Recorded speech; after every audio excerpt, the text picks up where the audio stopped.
All right, good morning, everybody. Welcome. Kenwin, Lord Bramber, good to see you both, and to anybody else lurking. Welcome to our next session of Age of Wonders 4. Everything should be... I don't know, I just got that sudden feeling in my gut like something was wrong with OBS, and I had to look over real fast. Okay, everything appears to be fine. The ad monitor actually worked this time, first time around, so let's go ahead and continue with the story campaign.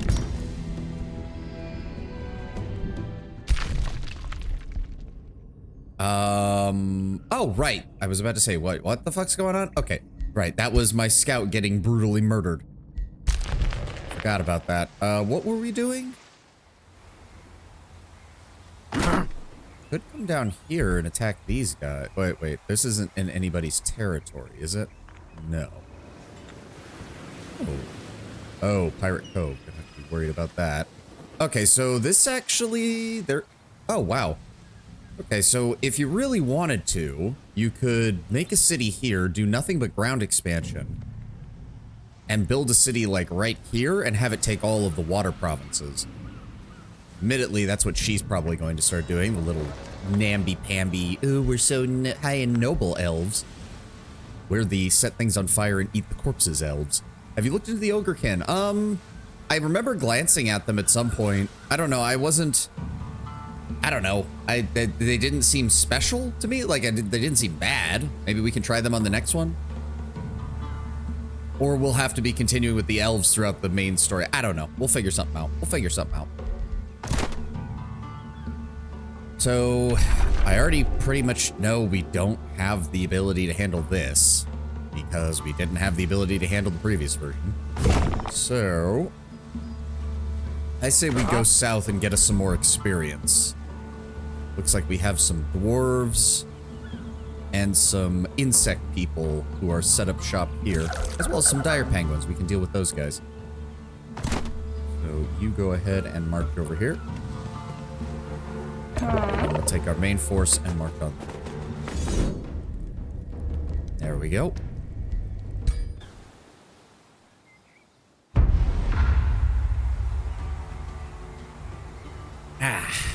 Hope you all had a lovely weekend. Mine was a bit stressful and a bit overwhelming and a bit, quite frankly, just bullshit, but I'm glad to be here. I'm actually already feeling better. I was seriously considering canceling stream yesterday because of everything that was going on, but we're doing much better today, and I already feel quite a bit better at this. Where is everybody? All right, so we've got our usual setup. We have... Those are skirmishers, right? Yes, they have their basic melee strike. And they have their javelin for range, which inflicts sundered defense and savage strike. Okay, that's annoying. But we're gonna have to force them to come to us, as per usual. We also do have the advantage of... The question is, where do they go? Do they come up this route or this route? Let's move some of our infantry forces closer. Hey. Send my hero over here, along with battalion of you. As for the spider, he can hang out back this way and see if maybe we can engage them from range. There's archers, some additional melee, more archers, and our warlocks. I think that's everybody.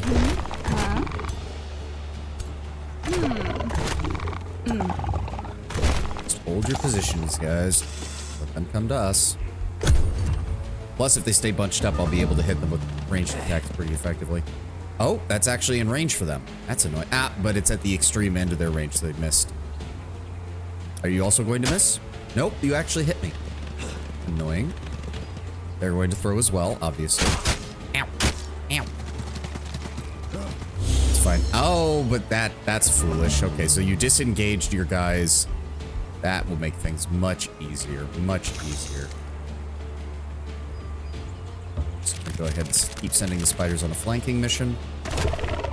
65% chance for that. Okay, how do we want to do this? We do that, we can hit both of them. We can also set them on fire. You guys can charge down this way. I should be able to knock them out in a single turn then. So what I'm thinking is we do this. That puts weakened on 2 of them, it should. It's under defense, it's under resistance, weakened on both. Nice. Alright, send in the infantry. They'll get their heads back. Maybe it's my latent weebism, but their Oni appearance is freaking cool. Horns, the option to have 3 eyes, demonic faces, the option to look like swirling patterns on their skin. They look badass. I mean, maybe, yeah, I didn't really look at their customization options. I don't know. I don't mind Oni as, like, a race. I've just never been a big fan of the whole, like, I don't know, not necessarily the fangs. I guess it's the exaggerated fangs, where I look at it and I go, wait a second, how does he even eat? Like, how do you close your mouth, like, with teeth like that? I don't know. I'm thinking of it too seriously, most likely. Goodbye. Oh, we fumbled. God damn it. I should have known that that would happen eventually. Well, let's start by engaging these guys and breaking their formation. Very demonic appearance indeed. That cancels their defense mode. Let's get you over here. Start raining fire down on them. There we go. Burning resisted. Doesn't matter. Take more damage. Unfortunately, they cannot reach him now. That is a shame. Move up. Let's see. I do want to inflict some additional damage here. We'll go here. Open fire twice on them. There we go. And then you will move here and open fire on them. Set everything on fire. There we go. Unfortunately, you guys are just gonna have to. Let me see here. If I move you here, we've got shots on everybody. The more damage we inflict, the less effective their units are anyways. There we go. And that just leaves 1 unit of warriors, which should be able to finish these guys off. There we go. Spider can't go anywhere. 10 mana.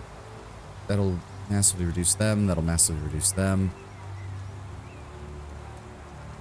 They're the more pressing concern. Let's go ahead and boom. Goodbye.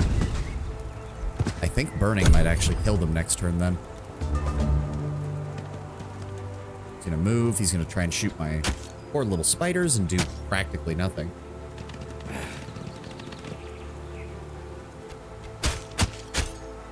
I mean, go ahead. You can do that, but I'm going to kill you. Counterattack kills one of them. Nice. The Cowardly Flaw is one of those that are fine as long as you have the advantage. The moment you fall on the back foot, you're fucked. Yeah, I imagine. All right, go ahead and finish him off. Down they go. Yep, that guy burnt to death. Very nice. Who wants the final shot? I think, well, you guys did get hit first, so... Are they actually still suffering from weakened? They are. Nice. Finish them off.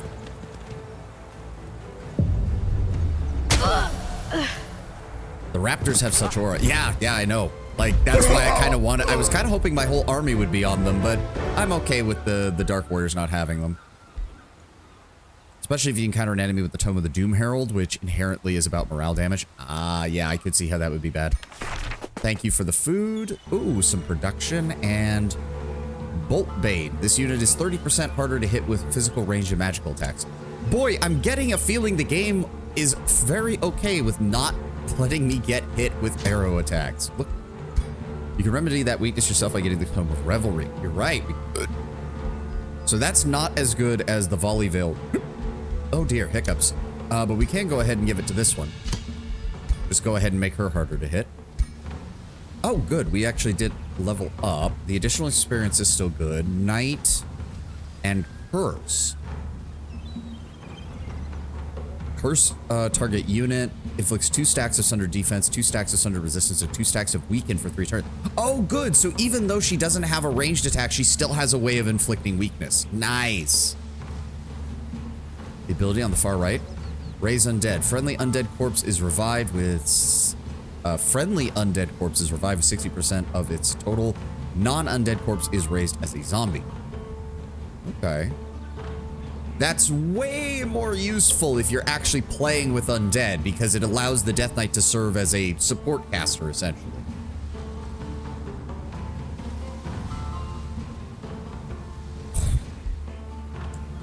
Summon a zombie at the start of battle does not work in water. Summon a bone wyvern at the start of battle replaces Soulkeeper. Units summoned by this hero have Aura of Disease. Chance of becoming diseased. Grants immunity to disease. And Hiruge's immunity to disease. Nice. Well, right now, I do... Let's see here.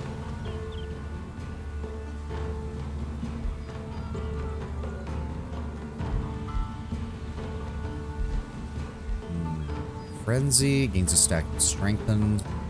Effects are increased for single shot attacks, sundering strikes. Second wind, that is nice. Melee attacks gain plus 10% damage. Health is gained by 15. And if we go all the way to the bottom, killing momentum, what does that do?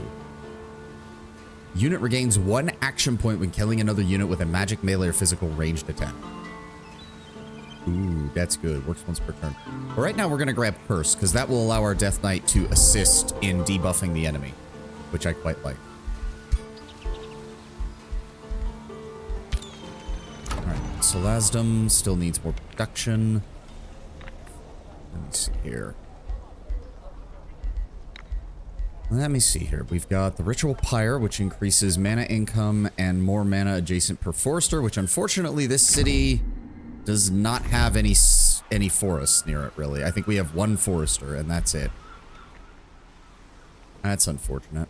Wizard Tower Foundation, that would be useful. Underground Laboratory gives me knowledge and gold. We do kind of need that.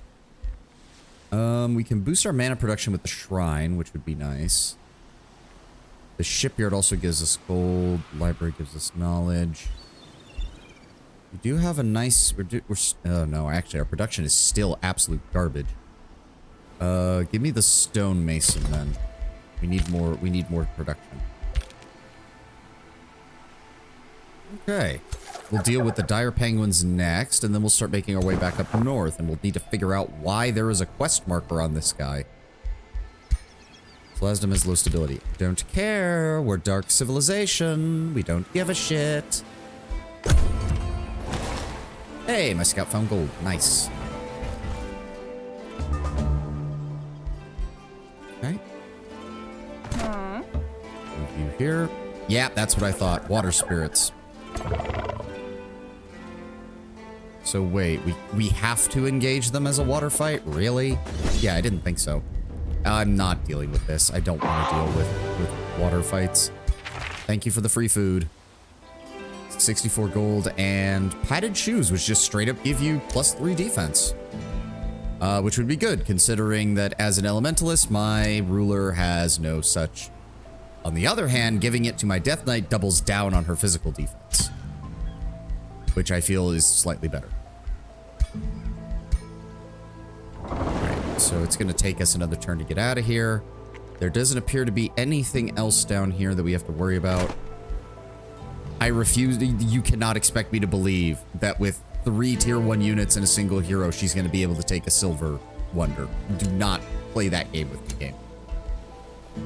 Oh, she got beat. Oh no, she just lost in there. Oh, okay. That makes sense. Ooh, Searing Blades. All melee attacks gain +4 fire damage, -10 physical, and +10 damage against targets that are burning. Yeah. Ooh, we get a new tome. So, Tome of the Horde would get us Houndmaster, which we do know is quite nice, as well as Unleash the Warhounds. And, see, Spawnkin is okay, but I don't like it for this race. It just doesn't seem very Dark Elf, shall we say. Tome of Discipline you get an Astral Tome to fit the Sorcerer vibe. Yeah. We have Empowered Strikes, which deal additional physical damage. Third attack in a turn has a 60% chance of inflicting stunned. So that's good if you're sitting in one place and attacking multiple times. Don't need Tome of the Rock. Don't really care about Tome of Enchantment. Tome of Alchemy. For magic material, we don't really have magic materials, unfortunately. That kind of sucks, but creates miasma to debilitate enemies. The Tome of Evolution, which is nature and chaos, can work up towards draconic vitality, but the additional hit points is nice and all, but we don't really have any other evolution units to really take advantage of that. Plus, this campaign's not going to this particular story mission isn't going to last long enough to make the Tome of Evolution worthwhile. What else do we have? Tome of Zeal. Tome of Faith. Lesser Light Whispers. Tome of Necromancy. Necrotic Projectile. Soul Collection. See, but we didn't spec into selecting souls, which has my worry that that's not going to be as good. The Tome of Cryomancy. That allows us to get Frost Blades, which, funnily enough, is not mutually exclusive with Fire Blades, so you could completely tank your physical damage in exchange for just stacking on additional elemental damage. You need the basic Tome of Necromancy. Yeah, I know, but there were, like, civilization selections that fed more into the necromancy side of Shadow Affinity, and I'd rather look at the other aspects of Shadow before we do Undead. Like, again, I'm just not a big fan of necromancy in fantasy. It's not my shtick for magic. Okay, yeah, so the Tome of Cryomancy would just straight up pair with the Tome of Pyromancy. Like, our units would start to cost a lot of mana to maintain, but they would all be doing a lot of extra damage. What about Eldritch Magic? There is the Tentacle, which allows us to conjure tentacles. Summon lasts for 3 turns. Immobile Fighter unit. The Constrictor. Polearm unit. Pulling in and restraining opponents. Let me see that. Has a 90% chance of being pulled to an adjacent space and becoming constricted, which is immobilized and takes 10 damage. Constricting Focus is a unit enchantment for battle mages. Hello, welcome, Terrell. Welcome. Good to see you. Tendril Labyrinth increases it when besieged, conjure 3 tentacles. Target friendly unit gains retaliating growths for 2 turns. So you're picking a tome. Yes. There is also just good old Evocation and Warding. Warding does give us a melee unit, and it does give us, let me see here, magical wards. That does give us resistance to all the common elemental damages. And that just straight up makes a unit invulnerable for 1 turn. That's nice to see. And that is, oh, that just gives stuff to support units. Lightning magic. That gives lightning damage to our mages. That is all units sustain 20 lightning damage. All units suffer -1 lightning resistance on the world map. And units sustain. Oh, that would pair really well with burning. Oh, that would pair really well with burning.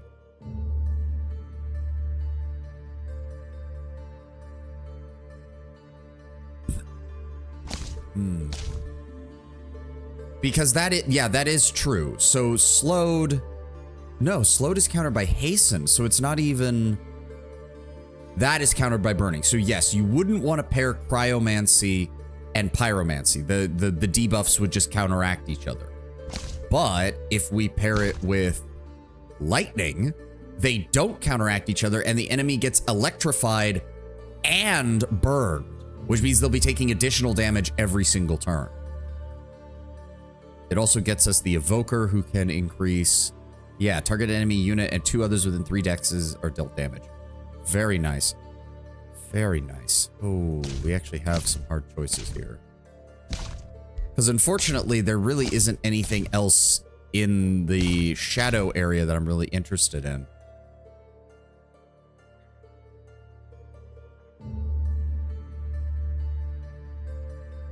Necrotic projectiles has a chance of inflicting decaying. I suppose that is also good. Oh, and if that kills an enemy, they automatically become a decaying zombie until end of... Ooh, that actually could be good, then. Gain plus 10 souls income, but cost 30 gold upkeep. Tome of Faith, when you believe in science so much it becomes a religion. Yeah, I guess so. Allegiance with the target free city increases 30% faster. Target enemy unit sustains 10 spirit damage plus 5 spirit damage for each friendly faithful unit in battle. Oh. For each city stability level above unstable, the city... Well, that doesn't pair well with our builds at all, unfortunately. Yeah, evocation might just pair the most with it. Like,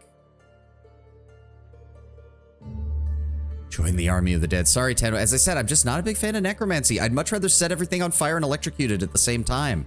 I've played mono red magic. I play red white burn. I'm sorry. I don't want to throw hordes of undead at you. I want to set everything on fire, and then when the survivors crawl from the ashes, I want precise lightning strikes on their position. Also, it is very nice that we will actually have a world spell that can attack, that can hit an entire enemy army. It's expensive, but that'll be nice. So we're gonna go with the Astral Tome.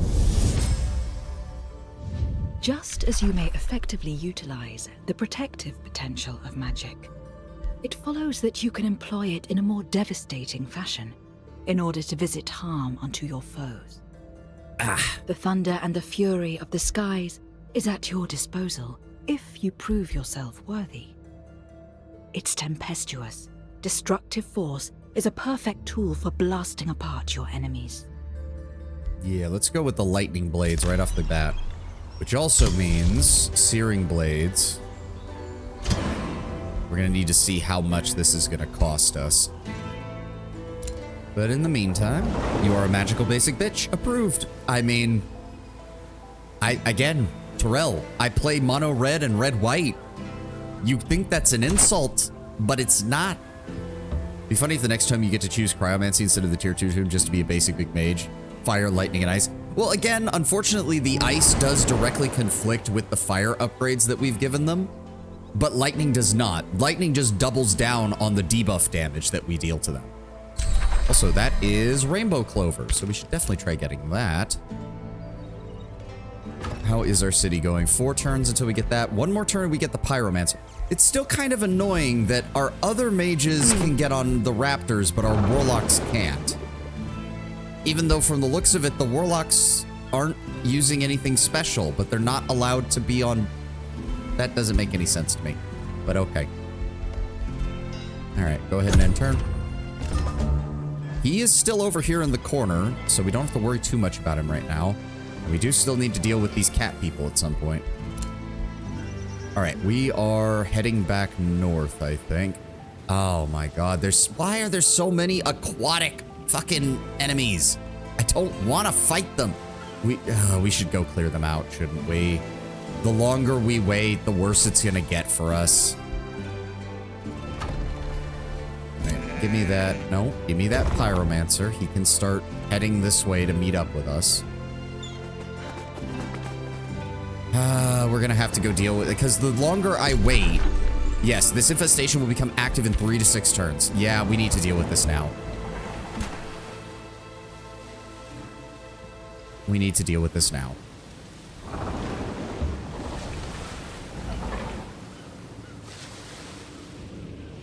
We deal with the Pirate Cove, then we deal with the Forsaken Cove, I think. That's a gold infestation spawner. Oh, fuck. We definitely need to deal with that before it wakes up.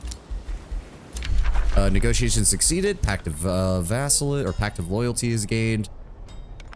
Do we have anything else we want to buy from here? Oh, we are actually starting to accumulate Astral now. What is the first?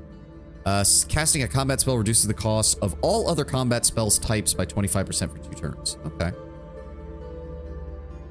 Locking and shuffling research skills cost 50% less. Research city structures cost 25% gold less, and production less to build. Okay, so some basic stuff at the beginning. Gain 20 combat casting points and world map casting points. That's good. Instantly gain 1,000 mana. Nice. Whenever a new research skill is researched, the knowledge cost of another random skill is reduced by 25%.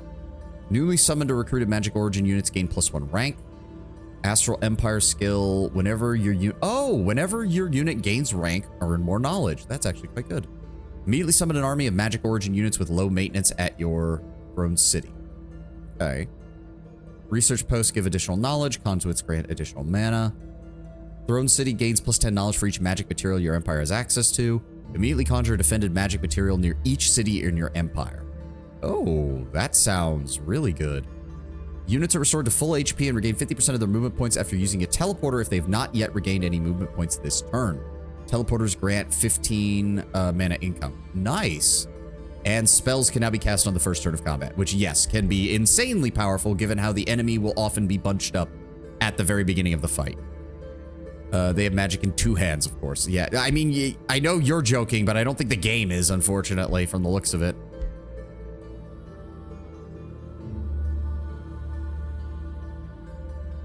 So our borders were pretty good last time. We don't need road building, but we do absolutely need advanced logistics when we get up there. Increase city cap by 1. That sounds like a good idea. Because I'm already thinking...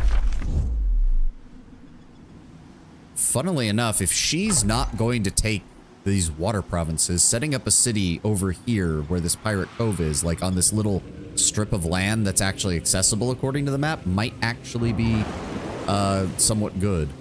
Well, maybe not, because these mountains would all be... Oh, no, wait. That area is uninhabited. Even though that you can move here, it claims it's uninhabitable, so we can't put a city there. So where would we put a city?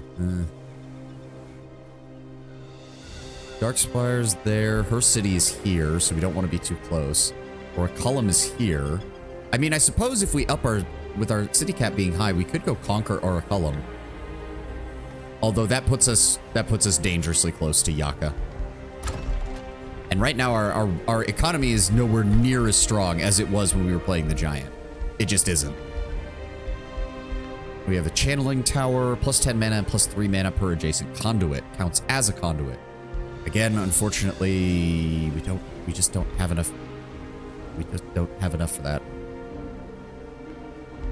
Underground laboratory, shrine, wizard tower foundation. Let's go with the wizard tower foundation. The night guard, polearm. I mean, so far the dark warriors have been putting in good work for us, so. Yep, we did that. Spell ready. This will... Okay, once... This is going to be the last enchantment we use for a while. Our fighter... Oh, so our spiders get it too. Nice! That will allow them to support on the front lines as well with burning damage. But all of our dark warriors will gain fire damage and 10% chance of, against targets that are burning. And effects are increased for single shot attacks, which is good because that's all the dark warriors do. Let's go ahead and do that. Message received. Has a personal preference for your actions of empires with good relations with the free cities. Oh, well, I mean, I have good relations with one of the free cities. You're not gonna like what I do to the other one, lady. You're not gonna like it. All right, you catch up here.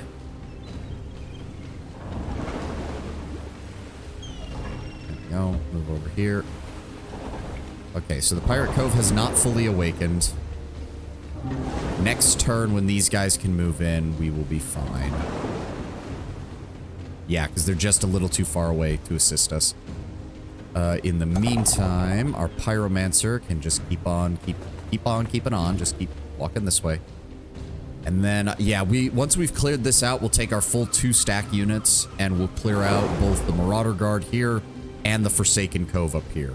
I hope. As long as we don't take too much damage. Nope, just go ahead and wait. There's nothing else you can do there. It occurs to me, well, I do have good line of sight, so if Yaka starts marching towards me, I will see him coming.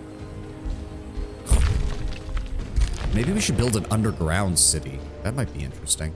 We didn't get any of those last time. Still, okay, so we're going to be getting another province next turn. That's good. End turn. Ooh, 60 gold and 75 construction materials. Nice. Salazdom can claim another province. I again, we're making so little production. And I can't claim that because of him being there, unfortunately. I could really use that mana node. Unfortunately, there's no other mana nodes near me. Another quarry, maybe? Didn't I build like a specialized Dark Forge province? There we go. So that's there. Dark Forge gives us additional draft per adjacent quarry. So yes. I guess if that's the case, we want another quarry here. That will also improve our draft production, and we'll improve that further. Alright. Who else is needing to move? You get your ass down here. She got killed again? Okay, I don't know what she's doing, but I think she threw herself at this thing again and died. Again. Let's move you forward and move you over here. So what have we got? We have a support unit. What is Twin Awakening? Target friendly unit and another non-awakened unit within 2 hexes becomes awakened for 3 turns. What does awakened do? It gains spirit damage on attack and activated dormant traits. Effects are increased for single shot attack. And they have 2 units of skirmishers, unfortunately. I don't want to auto combat, or like, I don't want to manual combat this, but I want to minimize the damage we take because we really need to be prepared for the next fight that we have up north. So let's try manually combating this. Ugh, water. Yeah, and then he's going to use his support ability. Now, no surprise there.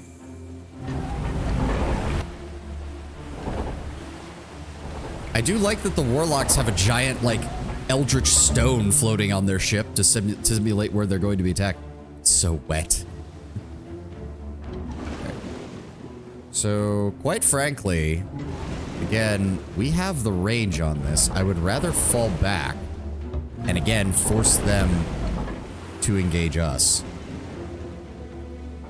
I need to minimize the amount of damage that they do. I want them to just come close enough so that I can then just open fire on them.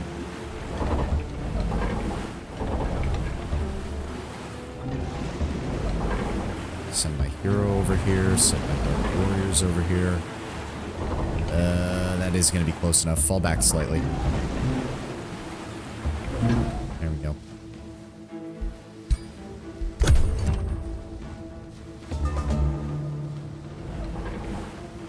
Oh, they're gonna wait for their, yeah, they're gonna wait for their support unit to get closer. Well, that does allow me to start casting spells though, so you're not gonna like what I have to do with that. 18, 18, 23, so yes, go ahead and burn them.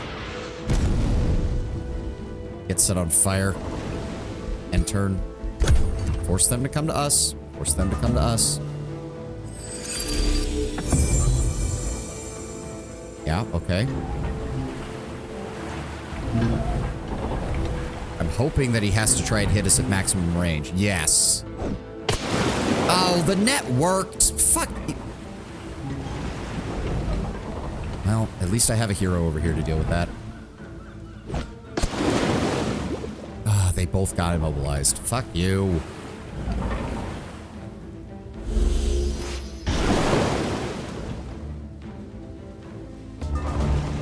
Alright. So... let's see here. Send the hero unit after you. Oh, would you look at that? It almost one-shots them.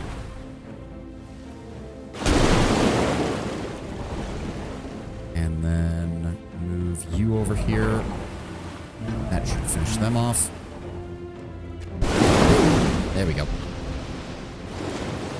Frost damage inflicts slow. So that deals 25 damage, but this deals 14 damage to each, which would actually be better. There we go. Slowed. Nice. Warlocks, I would like you to hit them with your long-range ability, please. There we go. Sunder defense, sunder resistances, weakened. Nice. You guys are immobilized, unfortunately. I'm gonna move you over here. Open fire.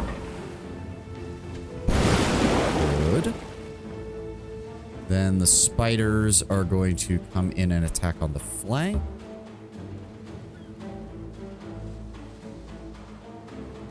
Come on. There we go. And then you're going to rush them and finish them off.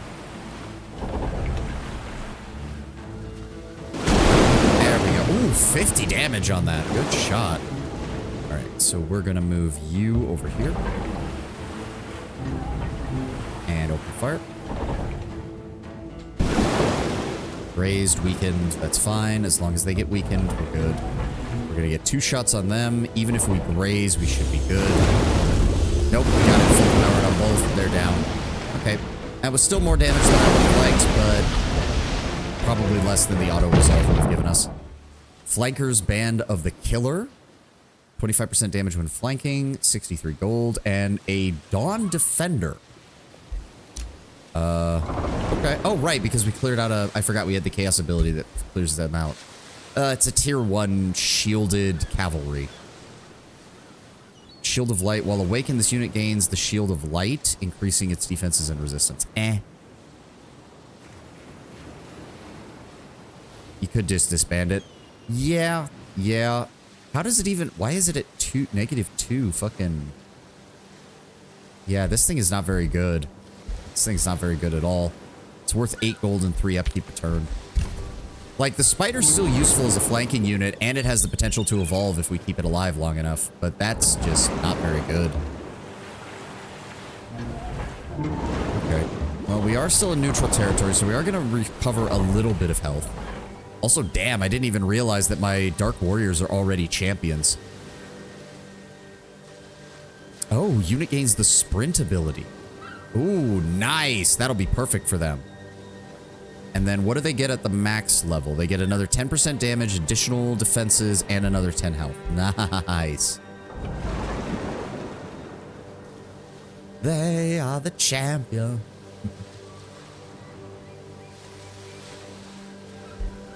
All right. What do you have? You finished construction of the Wizard Tower base.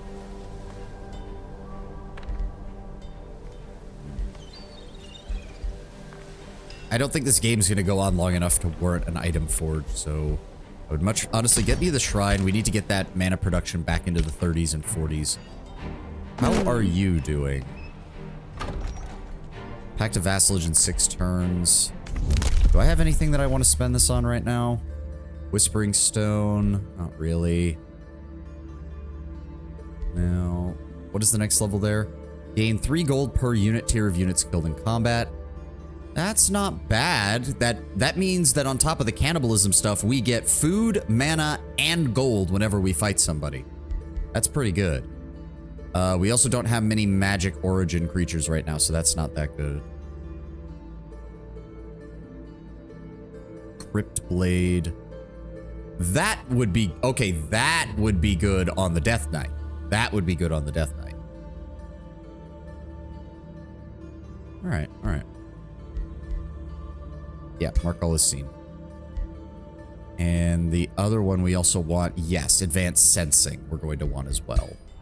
So that means in the meantime, I really don't have much of the Imperium to use, so I'm going to go ahead and boost allegiance here. There we go.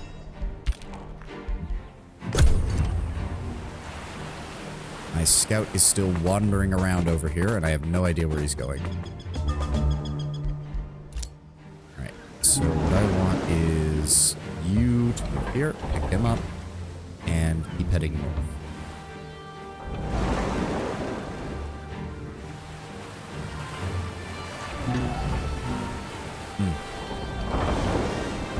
What else have we got over here? We have you guys who I want to deal with, and we have this Forsaken Cove, which is just about ready to awaken, which is not... Okay, maybe we're gonna skip these guys. We need to get up here now. We need to get over here now before that thing starts spawning armies and sending them directly at me.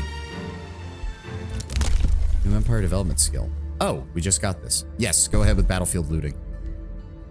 And then the next one we want is the Rite of the Crypt Blade over here. Surge spellcasting and advanced empire sending. Yes, yes. Oh, he survived. Get back to exploring. We're not building any units, but that's fine. I don't get why the Warlock is not on a mount, but the Pyromancer is. That's weird. Question of heritage. Holding her family heirloom, your hero, Loath the Vicious, approaches you with a formal greeting, proclaiming, I am the heir of a proud bloodline. One of my ancestors was a oh god, it's this stupid shit again. What is she again? I don't even remember. Steward. Yeah, we'll get you, we'll get you, well, govern a city with positive stability. That might actually be a problem. But, we'll see. We'll see. As a duelist, we haven't really found any of those yet. Evolve or promote a unit. Go into combat with only animal. No, just continue on your path. Yeah, I can see how those events start getting really annoying after a while, because they just seem to keep popping up every time your heroes are doing something.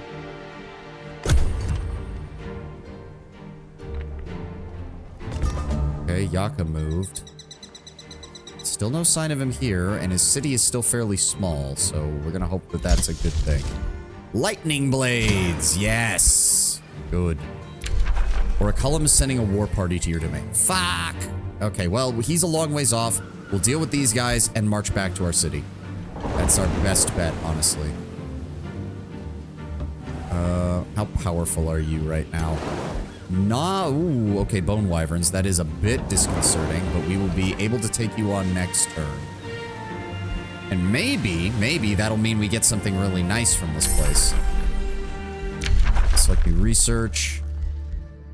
So, Immolate is an AoE fire damage, but it's only really good if the enemy is already burning. Lightning Torrent, though, is going to allow me to preemptively attack somebody, which is what I want. I can hit an army and deal 20 damage across the board before they even engage. Oh, can we attack this turn?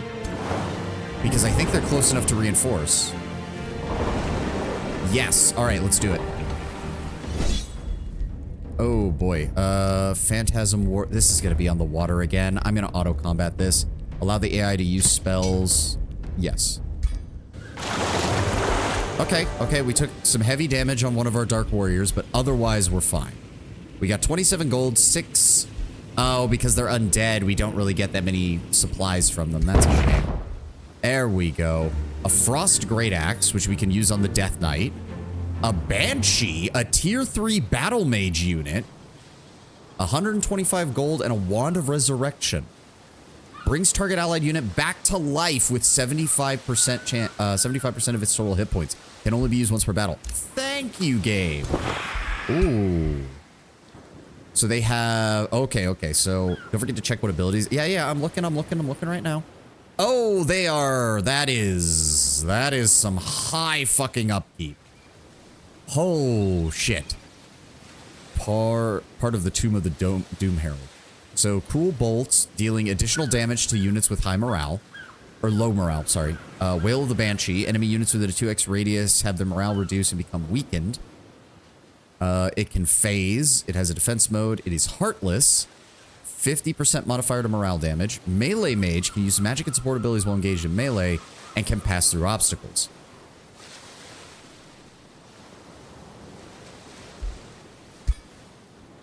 Okay. And everybody leveled up. So, attack and debuff abilities gain a 90% chance of inflicting weaken for 3 turns. Gain a 90% chance of inflicting disease for 3 turns. Now, I do like disease as well. Weakened is great, but we already have ways of activating that on her. Plague Magic, on the other hand, by giving her the ability to give disease, that reduces resistance, which will allow us to use our battle magic way more effectively. Let's go with that. And then... No, you don't get the Wand of Resurrection, but... Let me see here. Charge Strike 23. Charge Strike 13 and 13.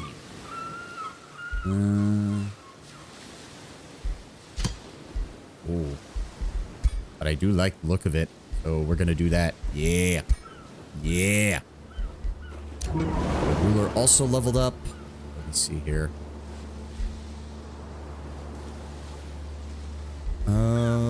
All non-hero units have a base unit upkeep reduced by 20%. Yeah, it just depends on who we hit with it, I suppose. Chaining Evocation deals damage to target enemy unit and 2 others within 3 hexes, or deals enemy units damage to enemy units in a 1 hex radius. Funnily enough, the Chaining Evocation is probably going to work better because Blast Evocation, usually the enemy does not clump up to that extent, unfortunately. But that does cut us off from this side of the tree if I don't take it.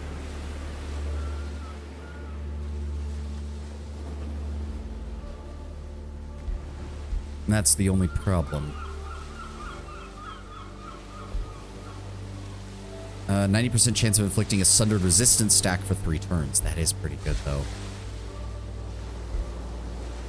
We can also boost our own resistances. Magic attacks and abilities inflict electrified burning or sundered defense against targets already affected by that status effect. Ooh, that is good. That is good. I don't really care about that. Didn't I? Yes, I already bought that. Okay. Failing that, the additional 10 hit points per turn is not bad. The minus 20% base income is also pretty good. But no, we're going to grab Chaining Invocation. Oh, and then I need to... Where is it? No, it's not a ring. There we go. Wand of Resurrection. So now I can even lose a unit and still get them back. No other items right now? Nope. All right. Well, if that's the case, I think what we're seeing here is the beginning of a 3rd stack now, which I have no problem with. Let's go ahead and get this guy back over here. Get you back over here. Get you back over here.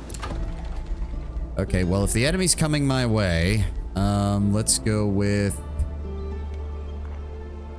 grants magic attacks additional accuracy. Deal for physical range. We have way more archers than we do mages. Let's go with the archer battlements. And actually, I have 1,000 gold. Just go ahead and hurry that production. Get it done.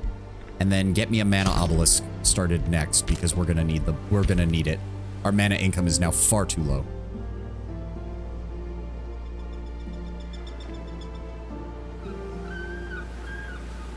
I'm just gonna have to ignore him for the time being, as much as I don't want to.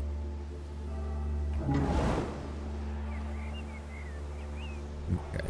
End turn.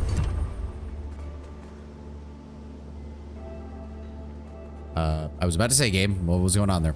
Yep, there they go. Oh, it's not a very big army. Oh.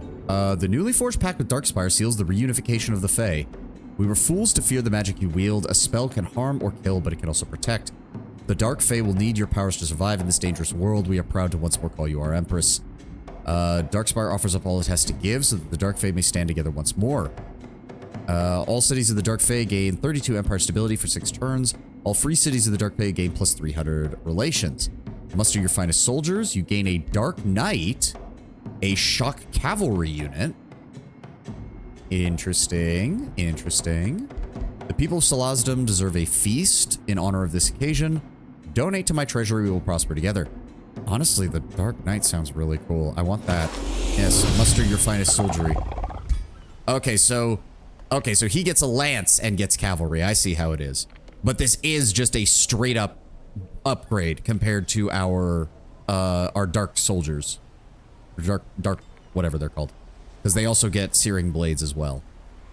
And they have way higher defense stats to start off with. Heroes can use lances too for mounted shock. I mean, not the ones that I have, I don't think. But yes. Anything else? They also get Dark Surge. Deals damage to enemies in a 2-hex cone. Deals double damage to units with a negative status effect. Which, if you're playing a Dark Civilization right, should be everybody. Alright. That's... Oh, right. And of course, this thing floats, so it doesn't give a shit about water. Oh, that's so nice. She died again. What the hell is going on down here? And this will completely annihilate our mana income, but I don't care. Give me more elemental damage. So that does stack, right? Please tell. Yes, lightning and searing blades. Their damage is now 16 physical, 8 lightning, 8 fire. They have a chance to electrify enemies on hit, and they have a chance to burn enemies on hit, and they deal additional damage when that happens. I think Death Knight's on creation can, but you need to create it from the start. Ah. Yep, she died again. I don't know why. Is now vassalage. Yes. So it'll be bonded vassalage in 3 turns. I do want their stuff. Like they actually have quite a few mana nodes, and they built a bunch of conduits.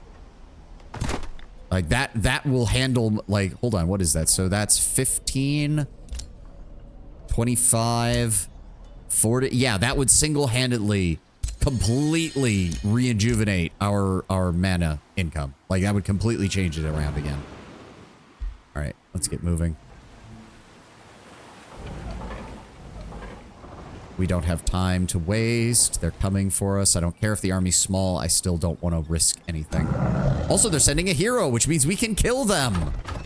Which means we need to get to work on when this is done. We want the crypt and the prison cells after that, please. Thank you. You just wait here, buddy. Yeah, and actually you can move right over here and merge with them. There we go. Yep, here he comes. He's coming right at us. I mean, he might be stupid and try something over here, but I'd like to think she'd be able to handle a single 2-stack, but, you know, the game likes to fuck with me sometimes. You move here. You move here. You guys can come down here, meet up. I'm starting to... so the armies are a little haphazard, but we'll see. I don't have anything up here. How long? 2 more turns and we could take another province. Good. I would like to deal with him, because this is a nice province over here. And it is a mana node, and I need that. Where's he going? Oh, okay, he's still kind of inching his way along their border. What have we got here? Advanced Seeing. Casting a combat spell reduces the cost of all other combat spell types by 25% for 2 turns. That sounds good. Ooh, Magic Origin. See, that would... well, actually, our mana has already started to recover, which is nice. We need to start getting our gold income back up, though. Yeah, for right now, grab me Advanced Sending. That's good. All right, so you can move here. You move here. You move here. I need to get this guy healed up, too. That Dark Warrior got absolutely brutalized. Best start stacking mana sources or fighting mana. Yep.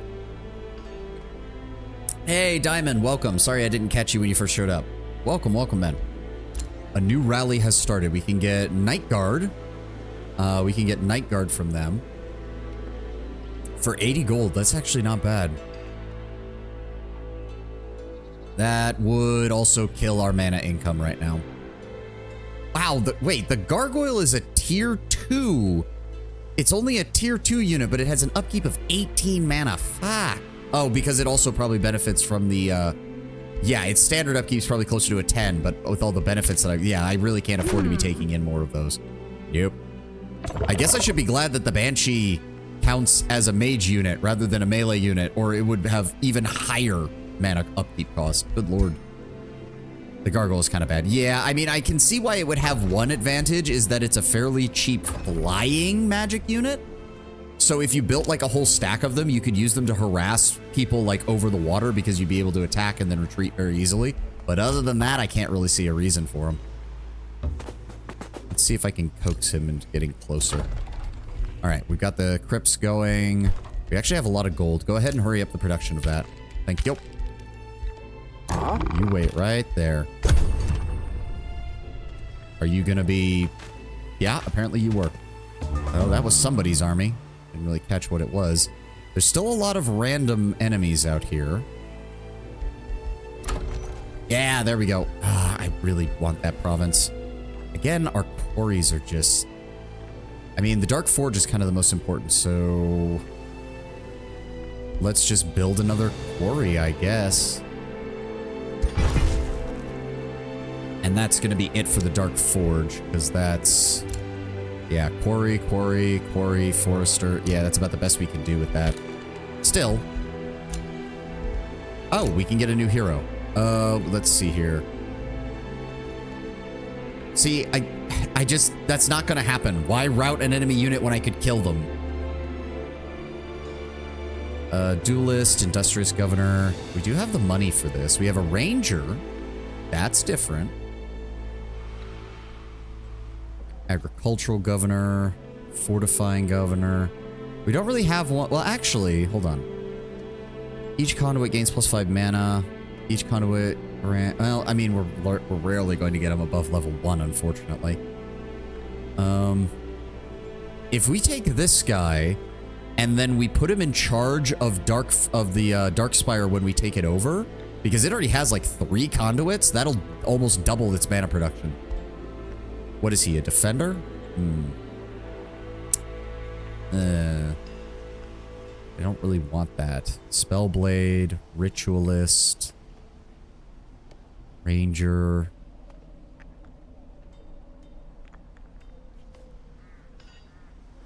The Death Knight can take our shock infantry. Our mage can focus on that. What would we...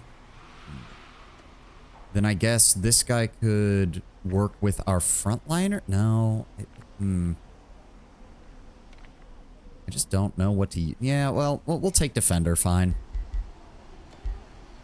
He has defensive formation, experienced leader, foraging training, logistics training. Okay, so he's not bad. Also, he has a fist weapon. That actually looks badass, I'm not gonna lie.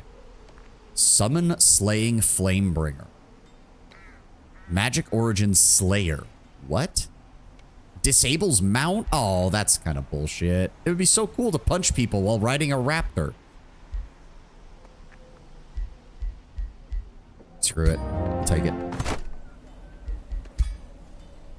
So what exactly does this do?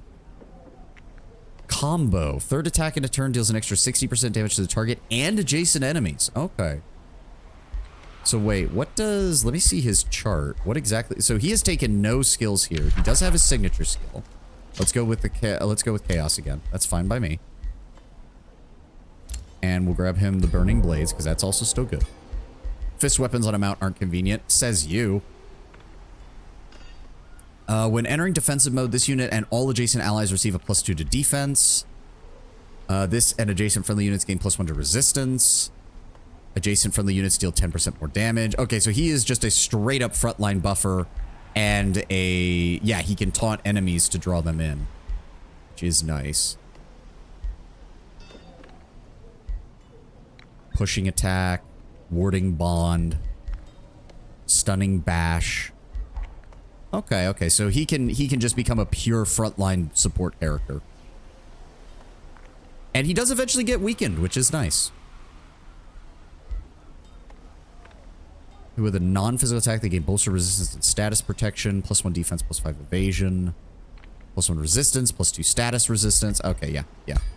Alright. Yeah, you can come down here and lead our other army. That would be great. I don't think we'll need anything else. What is he, an elementalist? Oh, yeah, we have more than enough magic to fight you, buddy. You're gonna have a bad time. How dare you fucking attack one of my fucking mining towns?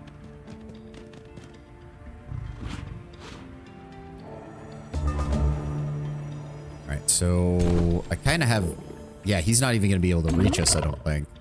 If he does, it's only going to mainly be my agents nearby. Let's move the... Oh, what is that? Obscure it? Yep, go ahead and move there. Go ahead and move there. Defensive formation.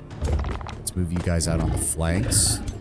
I do think that means... Yeah, hold on. Fall back just by 1. There we go. Move you up. And turn. Put everyone in defensive mode.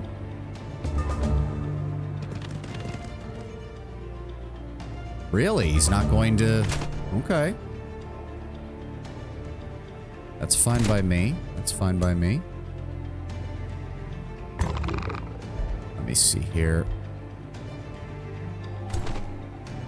Not quite close enough. Nope. Alright, fair enough. So I think what we want to do... Let me see. Pool bolts. Reduce, yep, more damage to morale. Enemy units within a 2 hex radius sustain damage and have 90% chance of having the morale lowered and becoming weakened. So if we... Oh, wow. She can... Okay, Banshees can hit a big ol' area of enemies. Holy shit. All right, this will put weakened on them.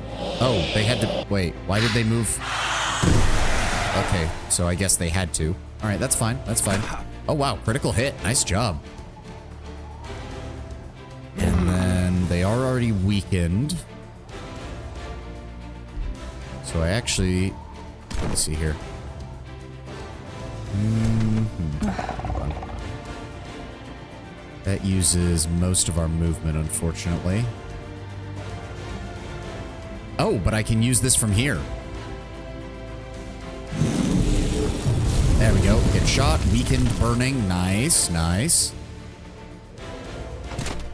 And I think if I use sprint... Yes, they can reach them now.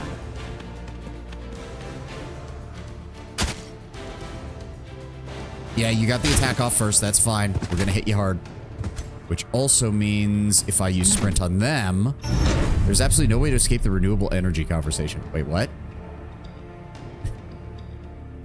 I don't know what that means, Diamond. There we go. Good damage. Oh, they can't reach the target? That's fun. Oh, they can't do that either. Shit. Why can't they? Don't they have... We have fleet of foot, don't we? Yeah, light-footed. Friendly units do not block movement. So why can't I move? Oh, because that's a threatened area. Right. Okay, okay. I see. I see. I would need to... But if I kill them... So if I use... Oh, that's not quite enough. If I use... That's still not enough? How much health do they have? Wait a second. What? They only have 18 health. What the hell? Oh, but he's buffing... Right, he's buffing their resistance quite highly. Okay, okay. I see the problem. I see the problem. Let's move up you guys first. Let's see if maybe we can... weaken. Still not enough, though. If I move here... Open fire. They are still not dead. Jesus Christ. Yes, now they die. Good lord. Oh, really? Don't move through the burning terrain, you dipshits. There we go. Charge strike. Nice. There we go. Oh, the hero can move up. The whole wind thing. Hey. All right, move up. And turn. And turn. He's gonna have to try and escape or just attack. Which is... Wow, that's all he did. Okay, buddy. If that's really all you wanted to do, sure. Minimal damage to everybody. We just made 150 knowledge, 18 gold, 18 mana, and 18 food. Thank you. Worm of the Restful Song. All units in the army heal +5 hit points every world map turn. Does not stack. Oh, that's kind of annoying, but... I mean... More passive health regeneration, but that means that it specifically does not work with the various ways to boost hit points per turn that exist everywhere else, which do stack. That seems a little stupid. She died again? What is going on down here? And he is now in our... Oh, we actually captured him. I'm surprised. So unfortunately, we need to build the other... Where's the other? There it is, the prison cells. Hurry production. Thank you. And then how do I... Oh, okay. Oh, this actually... There we go. It actually tells us the upkeep amounts that are actually going for each of them. That's nice. There it is. So he's in prison. We are now earning knowledge off of him. Very nice. Very nice. I got worms. Yeah, apparently. Lightning Torrent, very nice. We now have an ability to deal damage on the map. Baneful Curse, Sunder Defense, Sunder Resistance, and Weaken. That is actually pretty good. Evoker would be our Lightning Mage. But I think our Pyromancers are actually perfectly fine right now. So let's go ahead and grab the Baneful Curse. And yep, negotiation succeeded. Bonded Vassalage. Flourishing Vassalage in 8 turns, which unfortunately, yeah, it's going to take a while for that. A province is being pillaged. No, it's not. We dealt with that. Okay, get our main army, get our secondary army over here. I think it might be a good idea to go claim Oraculum. We can use that as a frontline, like, watch post, but if I do that, I'm gonna have to defend it. That's the problem.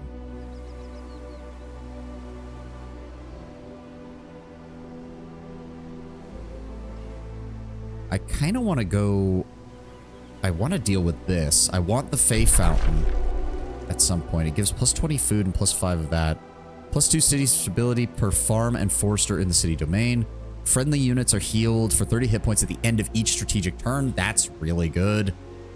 And gives you access to those. Claims on this province by Loroth's Star Eater, the distant hero. We can only go in there with 1 army, though, is the problem. Funnily enough, our starting army isn't that bad of a place to start with that. Might swap out... Let's swap out one of the champions. Give me the Dark Knights.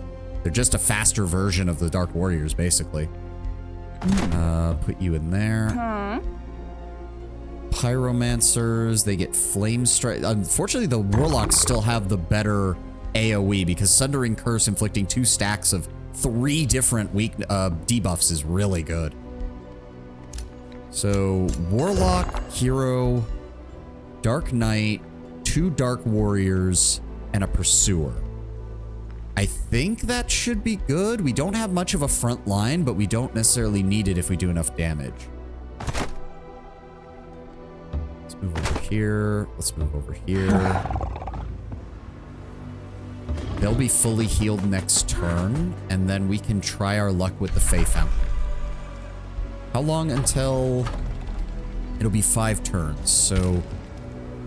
She can head down here. We'll wait until we almost have a population point, so that way I should be able...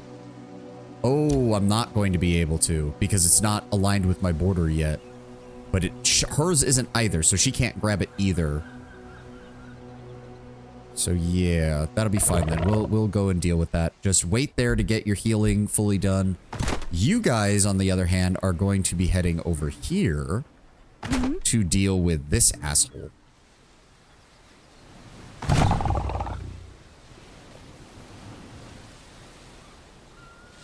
Why does this game give me Civilization vibes? It is a 4X. Yes, it's a fantasy 4X, Diamond. We created a dark elven civilization specializing in fire and shadow magic. And this is the first of the story maps, which apparently do exist for this. They do tell a centralized story. We have a free city here that we're dealing with. We have our main enemy, Yakathan, led by Yaka over here. And the random ally that we have in Lighthaven, who has been suicide charging her hero into something down here for like the last 5 turns. And Solzatum. So that will also give us additional income and stability. But again, the main problem right now is the production and the food is still very low. Let's go with the granary and just up that food production. Enter. Is he sending another army after me? Oh, that monster den is actually up and running now. That's unfortunate. Luckily, that is not near us, so that should be sending armies to Oraculum or Yakathon. We now have Lightning Torrent, which means now we can deal damage to enemies on the world map, which is very nice. Is he really going to be sending another war party at me already? Oh god, and it's nothing but mages. Do we hold off on sending our armies over here? How long is it going to take them to get here? 3 turns? It's going to take us 2 turns just to get over here. I don't like that. It's part 4X? Yeah. Yeah, Diamond, this is a 4X game. It is very Civilization in terms of like cities and stuff like that, but it's a fantasy 4X game. We've got various magical technologies, but you know what I mean. We have stuff that we unlock based on our different aspects of our magic. We conquer individual provinces as our territory, as our population increases. We lay claim to certain areas. Yeah. It's just that the combat is more like Heroes of Might and Magic kind of thing. God. Oh, she can't even reach it this turn. That's annoying. You know what? I don't know who these guys are. They are tier 3s. Ooh, that's actually... Target unit with morale of low or worse has a chance of dying instantly. If the unit does not die, they take 30 frost damage instead. Oh, God. Okay, we're not... I was going to say, maybe we can send our army to go fight those. I don't actually trust... I mean, I think we could take them, but I would rather not lose 2 units minimum trying to fight that. We will wait for our king to come back and deal with that. Plus, he's still... This guy's still recovering in terms of health. Do we need any more units? Not particularly.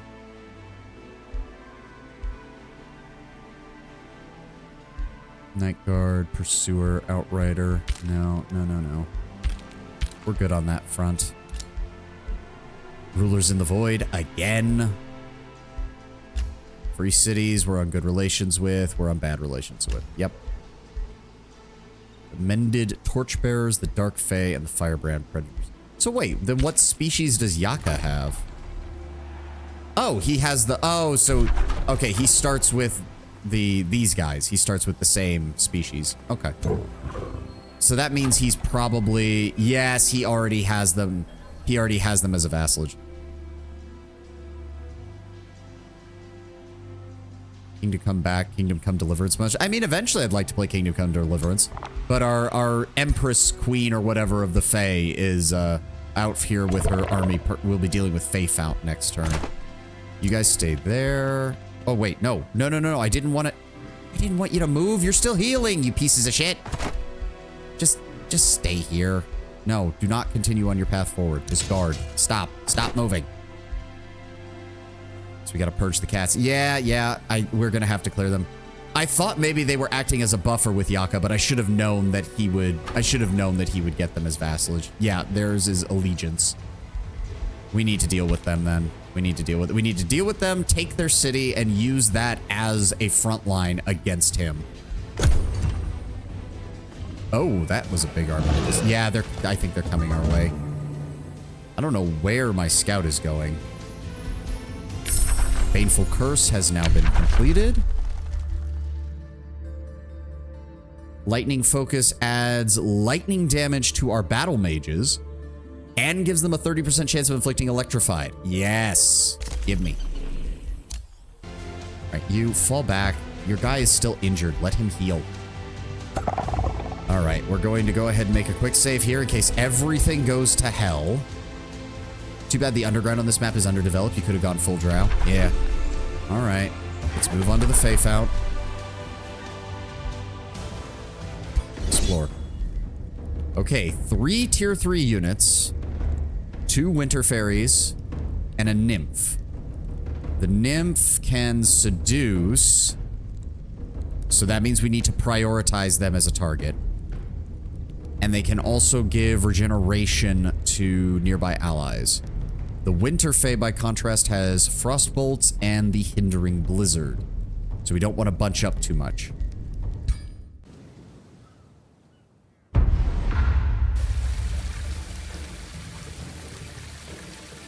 There's an underground in this game? Yeah, Diamond, I'll check it out on the world map here in a second. We haven't been down there very much right now, but... Oh, and they fly. That's annoying. Okay, so... We're going to want to take advantage of the cover here. Let me see this. Yeah, obscuring, slowing, that's fine. So they can't use that ability on a hero, right? No, they can. Oh. Oh, that is fucking garbage. All right, we need to take full advantage of the cover. What else is around here that has cover? Anything that reduces their chance of hitting me from range.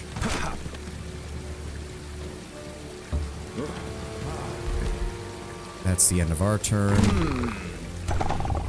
Everybody just sit tight. Any flying unit in the video game is bad? No, flying units do have the advantage of not really having to deal with any of the terrain features. That does have some problems. It means you pretty much can't ever put them into, like, a protective area. But it does mean that you've got a good chance of doing just about everything else. So I could Baneful Hex them, which would hit all of them, but then I wouldn't be able to cast anything else. And unfortunately... So these are... Yes, they do have them as range, but if they move, they can't use their Hindering Blizzard. That said, my Knights could move in and immediately hit them. Ooh. I also want to move you up. Try to keep in cover. Not quite enough range for that. I want you to move up slightly. My queen could... Within the zone of control of an adjacent unit. Oh, wait. Why can I not hit them? Why is my maximum accuracy is 70%? That's a little annoying. Now, we could set them on fire. They do have a fire weakness. They do not. So anything that forces them to use their healing rather than their control spell probably is a good idea. There we go. Set them on fire. If I move there, we're not going to be really able to hit them. Oh, I can chain evocation them from here, though. Yes. Long range fire blast. And it burns through all of them. Very nice. My warlocks can't really do anything. Move you guys up. Move you guys slightly off. Move you guys slightly back. And end turn. I'll be back in a bit. Gotta go to the store. Have a good time, little brown bear. Oh, they have... Okay, they have much longer range than I thought they did. Oh, that's not good. Is he also going to use... Nope, just the regular attack. That's fine. They're going to move up and try to protect them. Bolster resistance. Yep. They're still taking fire damage, though. So what I want then is... Cancel that. Alright, we cannot use that. The most we can get is 70% out of that. We need to start moving our infantry up. The infantry are needed now. Alright, we can use the Warlock's long range ice spell to deal damage to both of them. Good. How much health does she have left? 25. I think then, yes, my Knights can move in. And they're down. Good. After that, let's move you up and open fire. Good. Fire damage is good. Warlocks are out of it. Begin moving the infantry up. Move my Wizard King up. Let's go ahead and firebolts. There we go. There we go. Raised, that's fine. Enter defensive mode.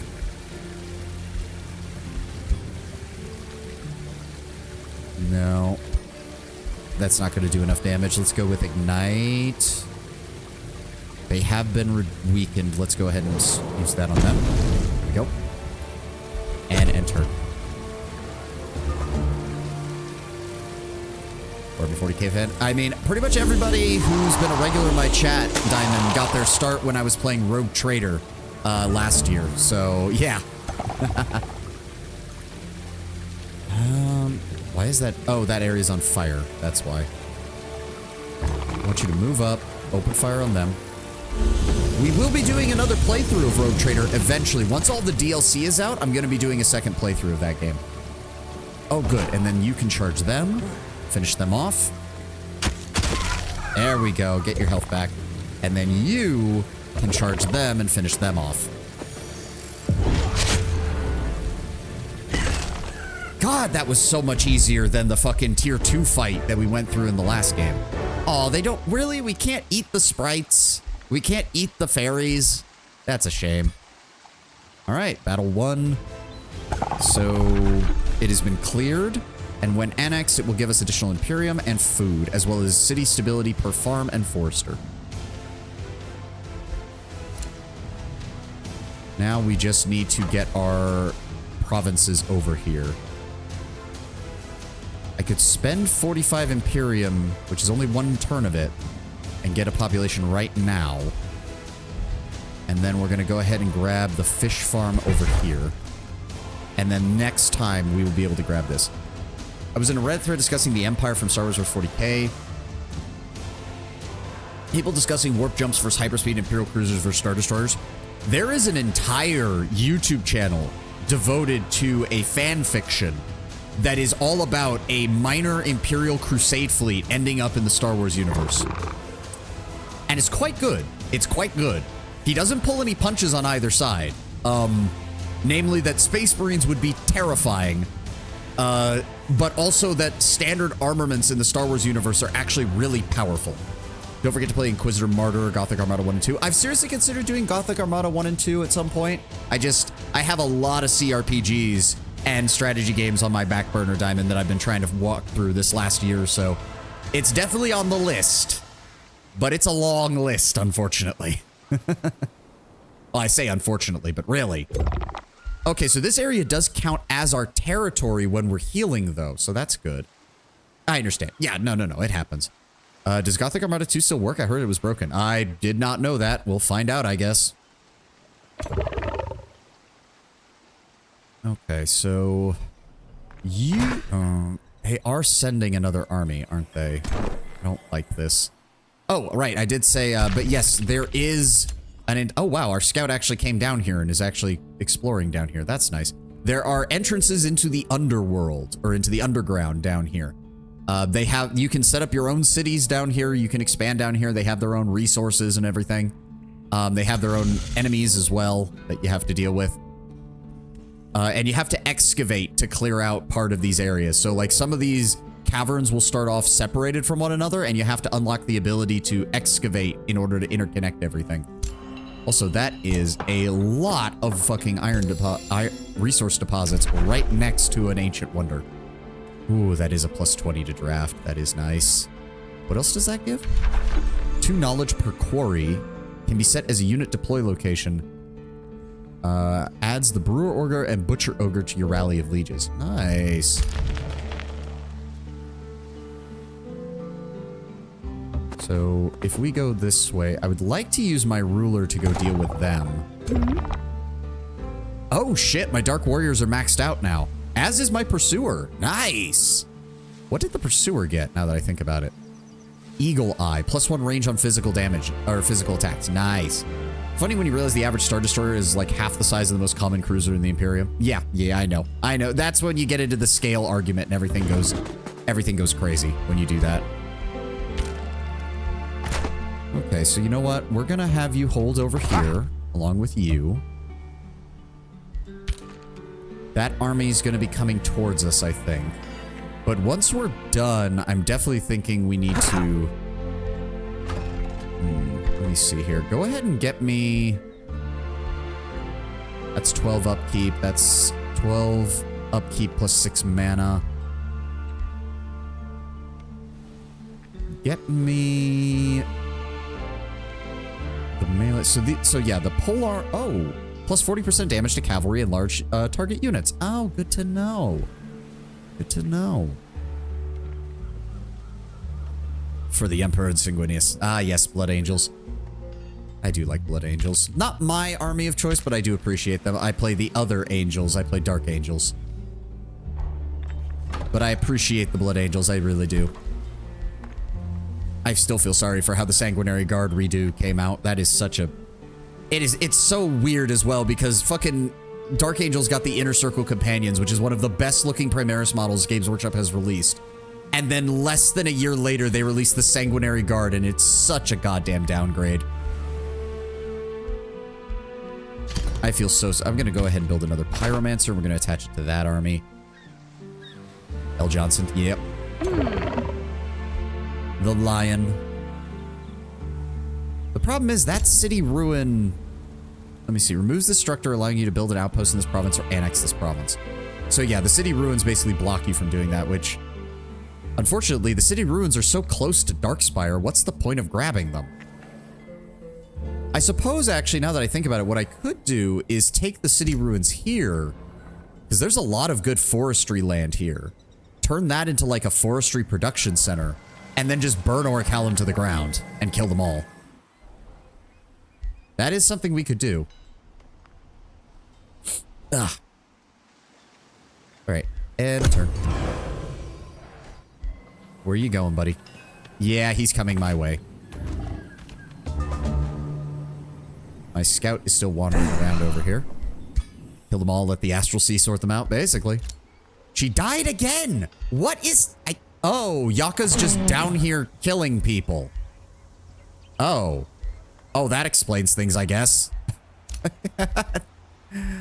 Admittedly, that's his elite Phoenix, and apparently he's just using it to taunt her and kill her constantly. That sucks to be you. Oh, it's gonna take 2 turns to get up here. Fine.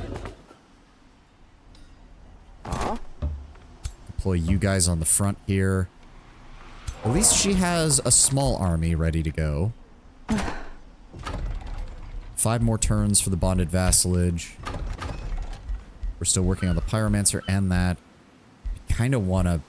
Yeah, I kind of want to just spend this and grab this, please. Yes, please. Adds the hidden wellspring to Solzatum. Gives us plus 20 food, plus 5 Imperium. And it also gives us plus 2 steady stability per farm and forester. And all units in the friendly domain are healed for 30 points at the end of each strategic turn. Nice.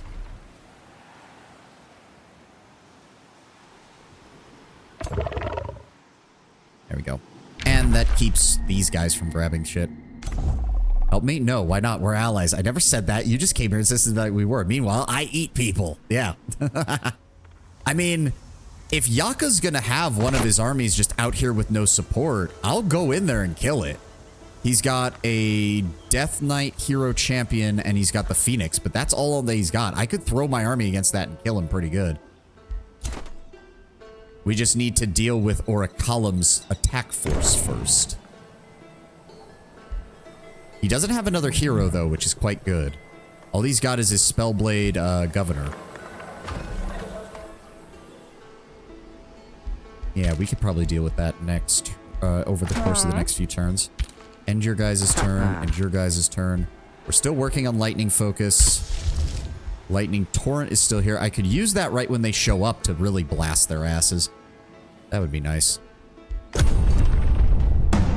Yeah, he just split off his Phoenix all on its own to go attack the... Oh, nope, he's falling back now.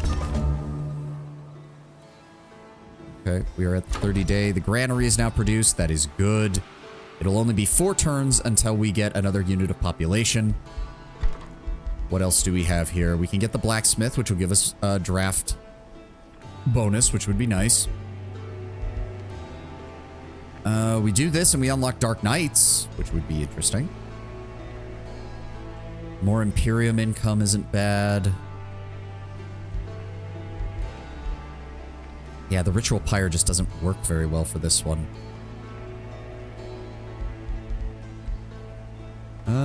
Gold and mana are both looking good. Yeah, let's go ahead and boost the draft production. So I guess he's not coming my way? Alright, that's fine. Let's go deal with these guys.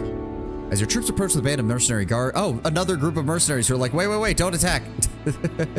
We were expected to protect against roaming scoundrels, not against a full-fledged assault. Please accept our surrender and go. A Dawn Defender... No, we especially don't want Dawn Defenders. They're useless units. Yeah, no. You're worth experience. And food.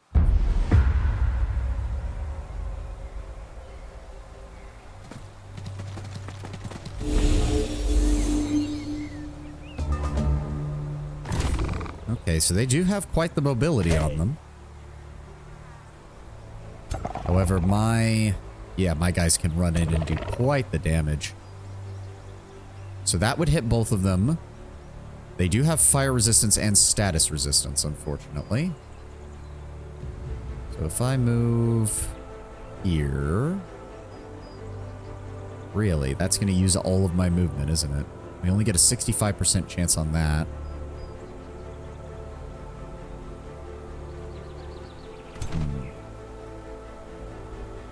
That's unfortunate as well. So those guys are slower. What's the range on these bastards? Can we draw them in? I think we can. Put you here, put you here. We fall back here. There we go. Alright, come to us, you bastards. Go ahead, try it. That's fine. You only needed to move a little bit. Alright. Let me go here. Let me see here. That will inflict 90% chance of burning and weaken for 3 turns. They'll probably resist it on the change on the... What are those called? I don't know. The light spirits or whatever. Failing that, I can move up and shoot twice at that unit, which I actually think would be better. Yeah. Open fire.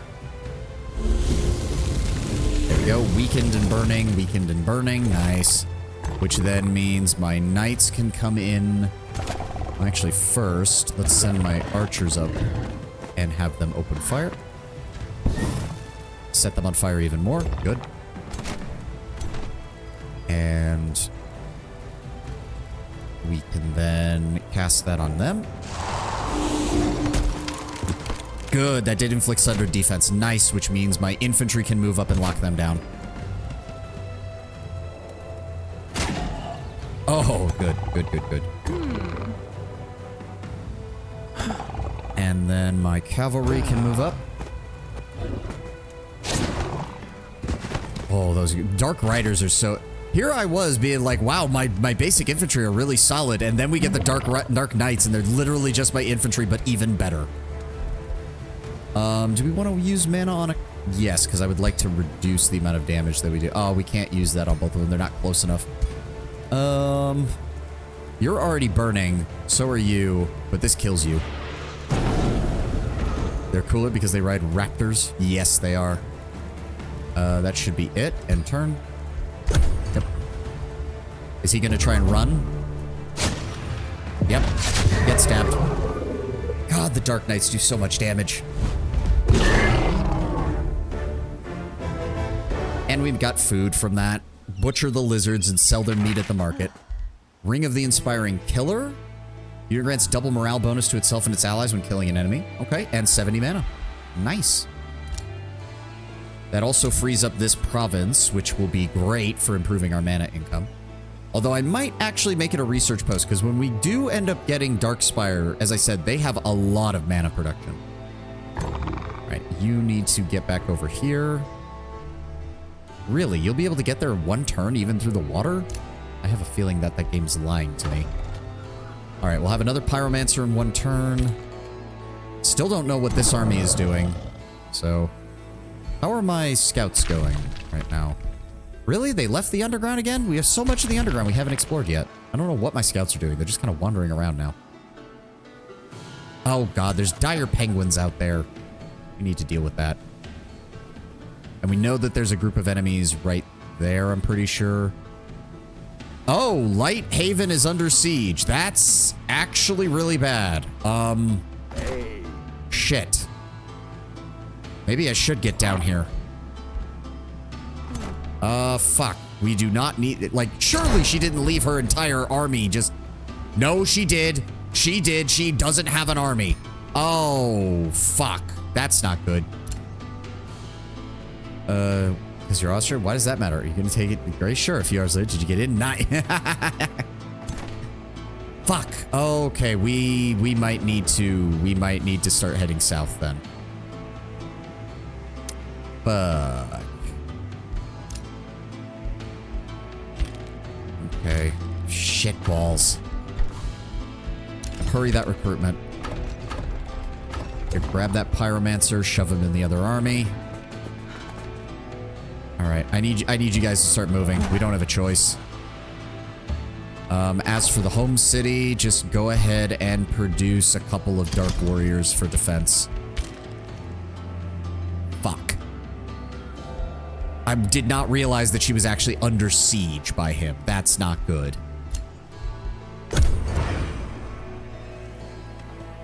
I have to admit, first time I've seen Sundra be this level of incompetent. Yeah, the game has decided that she is not gonna do very well. She's getting her shit absolutely wrecked. All right, meet up with us down here, please.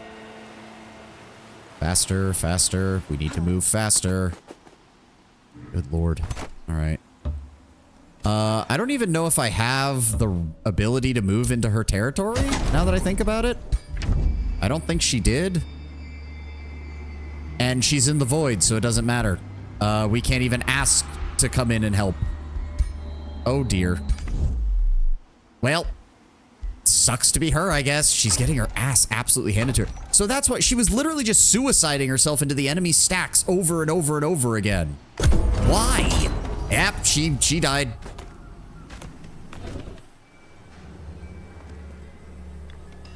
And he's now prepping another army. Oh, boy. Wow. Stay back, Yaka, or I plunge your soul into the astral void. Sandra's appearance has changed. She looks pale and ferocious, grim hatred burning in her eyes. Makes you recall the myths of the Dark Elves preying on the unwary in times before the Old Commonwealth. The Valley of Wonders is yours to protect now. And then she vanishes in a swirl of magic, escaping to the astral sea. All hail the Star Eater, Athla's last hope. No, get me those 2 Dark Warriors immediately. We failed? Okay. So now it's just us and Yaka, and that's it. Wow, so yeah, she just got fucked. Well, we don't have to worry about walking in her territory now, at least. Unfortunately, my queen unit is still far behind the rest of the army.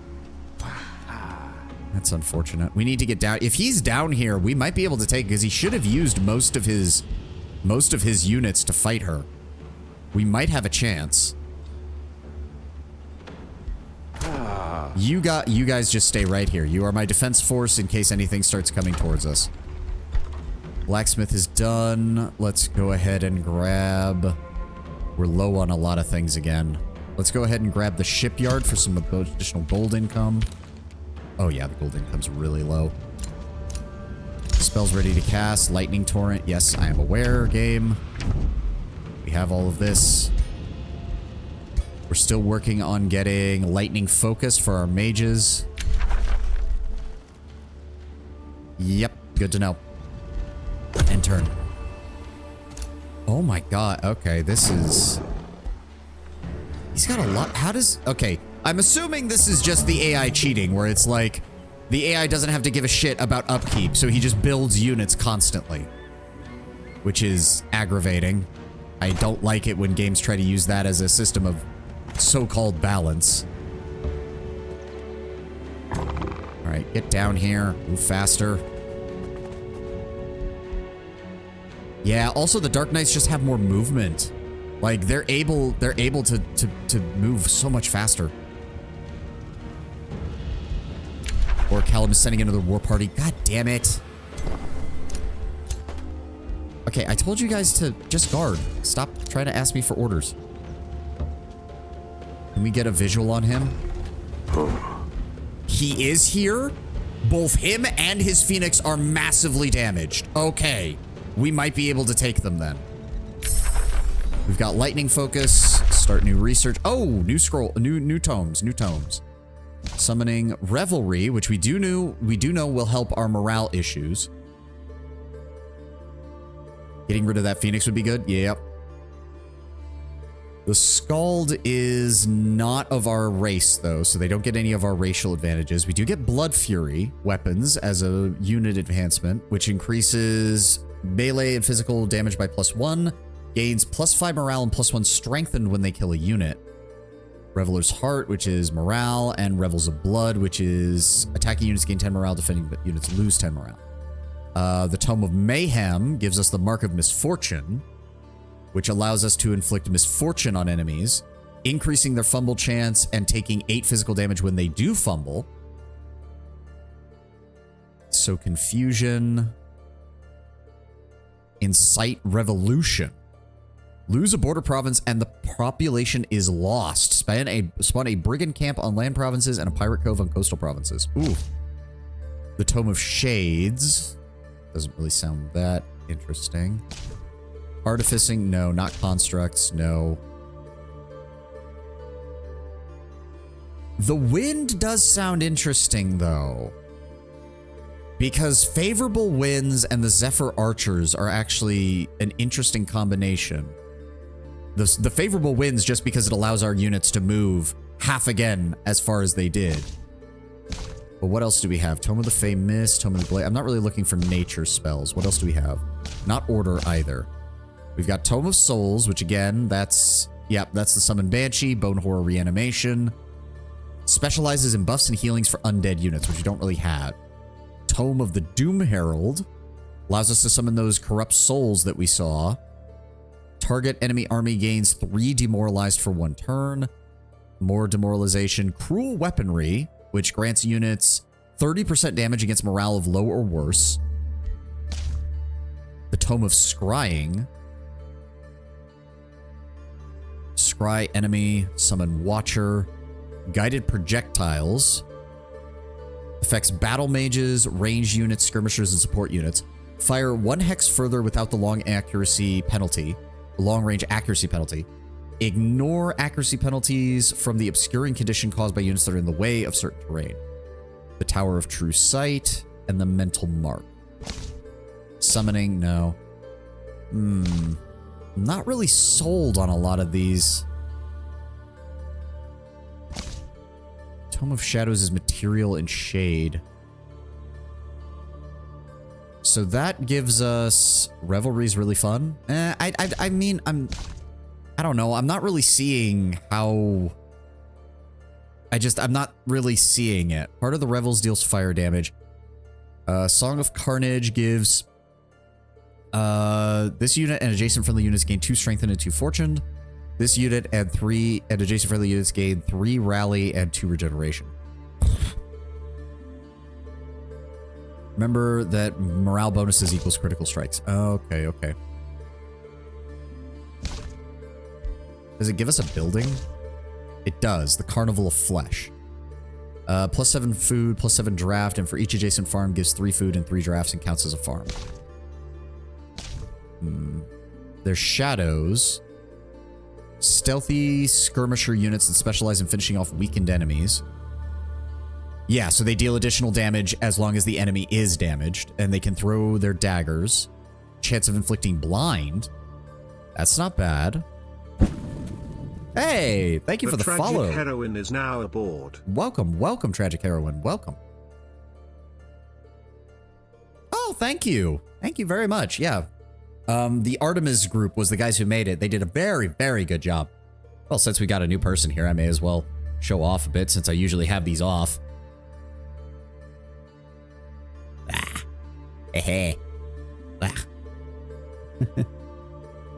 Thank you, thank you. Yeah, Dragonfly inspiration from it. Let's get back to reading real fast. What else does this have? Ignores their love doing body horror art, so I'm very excited about this. Oh, cool, cool. No, one of my inspirations was Tenwin, do not spray the new follower. Do not spray the new follower. It's fine. One of my inspirations for going with an insect VTuber design was Juniper Actius. If you've heard about her, the moth, one of the big moth VTubers. She does a lot of really good body horror art, as does her fan community. They do amazing jobs, amazing jobs. Okay, so that reduces all of their bonuses if they're that. This gives us plus 10% evasion. When attacked within 2 hexes, the attacker has a chance of becoming blind. This actually seems like it would work really well for us. Because we have ways of... Let me see here. They sustain 16 damage and have a 90% chance of becoming blind. Does that affect physical attacks? Cannot perform... So they can still attack in melee, but they can't do retaliation attacks. Okay. I do like the shades as well. Just the fact that they're a skirmisher unit, which means they get benefits from a lot of our bonuses that go to 2 different units. Ignore 50% of the targets when they are blind. That does sound really good.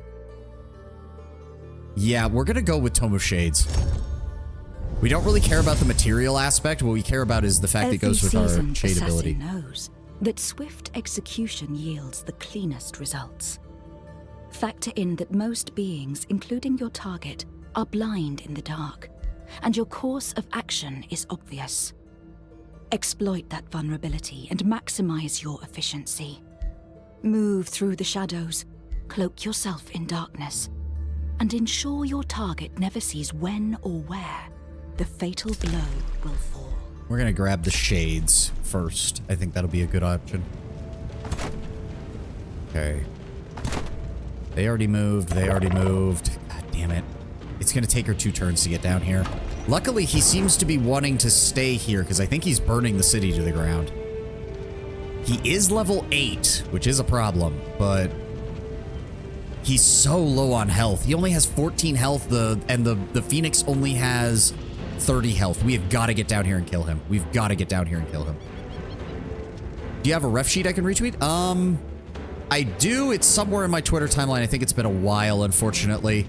I don't have it pinned because I have my stream schedule pinned. Shoot. I don't know. If someone could find that and, like, link it. Oh, no, wait. I have links disabled in the chat. That's not going to work. Shit. Don't worry. I'm excellent at stalking. Hey, yeah, as I said, all the links should be in the Twitch profile. You can find it real easily. The ref sheet is somewhere in there. It's been a while. I debuted it back in April. It was April, I'm pretty sure, was when I got the model fully finished. The ref sheet was from, I want to say November or September of last year. So it has been a little bit.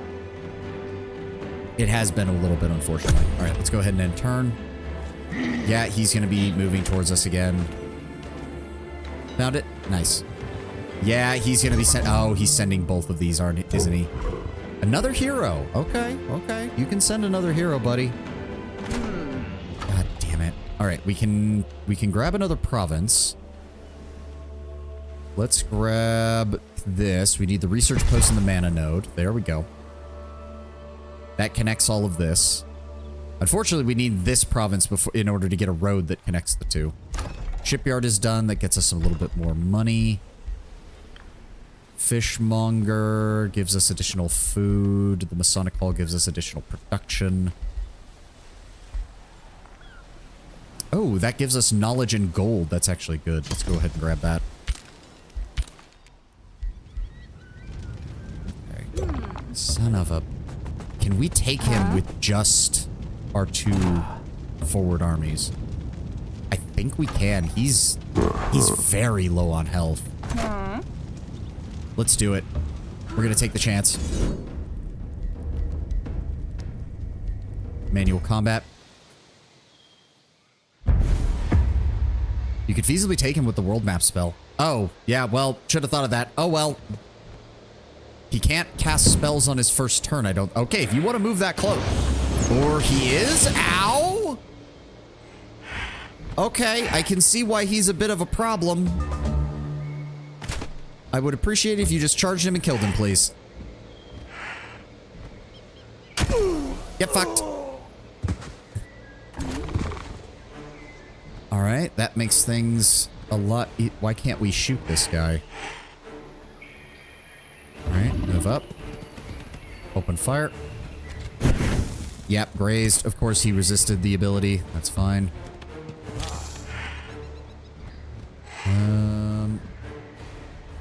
Jump. Oh, that counts as their movement. That's unfortunate. And unfortunately, my pyromancers are kind of worthless here. Just move up and shoot, I guess. Yep. Okay, we did inflict weakened. That's better than nothing, I suppose. And they're not close enough to do anything. He's not close enough to do anything. He's not close enough to do anything. My other pyromancers aren't close enough to do anything. I guess you may as well move up. I don't think... Yeah, fire resistance, blocked, blind. Yeah, I didn't think anyone was going to make that. End turn. Alright, what's the Phoenix going to do? Okay, morale. It is attack. What is it doing? Okay, it set everyone on fire. Good lord. Okay, luckily we can deal frost damage. and then have my hero deal with him. There we go. That is what a phoenix does. Yep. There we go. We got 27 gold, 150 knowledge, 27 food, and 27 mana for that. There's no victory against the Raging Storm, Star Eater. The great empires of Athla could not stop our mere servants, the Shadowborn. Now they crumble before the might of the Shadrai. Volto Cabal, in order to claim power within the Pantheon in the Astral Sea. They believe no power should be hidden from anyone and are known for their schemes and invasions of realms they deem worthy of domination. Their chaotic tendencies put them in direct opposition to the Covenant. Okay, so good aligned Gaudir and evil aligned Gaudir, basically. Your Dark Fae may be of use to raise the monuments of my glory. Kneel down and save them now. We will never surrender to an invading fire god. So we can vassalize the conquered city. We can absorb the conquered city. We can migrate the Dark Fae. They are the Mended Torchbearers, which is... I guess if we bring them back, does she pop back into existence? It's gonna take 4 turns. Just vassalize it. It's gonna take too long to do anything else. And let's have everybody else start moving back this way. Unfortunately, we took a lot of damage from that, which means we need to fall back. New Empire Development Skill. Forced March. The Crypt Blade. I think the Crypt Blade might be a good idea. Sorry in advance about my Twitter comments.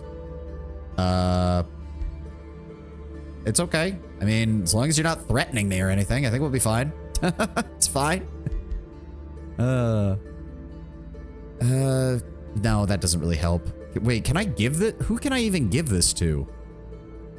It's not... You know what? Fuck it. Let's just grab it and see what happens. So we have... Maybe the Defender guy can use it? Spray me again? Well, if you're asking, there's nothing I can do to stop Tenwin from doing so. So I think we might have just gotten a weapon that nobody can use. Yep, I think we just got a weapon that nobody can use. Wait, where is it? Did it not? I'm confused. We just got it. Gain the Crypt Blade hero item. Oh, it's a wait, it's a miscellaneous? It's not a weapon. Oh. Oh, okay. It is a melee, though, so it's not going to do good on her. Let's give it to our Death Knight so they can double down on creating zombies for us. Okay, so that may... Plus, well, we're going to need to maybe get her a different weapon so that she can use a mount so she can move faster. Yaka has withdrawn into the Astral Void, so we're not going to be seeing him for at least 2 turns. A free city can be integrated. Good. We will get Supreme Vassalage in 10 turns.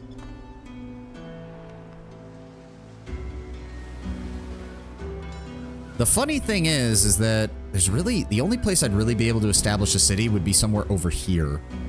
Between the Watchtower, the forests... I'd be able to build up a good forestry here. Yep. Okay, so we need to get our guys back home and healed. We need to regroup at Solzadam. Oh god, I'm hiccuping.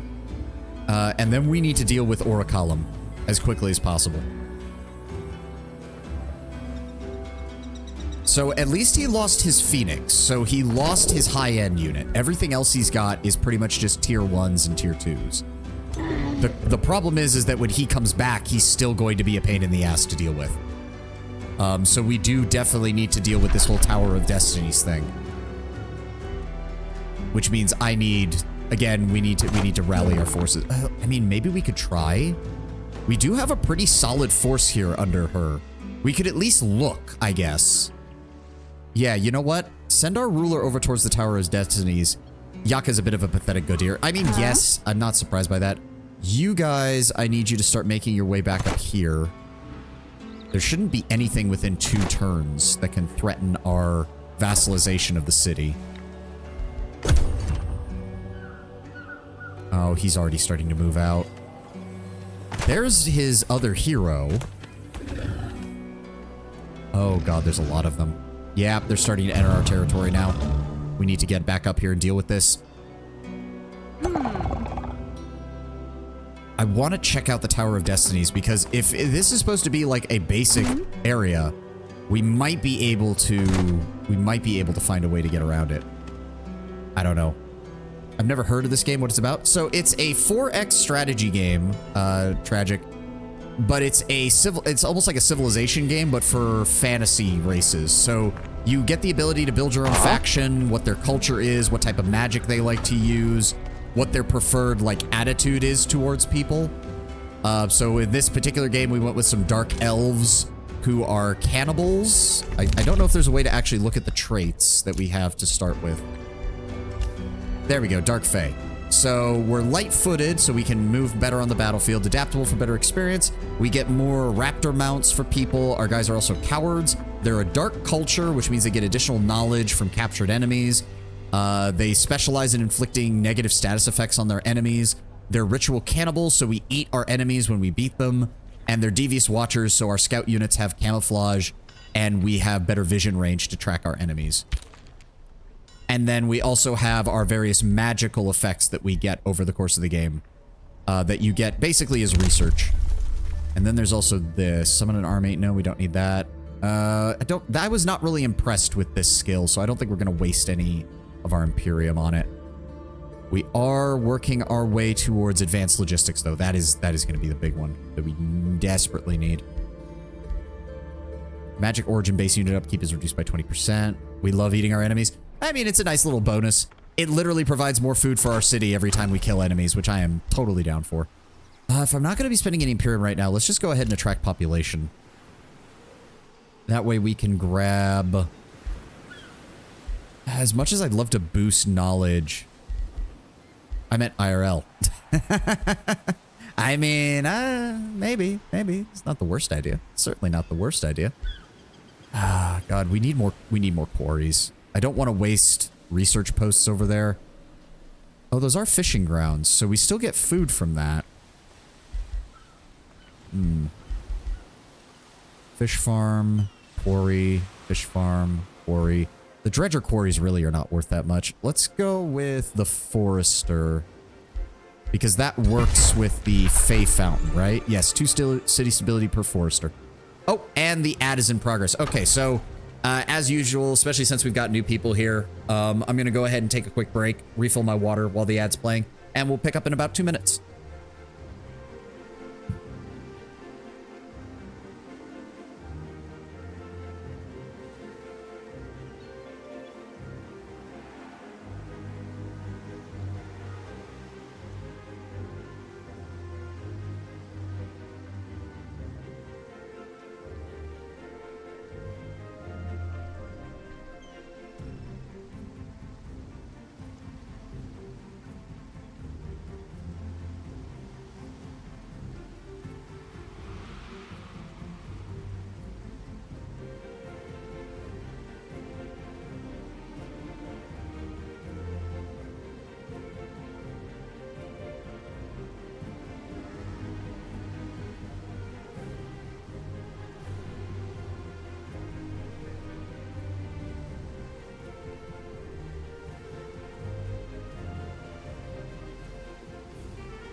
Okay, ad's just about done. You know, it does occur to me, the cost of Imperium to population is really not that high once you start getting really into it. I could see how you could easily boost a city quite quickly with that. All right, there we go. Ad is over. Tragic, since you are new here, just so you know, I try to take breaks when the ads go on, just so that way people who aren't subscribed can don't miss out on too much. I try. Sometimes I miss it entirely if I'm getting really into a game, though. All right, what was I doing exactly? Right, getting you guys back home. Yeah. As I said, I'm not 100% on it. I try, but I occasionally do lose track when I'm in the middle of the game and I just play right through the ad. Okay, so you should be fine. Don't worry about it.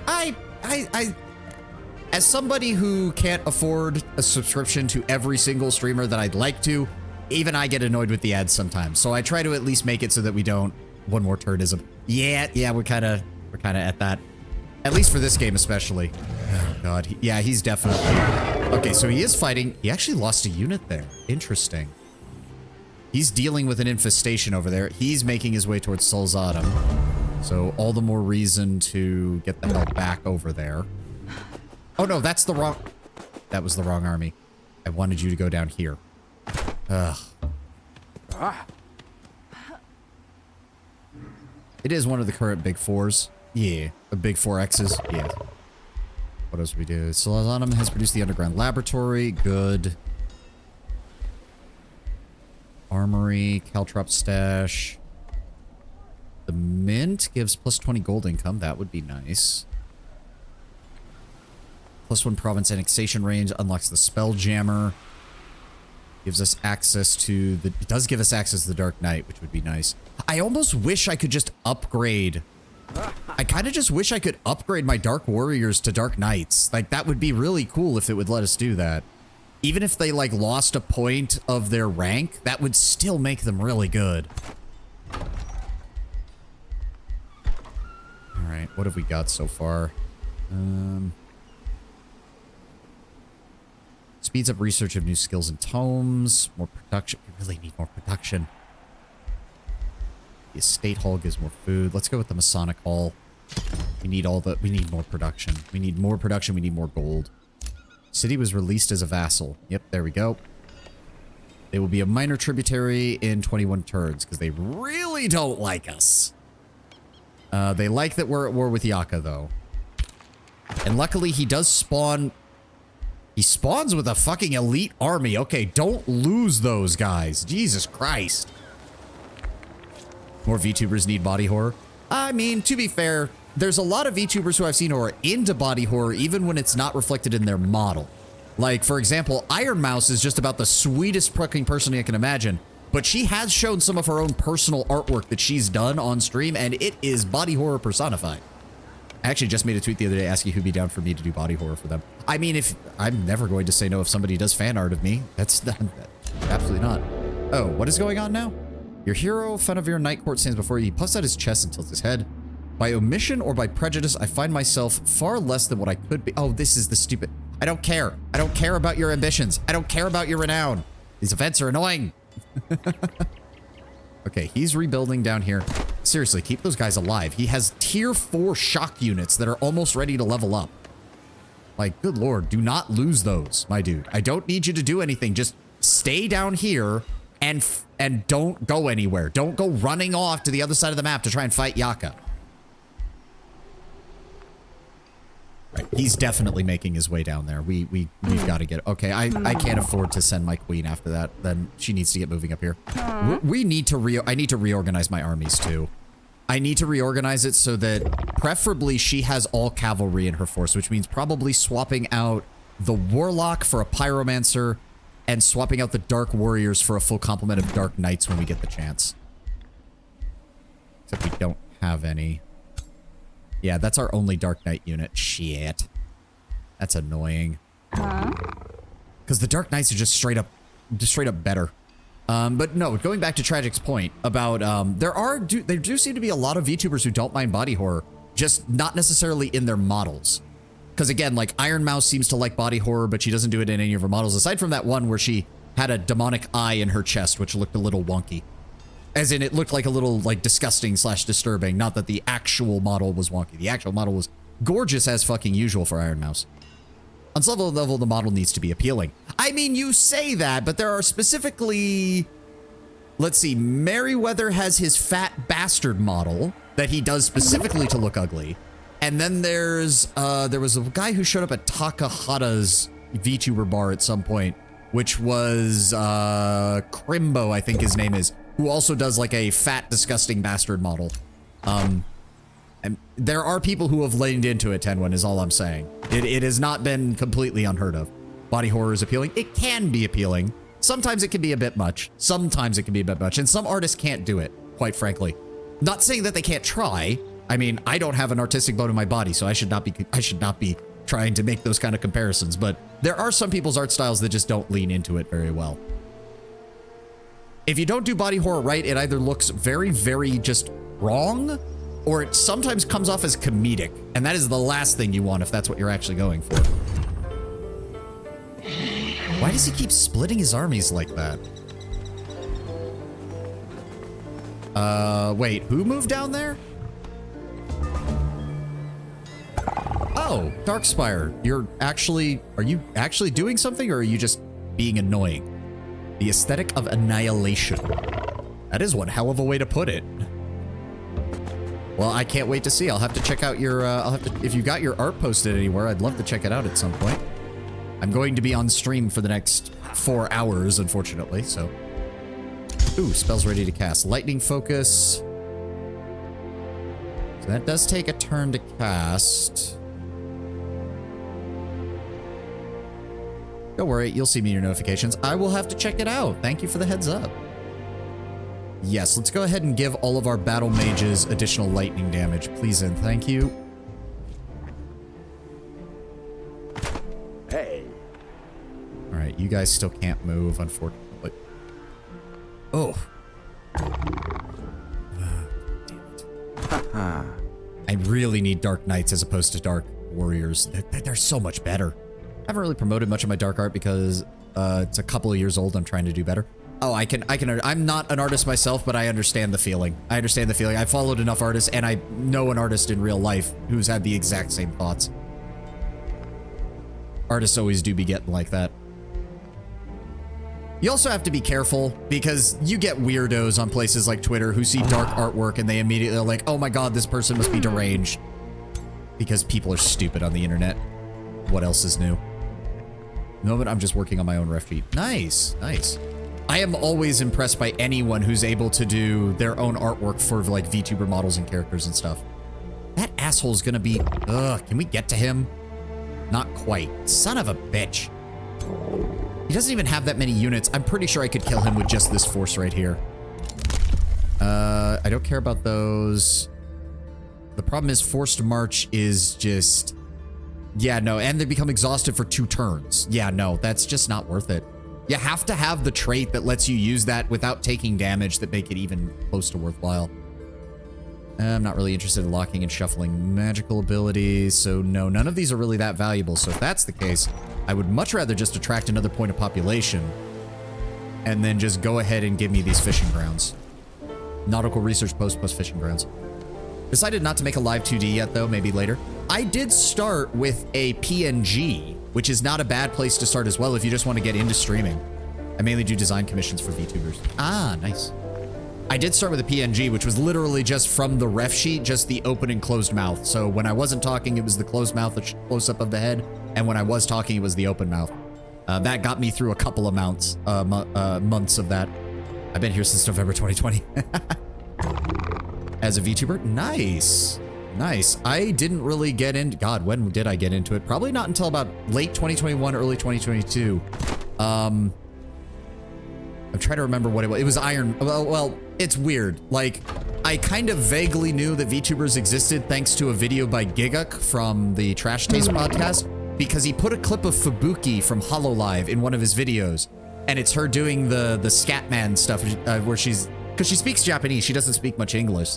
So she's like trying to phonetically sound out the lyrics to Scatman. And it's just fucking adorable. And that was my start with it. Okay, so he claimed a province. He's actually moving around now again. Yes, a province is being pillaged. I'm working on it, game. There's not much I can do. But yeah, Shirokami Fubuki was kind of my first vague acknowledgement that VTubers existed. And then I ran into the infamous, well, not infamous, famous, really, clip of Iron Mouse when she did her first, like, donation. Not donation, but, like, her first, when she asked her community to finance a new, as she put it, workstation. And that's because at the time she was still bedridden, so she wanted a new bed that she could sit up better in and do her VTubing stuff with. And watching her community just, like, she literally had it funded in like 5 minutes. And she was, it was just, I don't know, it was a very genuine moment. It was a very genuine moment. Damn, he's not quite close enough. Iron Mouse is a huge inspiration. Oh, absolutely. She also has this obsession with getting everyone she can into VTubing, which I just find adorable. Shade.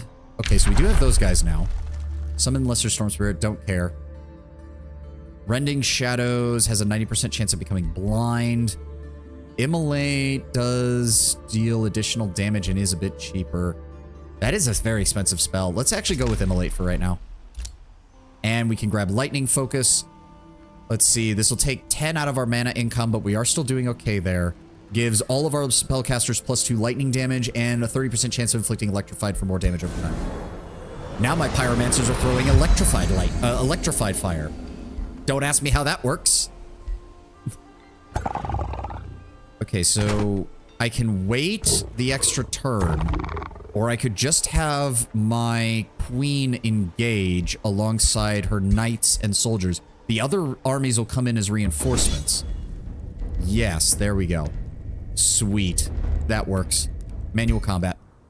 Recently came back after a year-long hiatus from VTubing activities. Aside from commissions, that is, because I was drained. Oh, I get that. Like, I mean, in some ways I don't, because for me, streaming has been a great way to just kind of enjoy the games that I like playing. So I haven't really gotten burned out on it. I'm just very... I kind of, like... It took me a long time to like, so like you see as my mouth opens and closes, it looks like my character, like my avatar's pushing the buttons on the controller. I only figured that out like 3 weeks ago after having this model for like 6 months, because I didn't know that that was something I could adjust to VTube Studio to turn on. I just don't have time. I work a 50-hour-a-week job on top of streaming for 22 hours a week, so I'm kind of a little behind on like figuring out everything my model can do. Oh, he has Slip Away, the piece of shit. Okay, he has Arcane Guard. Oh my god, are you okay? I'm actually doing no, Tragic, let me put it this way. The combination of my new job, which is way better than any job I've had before, and VTubing to actually like stream and play my games and do all that stuff, despite my own personal problems in real life, this is still better than I've been in years. I'm dead serious. I'm still doing better than I was before I got into all of this. That's kind of an indictment of how shit my life was before, but there's not much I can do about it. Okay, yes, good. We want to draw him in. We want to draw him in. He'll either have to go after the Banshees or he'll have to go after my hero. No, and I actually do have to credit a little bit to VTubers in general, just because I was in a pretty dark place when I first found VTubing, just as a hobby, as an enjoyment of something. And I'm very glad I did, because it's just been one of those things where I can relax to it. I can turn on a streamer that I really like and just listen to them. And I used to, when I was younger, I was big into the Let's Play scene. Like I'm one of those people who, I don't pay cable. I don't pay for any like cable or TV or anything. I only watch VTubers and YouTubers and Twitch streamers, and I don't see like, I already pay an internet bill. Why would I pay cable for shit that I don't watch? All right, go ahead and end turn. So, like, extending that to VTubers and stuff was just a natural extension. Oh, where's he? Wait, he didn't? Oh, he didn't charge. Interesting. He didn't want to charge me. Well, that's fine. I could just go ahead and evocation blast you from here. Fun fact, fire is an ionized plasma, can carry electricity. Well, that's good to know. Okay, so we did some damage to him. Can we... If I do Wail of the Banshee on... I can hit all of you from going here, so let's try that. I've been enjoying myself checking out small streamers. Well, thank you. Thank you very much for being here. Oh, good. So they resisted the electrified, but they still got weakened. I can charge him in... He's only going to hit once, unfortunately. We can use the Pyromancer's abilities to hit all of them. There we go. Their hero is resisting a lot of our abilities, unfortunately. Where are my Warlocks? There they are. And then we can hit you. Good. Hey. Alright, which then allows my champions to run in. Does this actually... Sprint. Does gain 1 hex of movement. Slippery, fleeting, swift. Nah, it doesn't matter. Alright, rush in. You got the voice for it. It's a bit sad I don't really have the voice for streaming, as I think you know. You've heard me speak. When? Wait. When did I hear you... Now you're making me... Now I feel really bad, because I honestly do not recall you... Wait. Did you send me a video with you talking, or... See, now that you say it, I swear that you're right, but I, for the life of me, can't recall at all you actually doing that. Okay, well, regardless, I think you undersell yourself. You can get by with even a weird sounding voice. The Amplitude community video. Right! Oh, that was what it was. That's because it was in the Amplitude video. My apologies, Tenwin. My apologies. Oh, should we just kill him? Yeah, we should just kill him. Get in there. Slice. Oh, right. He has the stupid fucking slip away. Where's my pursuit? Where am I, guy? Do I send them or do I send the knights? Send them. Right. No, I think you underestimate yourself, Tenwin. There are VTubers with weird sounding voices. There are VTubers in foreign languages. You've got Zentreya, who uses a speech to text to speech device. I think you're underselling. I think it's also just a case of VTubing and streaming in general just has way more, I don't know what the right word would be for it, more openness to that whole kind of thing. They just have more of an ability to get by even if you have a weird sounding voice or if you think that you sound weird. I don't know. The real thing, Tenwin, is you have to want to do it. Because for the longest time, I didn't want to do it, so it didn't matter how my voice sounded, I just didn't do it. There's only so much you can do if you don't want to do it. Alright, are you guys all done? You are all done. Let's go ahead and... frost damage. That can hit both of them. Or I can ignite them for additional burning damage. Let's go with ignite.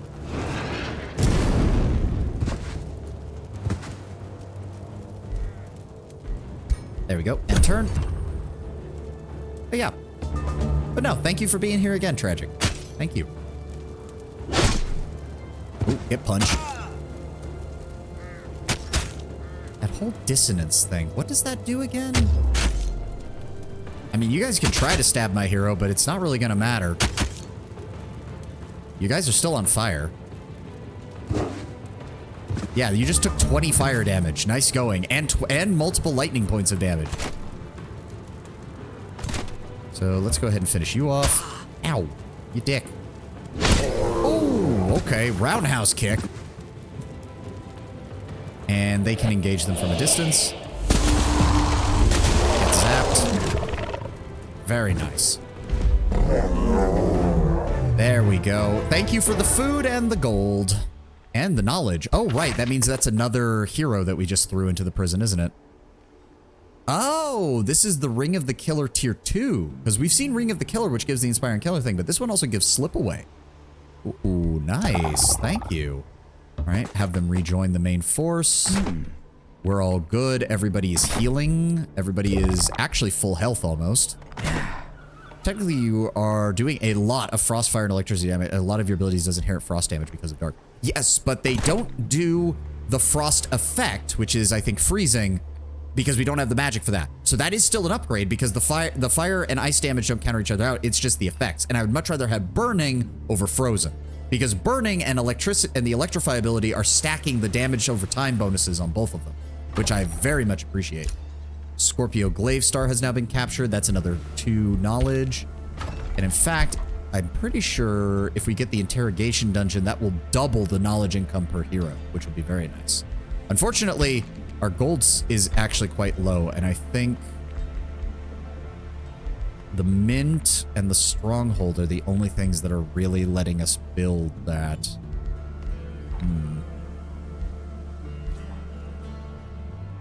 Starting rank. Yeah, I think we're gonna have to get the mint next time. We need it. We need more gold. We're not making enough gold. All right, he just seized control of that province. Okay, he's rebuilding everything. Again, don't do anything stupid, dude. You have a very good army. Just sit there and keep track and just lock this area down, okay? That's all I need you to do. New Empire Development Skill. 200 mana and 200 knowledge upon completing the conquest of a city. Not bad, but again, that really feels like something that is much better when there's like 6 or 7 AI and a bunch of free cities on like really large maps.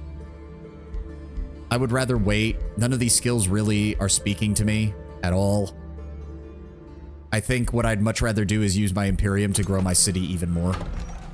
Failing that, how much longer do we have on you? 5 turns for this? We can't really, yeah, we can't integrate it just yet. Let's just go ahead and attract population. What do we want? Another quarry, maybe? The dredger quarries just aren't worth very much, though. The regular quarries aren't worth very much either. God. I can't take anything down here because this is all the free city stuff. This city ruin needs to get rid. We need to get rid of it if we want him to expand this way. I guess the dredger quarries. There's kind of no reason not to. You know, now that I'm really looking at it, you don't need as much food because as long as you can keep your Imperium going highly, it's real easy to finish off, like, to get another population bonus from this. So I'm going to go ahead with another dredger quarry. I'm going to have to send somebody to deal with this, aren't I? Because that plus 7 gold, plus 7 mana is going to be really useful. Shit. Oh, he's already back, isn't he? Yep, and he's got 2 heroes in that army. Fuck. See, the problem is that he starts with all these abilities. Unit is immune to the umbral malady. Target unit suffers burning. This effect cascades to adjacent units as repeated. Oh, okay, so we have to spread out when he does that on the first turn because he's always going to do it.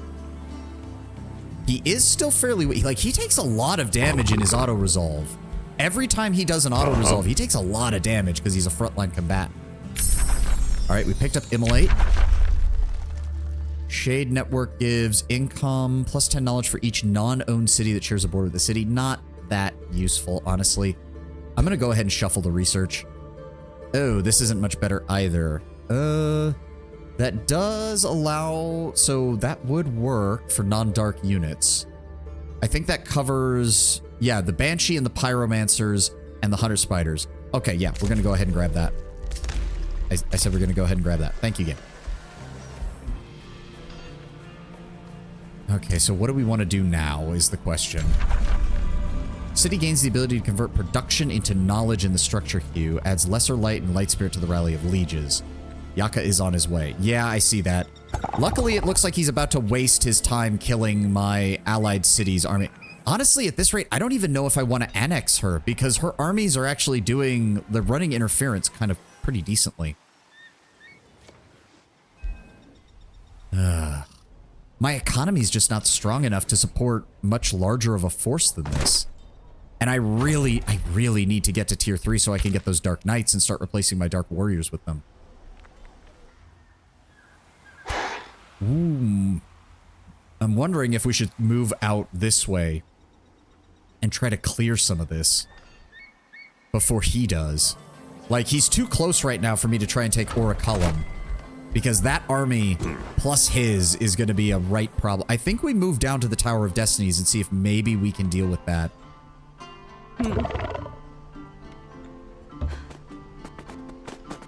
fact, I'm going to bring you with her, but I want you to take the Banshee and your remaining forces.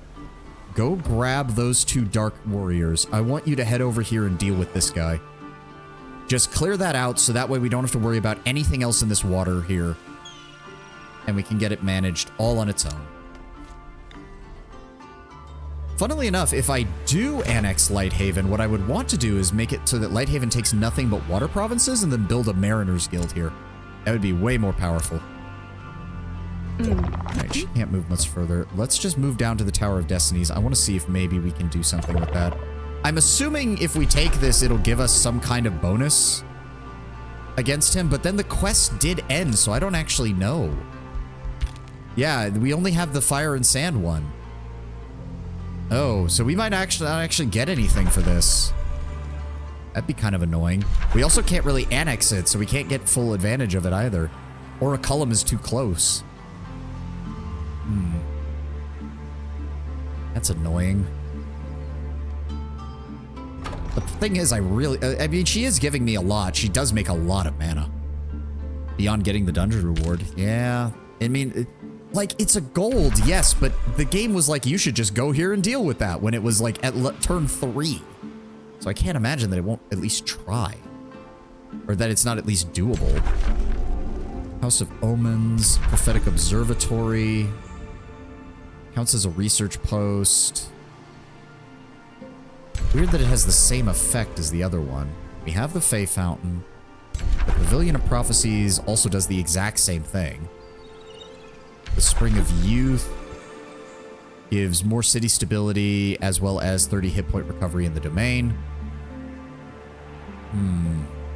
Ember Keep gives +2 knowledge per quarry in a city domain.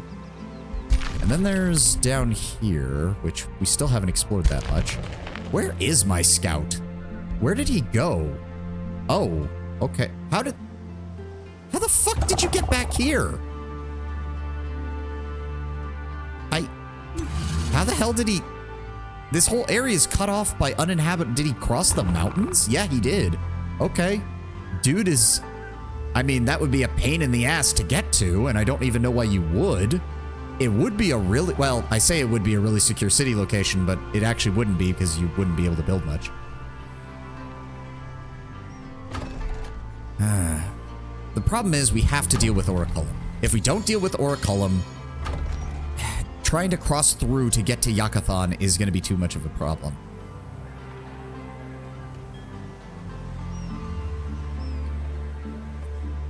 I think I'm just going to have to build more armies. Like, I'm just going to have to... I'm going to be running really low on money, but I'm not going to have much of a choice. Darkspire is giving me some gold, which is nice. They're pretty much all of my mana income at this point, because I'm using way too much. But we don't have much of a choice. Yep, he fought them and immediately won. Big surprise. A new rally has started. That's a battle mage unit. We can get another warlock. Night Guard and Daylight Spear. I don't really care. I don't want those units. I can't even really afford them right now. Okay, he's working on the mint, which will get us a little bit more of that. You're heading... Oh, good. You can get there in one turn. Let's just go get them right now. Clear them out. Attack. Do I manual combat this? We don't really have any ranged attackers aside from the Banshee. Auto combat. Oh, that still took a lot of damage. And we have to deal with the... it is just 2 water spirits. We should be fine. Yeah, we're good. Fiery Wake Boots. Glance +1 defense, and this unit ignites flammable obstacles and it moves over on fire. Ooh. For my Death Knight, that might actually be really good. Which one is it? The Vicious, right. Oh, no. +3 defense is way better. Never mind. I could give it to the melee guy, or I could give it to her. Oh, no. She's never near the front line, so that's not going to work for her. Give him the Fiery Wake Boots. I'm definitely thinking we need to give him a different weapon. Like, the summon slaying Firebringer is cool and all. But God, he needs a mount. We need a mount for him. Okay, so where were we going? Yeah, we kind of want to go down here. That's a random NPC army. There's the Spring of Youth down here. He's still left. Okay, so I say I don't want you moving your army, but I'd appreciate it if you could at least deal with the water spirits, for God's sake. All right, you need to head back to our city. And you... I don't want to use 90. When this gets below 50, I think that's when it's a safe bet to use it to boost your population. Because now that I look at it, we're actually over halfway. Yeah, the population maxes out at 30.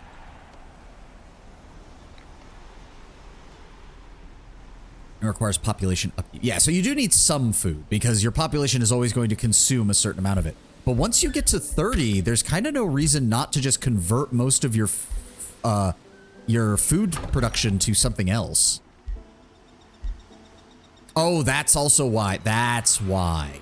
Acquiring new population requires 20% less food. That's good. We need to get her to level 3 then. Getting the +1 gold, +1 man, +1 knowledge, that'll max out at 30. That alone will help take care of our gold and mana issues right now. You can absorb the other city next turn. The problem is, I'm not sure I want to. Her armies have actually been doing a decent job holding them off, and if I absorb her, she loses all of that. But I do get the more income, which would be nice. We'll see. We'll see. Because right now, she would lose that. We would lose this army, this army, this army, and her main army. Which is kind of bullshit. I think that the main army should be kept, but the other army should be disbanded. As long as you have... Oh, we actually don't have hero cap. Okay, so I could see how that would make sense then. We do kind of need it, though. We really do.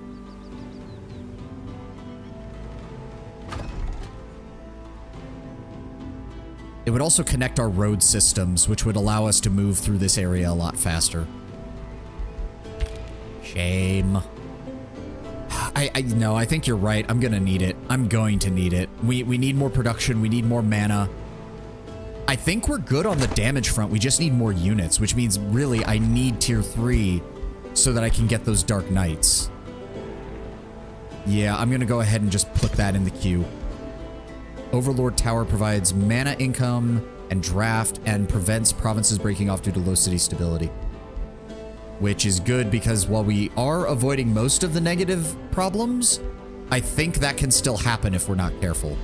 So we're definitely going to need to get that. Okay. So where do I want to send my ruler right now? I find it funny that our scout captured this watchtower and the enemy has never reclaimed it, which means I still have vision on everything they do over here. These things are starting to get... See, this is the other problem, is that a lot of the basic enemies are starting to evolve. All of the little marauders that are scattered around are starting to get bigger and more of a problem. Do we clear... Maybe we could clear out those city ruins and get rid of that.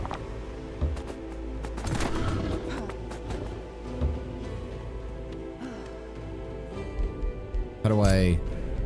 Let me see here. We can rebuild a city for less problems, or we can remove and dismantle it. A city here isn't going to be very good, though. It's way too close to Darkspire.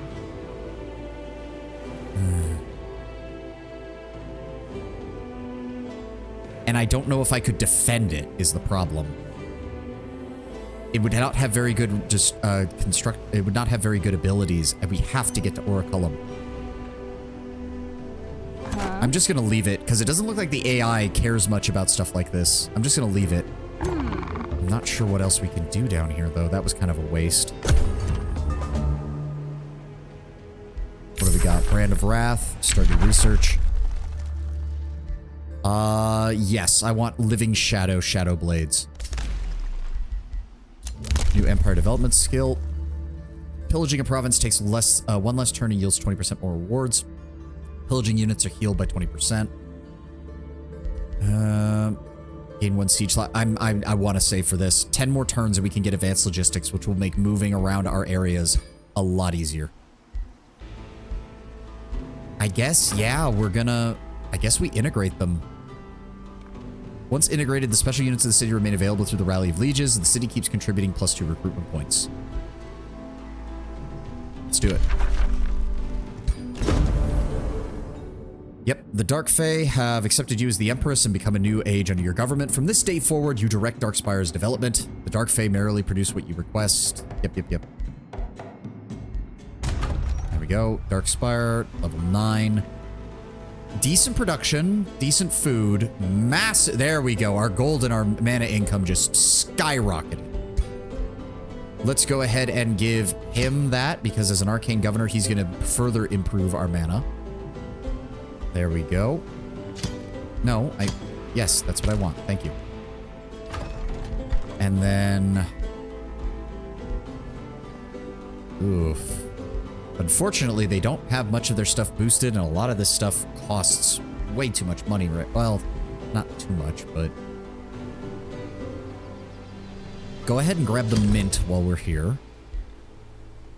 They need a Dark Forge and a channeling tower. We'll work on that later. Just focus on getting the mint up and running so we can start getting... I want to try to get our gold production above 100 and keep it there. You return here. Nothing you can do. Wow. Where does she get all these items from? Unit has 40 movement. The Demolishing Book of Frugality. Units in the army cost 10% less base upkeep. The unit's attacks damage fortified obstacles. That's really nice. She has the Worm of Demolishing. Where is she getting all these worms from and why? And the Demolishing Seer. Why do you have... You have 3 items that give you Demolisher. Why? Units deal an additional 25% damage when flanking. These unit inflicts morale penalties when killing an enemy and affects enemies up to 3 ranks or 3 hexes. Very nice. What is your ritualist? Okay, focusing on buff. He's about to demolish your ass if you start asking dumb questions. Apparently. He's also a steward, which makes sense. Even if our cities always have negative stability. They never have good stability. Not once. Alright. He's only giving me 5 gold. It's going to take a while for... Oh, right. We can give him a Whispering Stone. There we go. That will help things now that we've gotten that taken care of. Yay. Well, this is one good thing. It means that most likely the enemy will now start trying to march on Darkspire rather than my capital because it's closer. So that means I could probably move this unit up. There's no enemies over here, I'm pretty sure. There's no enemies anywhere down here. He has some down here, but it would take too long to get down there right now. Not until our road system is better. We could try pillaging a province to draw him out. That might work. Is there nothing I can give this guy so that he can... Yeah, no, he doesn't have anything I can swap him to that would then allow him to use a mount. Neither does she. Ignore status. You know what? Actually, Adept Robe. Ignore 4 status resistance and gain 2 status resistance. Let's go ahead and equip that. We can also give him... Flanker and Inspiring Killer might be good. Or, yeah, Flanker. Let's go ahead with that. Unless you craft or find a melee weapon. Yeah, you're right. I don't know. I appreciate that there is a way to craft items in this game, but quite frankly, it seems like it's really expensive. Like, it takes a lot of resources, and you also have to find other items to disenchant firstly. Pact of Integration. Yep, we did that. You still need to move. We could raid this province and try to draw him out. I'm just worried that we're going to get drawn into it. The problem is that he is starting to clear out the NPC enemies that are down here, which has me worried that he's going to start... Once he's done that, he's going to start focusing on moving closer to us. Which I have a problem with. I'm thinking maybe... the problem is, I don't even know... It's going to take us like 4 turns to break through these walls. And he is... See, this is part of the problem. He's too goddamn close. he's going to be able to run on us. I think we have to try the Tower of Destinies and see if maybe the game still gives us something of an advantage with that. We have to try. Hopefully my fucking elite squad down here is able to do pretty decently with them. Alright, end turn. Yeah, and he's starting to go underground now, which has me doubly worried. Because I think that's the closest entry to going to the underground. And it's like the closest one is still very far away from anything that we have. Gotta guard those infestations, wonders, and mobs. Yeah, I know, I know. It's just kind of annoying that you have to go in with a single stack, but I kind of get why they do it. Alright, you go ahead and move up this way. Get set for that. You're still working on getting our gold production up, as are you. Brand of Wrath, that we'll lose 4 units of mana worth, so that's 8 mana, but that will allow our other units to additionally apply Weakened, which will be good.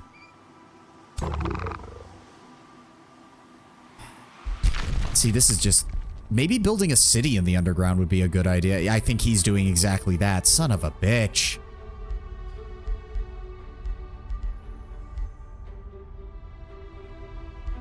I have a feeling that he was triggered to create a second city because I got a second city, and now he's scrambling to do that.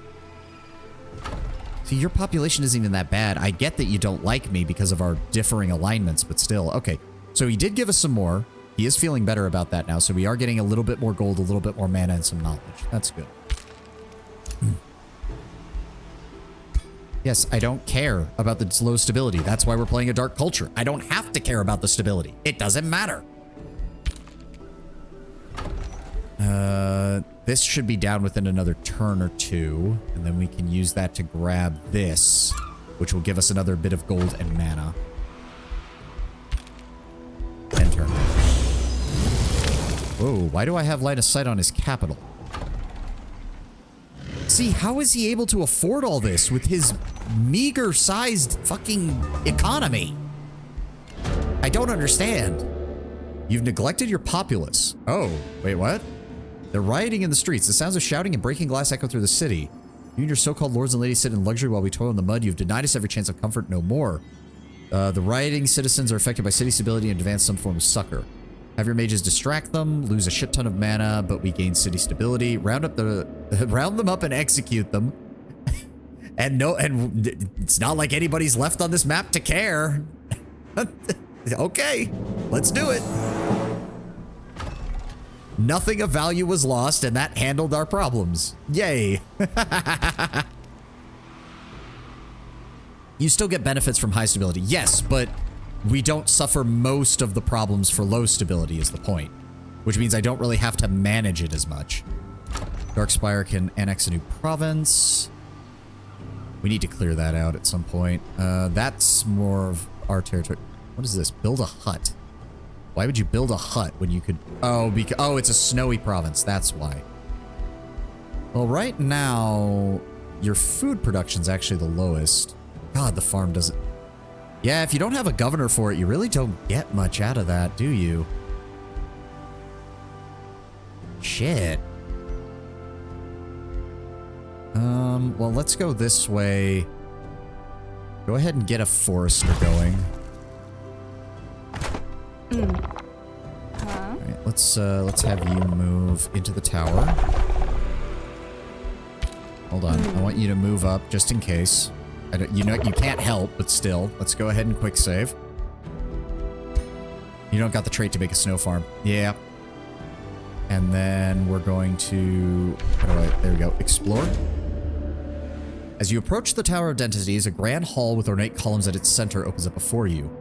The reliefs worked into the columns each tell the story of a rising people receiving gifts from a mysterious Godir. Some learned to endure fire, others grew wings or started to siphon life from their foes. In your mind, a muffled message echoes, only the worthy ascend. The depicted races seemed ancient and forgotten, but your troops shudder as surrounded by figures start to emerge from the dark edges of the hall. Let me see here. Invoked the column of the rotting corpseborn. Oh. Plead for a Dark Blessing. 4 Strength Shadow Affinity check. 50% chance of success. If we succeed, our troops are changed and gain the Glint of the Whiteborn.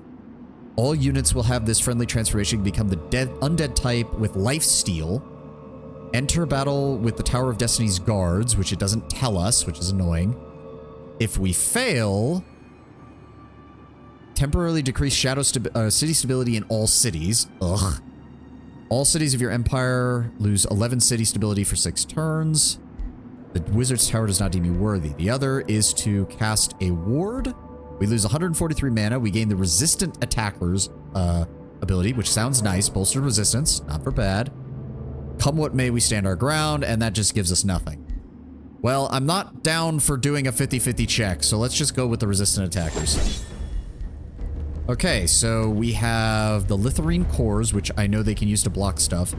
The Tide Spirit, which is a tier 3 water, and then 2 lesser spirits. We should have this in the bag.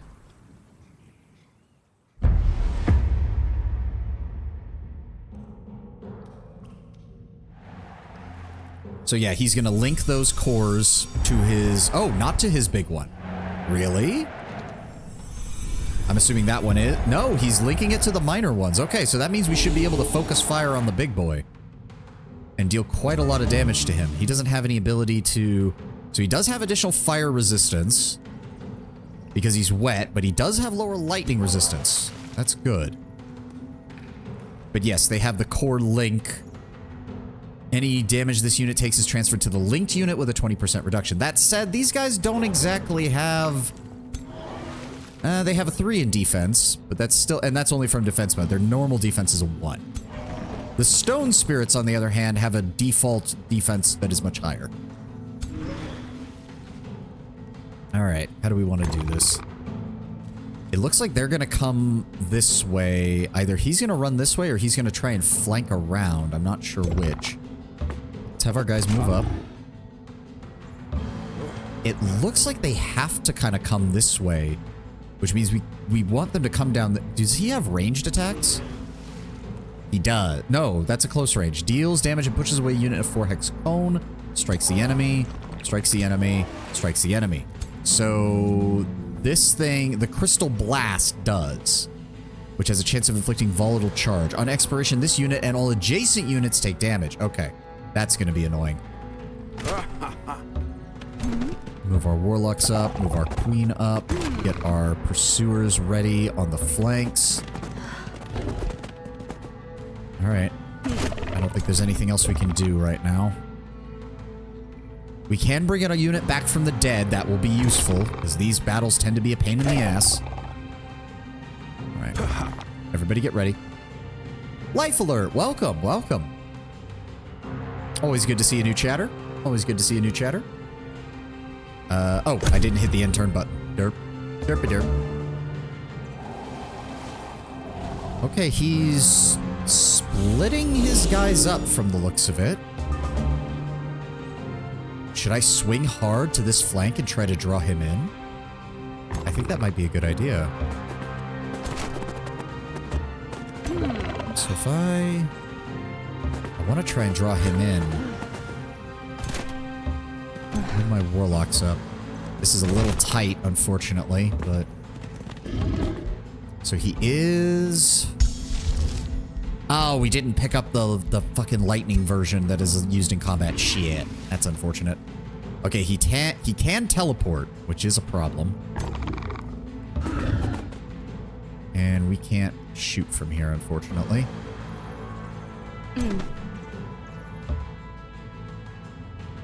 Okay, just...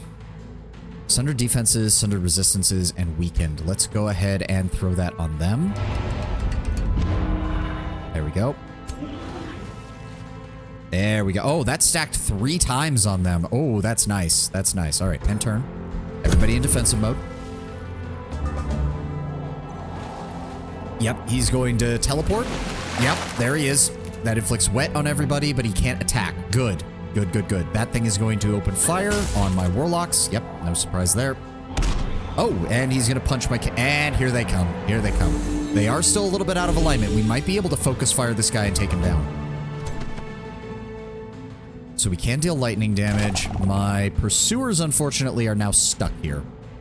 As is my queen, unfortunately. But let's take our Dark Knight.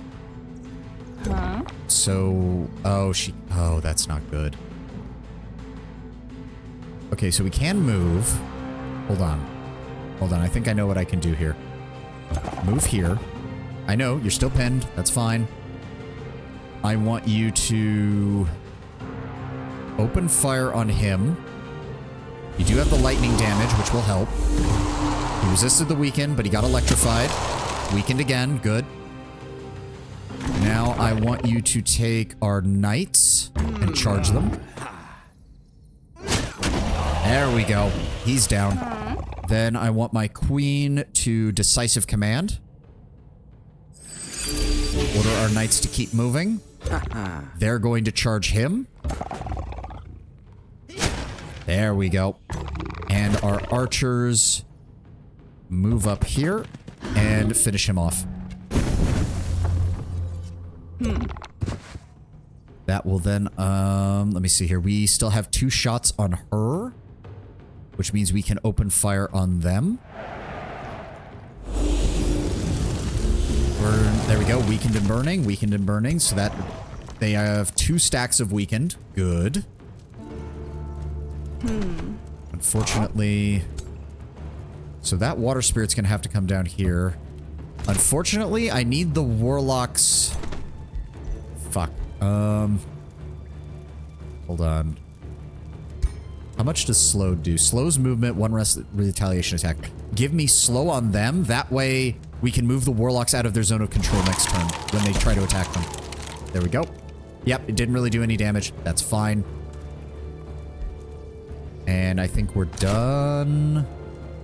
End turn, end turn. There we go. Yep, he's going to attack the warlocks. Luckily, they are weakened, so they're fine. They are flanked. It's okay. That thing is still being a pain in the ass. So what I want to do is... Let me see here. You guys open fire. It's not going to deal that much damage because it's just dealing damage to him. That's fine, though. Then I want my warlocks to fall back. No retaliation attack. Very nice. Lightning. There we go. That thing's dead. And now... Let me see here. Let me see here. Send my knights to engage those water spirits. Keep them from moving in on us. Meanwhile, go with the sprint. That should allow them to attack from behind. Right? Yes. Okay, good. So I have you guys attack first. Oh, they critical. Nice. All right, don't need the other guy then. And then my queen can come over here. And she still gets 2 attacks, which will allow her to deal damage on them. Unfortunately, it's fire damage, so it's not dealing nearly as much. But I'll take it. You can move up here. Defensive mode, and then... Fuck it. We've got the mana for it.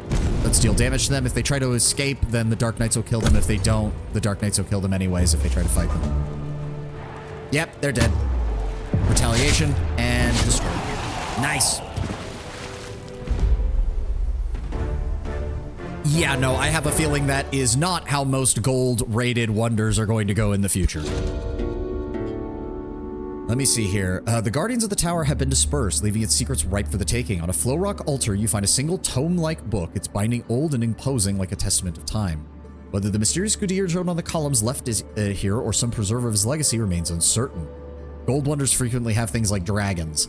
Upon touching the book, you hear the same echoing voice in your head. What path do you wish to lead the Dark Fae on? We automatically get 201 knowledge, which is good. The path, you are granted an astral attunement spell, which you can use to alter the abilities and appearance of our race. Astral Omen, granting a positive random status effect when a spell is applied in combat. To Eternal Life Beyond Death, granted the Whiteborn spell, which you can cast to alter the abilities and appearance of your race. So that would give us Lifesteal, which I imagine stacks with our weakness ability, which means when we attack an enemy, we get 20 temporary hit points back every time we hit an enemy. towards the riches and spoils of the earth. We gain the Gold Touch spell. +2 resistance and +1 gold per population in cities. On the path of demonic powers, a pact unbroken. We gain the Infernal Fiend type, flying, increasing our mobility. Frenzy, increasing our damage whenever we land an attack. And cities of this race ignore city stability penalties for Chasm and Lava in their domain. Gold Touch is a minor spell. So interesting. So you have 3 major spells and 1 minor spell just out of... Okay. Infernal Fiend would be really strong because Yaka has a lot of fire stuff. That is true. I also feel that it works a little bit better than Whiteborn simply because we already have an ability to get health back. Infernal Fiend unit type. Lower frost resistance, lower spirit resistance, additional 15% critical hit chance, desolate walk, lava walk, and fire resistance. We also get flying, can move on any terrain, requires seafaring to traverse water hexes, yep, can safely move past most other units and obstacles in combat. Mostly because Materium didn't actually have a major transformation until Giant Kings. Why? I don't know. Well, for the sound of it, it was more of a support, like, it sounded like Materium and Order used to be much more like pure support paths, so it kind of makes sense that they didn't have a major transformation until they got their respective expansions. Whenever this unit lands an attack, it gains a strength of a stack of strengthened. And I do think that, yeah, the path of demonic powers. Let's go with that. Do we get that automatically? Oh my god. We could just... Okay, so hold on. So this is ready. That increases our upkeep by 8, but that's fine. Go ahead and enchant. All other affinities had their major transformations. It was just Materium didn't. Oh, that kind of sucks. And then we go for Demonkin. It automatically occurs. We have only Dark Fae in our empire. Let's go ahead and transform. An entire race of Cambions.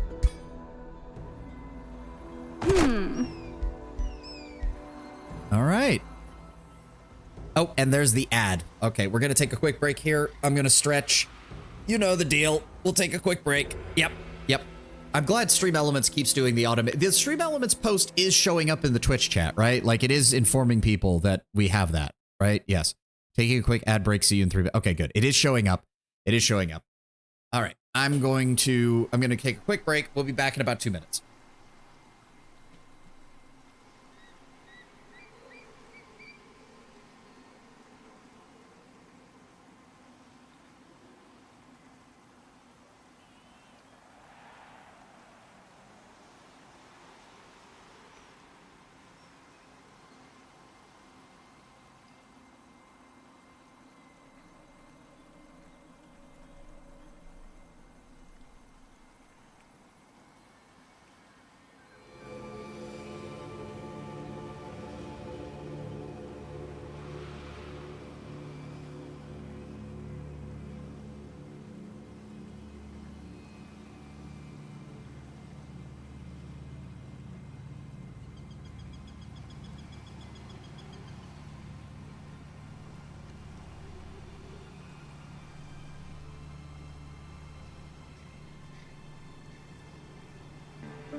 Oh, welcome back, Lord Brownbear. Good to see you. We're just waiting on the ad to finish up.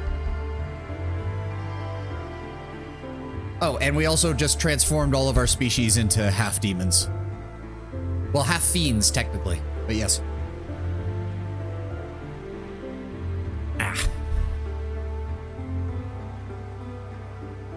They literally do just look like the Cambions from Baldur's Gate 3.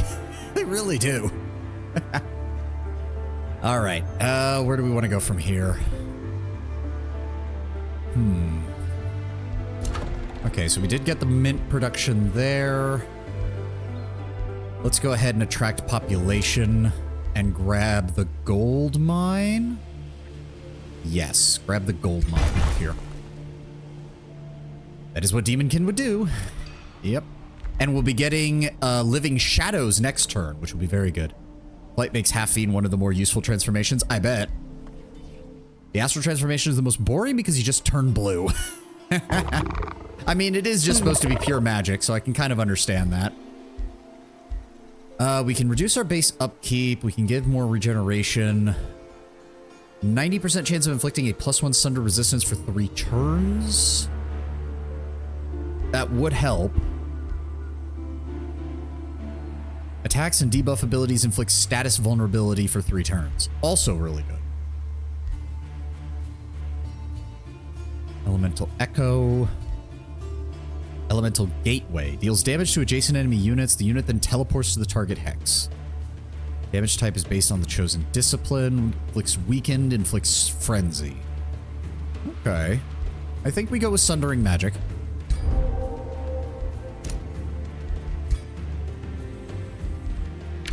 Alignment changed. Yeah, no fucking surprise. Your alignment has changed from evil to very evil. Minus 200 relations with free cities and rulers that have neutral or better alignment. Random events have a 20% chance of being negative. Are you still... You still really... 10% chance of the free city declaring war while the state of relations is neutral. Oh, that's not good. Yeah, we have a lot of clashing affinities, and that vassalized, conquered... Wait. Vassalized, conquered... Excuse me? Yaka was about to burn your city to the ground, and you're pissed off that I vassalized you? You son of a bitch. I don't care that your alignment is good. You're dumb. And this, Lone Star, is why evil will always triumph, because good is dumb. I love Spaceballs. Should have migrated them. Maybe I should have. I mean, I could still eventually annex them if this game goes on long enough. Alright, so my infantry are still... They're still a little... They're still slower than their cavalry counterparts, unfortunately. So the Dark Knights are still a good choice, but at least now we've solved most of our issues with that. In theory, you just need to build up an army and march on Yaka. Yeah, the problem is I'm a very cautious player by nature, in case you haven't picked up on that, Tenwin. We could... It does occur to me, we could grab that city ruins, because there's a lot of stuff down here, and that could attach to the Tower of Destiny. The problem is he's probably going to try to claim the Tower of Destiny next turn. It would also give us access to this underground passage, which is a bit far away from where he was building stuff. And that would allow us to actually work out some stuff down here. Again, though, I feel like my economy is just too weak. It always feels like it's too weak. Admittedly, if he's underground right now, this might be our best chance of taking Oraculum. The problem is... Okay, yeah, we do actually have quite a bit longer range now. That's good. Could I bait his army out by pillaging this province? Yeah, let's try that. Pull our armies here. I want to see if I can bait him out and force him to attack me. Oh, is that Yaka himself? No, that's just a random army of spirits that he's pulled together. Oh, but here comes Oraculum's army. See, this is what I mean, like... I mean, at least he's only got tier 1 units. Like, he's still... Well, he has a couple of tier 2s. He has pyromancers as well. Yakadi's nuts. My scout is just wandering around over here. Nobody has any problem with him, apparently. Although, admittedly, we do have... oh, chapter completed. Pick a new tome. We're still on tier 2s for the most part. I kind of like the idea of Mayhem. Because that's yet another debuff we can throw on enemies. Oh, why did it do that? There we go. Inflict misfortune. If a unit attack is a fumble, a hit becomes a graze becomes a miss. Fumbles are usually caused by low morale. They also take 8 physical damage. When fumbling, it can stack up to 3 times, which does give them a 45% fumble chance. Sow confusion. At the start of the battle, enemy units are displaced by 4 hexes, suffer misfortune for 3 turns, and suffer slowed for 1 turn. I do feel like Mayhem and Revelry do pair well together because their whole point is morale issues. If you can inflict low morale on the enemy and misfortune, then they're fucked. On the other hand, I actually do like Tome of the Winds. We're not very high on a Materium efficiency, but Secret Arrows gives us even more range on our ranged units. And the Zephyr Archers would actually be a very powerful tier 3 version of the archers we already have. Zephyr Shot deals damage to a target unit. Adjacent enemies take 50% of the damage. And they can shoot bow at a longer range. And then there's just Favorable Winds, which is just straight up gives half movement point range, which is nice. I don't want Construct. I don't want Artificing. I don't want Dungeon Delving. I can only see Dungeon Delving being useful if you actually go underground.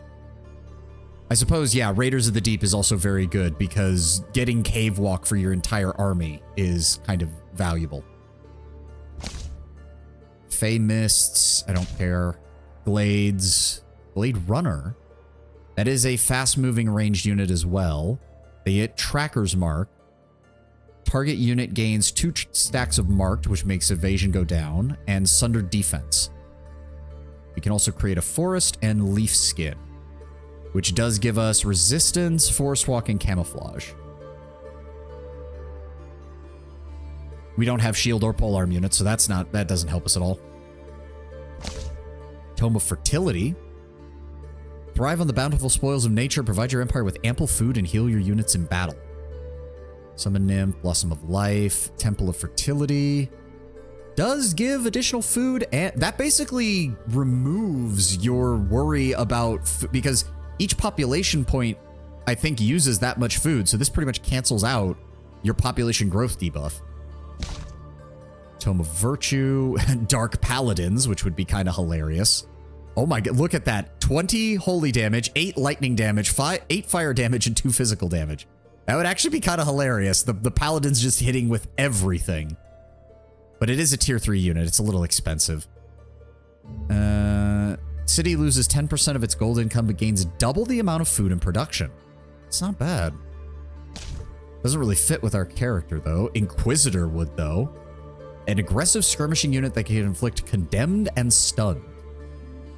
Melee strike, bolts of judgment, shoot crossbow. So that is the thing, is that skirmisher units don't have the ability to fight twice or multiple times if they're at range. They only get a chance to throw once.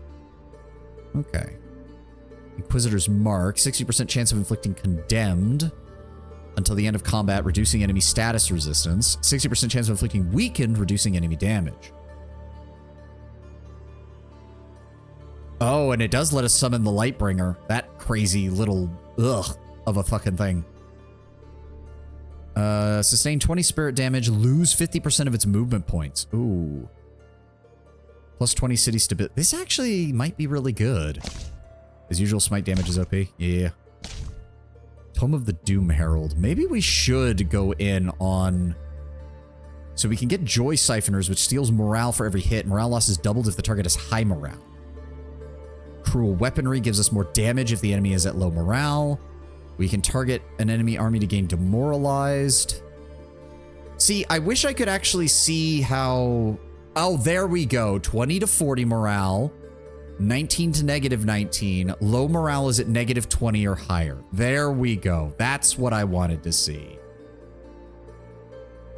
And that's how you get it started. Because if they're at neutral morale and then you cause despair and hit them, that's going to do quite a bit more. So that actually looks pretty good. Do we really not have anything? We really don't. You know what? We're going to go for it. This also gives us the Doom Depth Trench, which gives mana and knowledge. And we gain additional mana and knowledge for every alignment level below neutral, which we absolutely are. And it boosts our shadow affinity. Let's go with it. The Tome of the Doom Herald. The darkness that creeps from shadow to shadow not only brings disquiet, but also carries the promise of your arrival. Dim the light of your enemy's spirits, shroud them in despair, so that their weapons clatter onto the ground and spells do not issue from their lips. Let's go with the Joy Siphoners right off the bat. Get that going. Where did we march our guy? Right, we can march them over here. Again, I'm trying to see if I can bait out his army. It's mostly tier 1s. If we can engage them, then we have a good chance of killing most of them. Living Shadow, which we need to get working on. It's going to take 4 turns for that one, but that's fine. Hey. It's going to take a lot of our, yeah, map cost.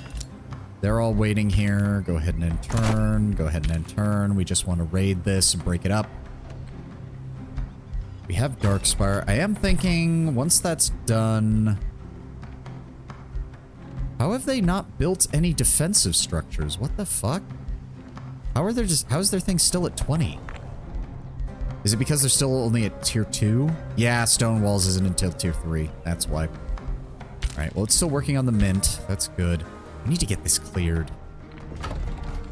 I don't have another hero that I can summon. You know what? Get me another Outrider. Give me another Outrider. We'll get him next turn. Well, actually, why am I building him here? That's stupid. Oh, because it takes longer to build them here. Ah, fine. Give me another Outrider. I think that's it. I think that's it. End turn. Come on, you know you want to come fight me. You know you want to come fight me. Oh, he's splitting units off. That might actually be worthwhile then. Hold on, we might actually be able to make something of this. My scout is just wandering off into the middle of nowhere right now. Alright, Darkspire has produced a mint.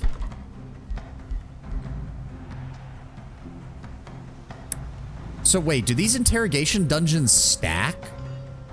Because it says +2 knowledge income per hero in the prison. But the prison is over in here. Does it... I think it stacks, because it even says heroes in prison ×2. That would be... I do need more knowledge. Well, actually, what I need is more... The prison is universal. Oh, okay, okay. This counts as a conduit. This gives additional mana. Let's go ahead and build it here. There we go. And then I want to take you... And I want you to come down here and clear out these city ruins, please.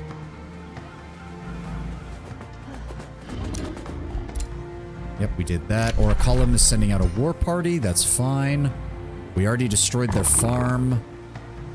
I want to... Again, I'm trying to see if I can bait him out into a fight. Go ahead and start savaging this. He's got a lot of troops, but I think we can handle them because they're pretty much all tier 1s. Yeah, it's mostly just a couple of battle mages and a whole bunch of polearms. And then if we can pull him out of position, kill him, then we can besiege Oraculum on its own, and either Yaka will have to respond and get over here, or we have the potential to take the city and now have a new front line against him. Just go ahead and wait there, guys.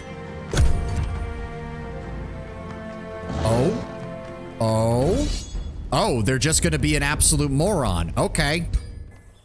I'm fine with that. If the AI wants to be completely stupid, I'm gonna take advantage of it.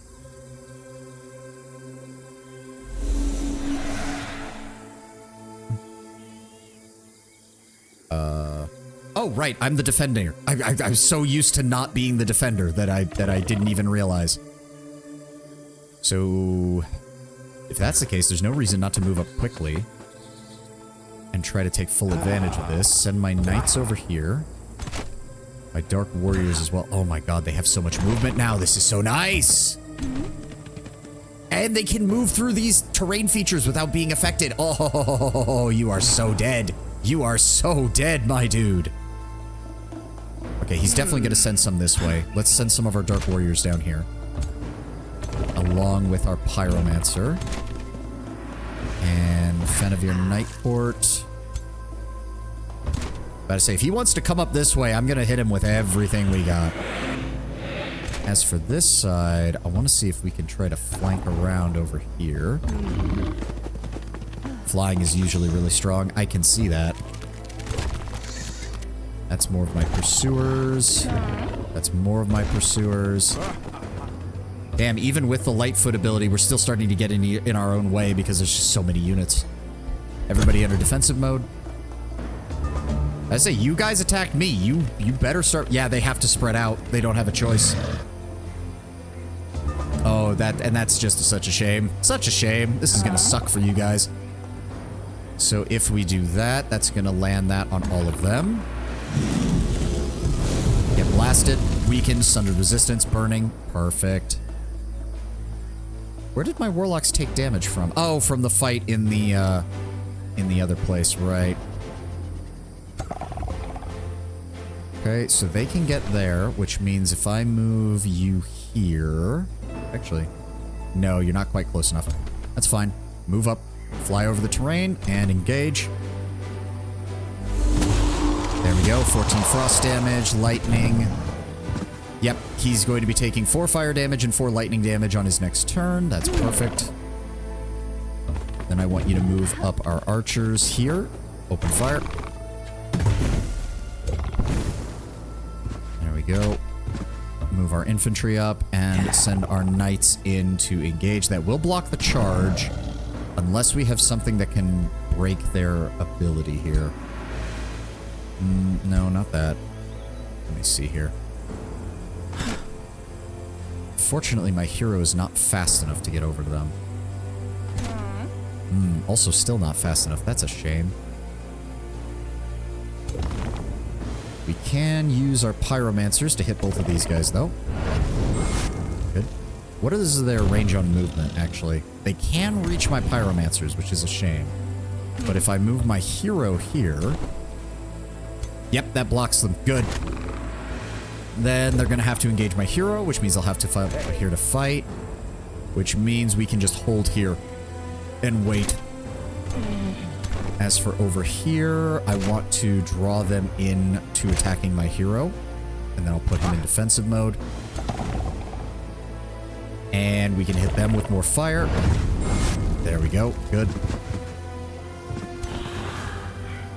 And if I move them up... can you guys get out of the way so the Banshees can... Really? That still uses 2 of their movement. That's annoying. Oh well. That does give them a better slight. If they attack them, that's fine. Just go ahead and blast them, please.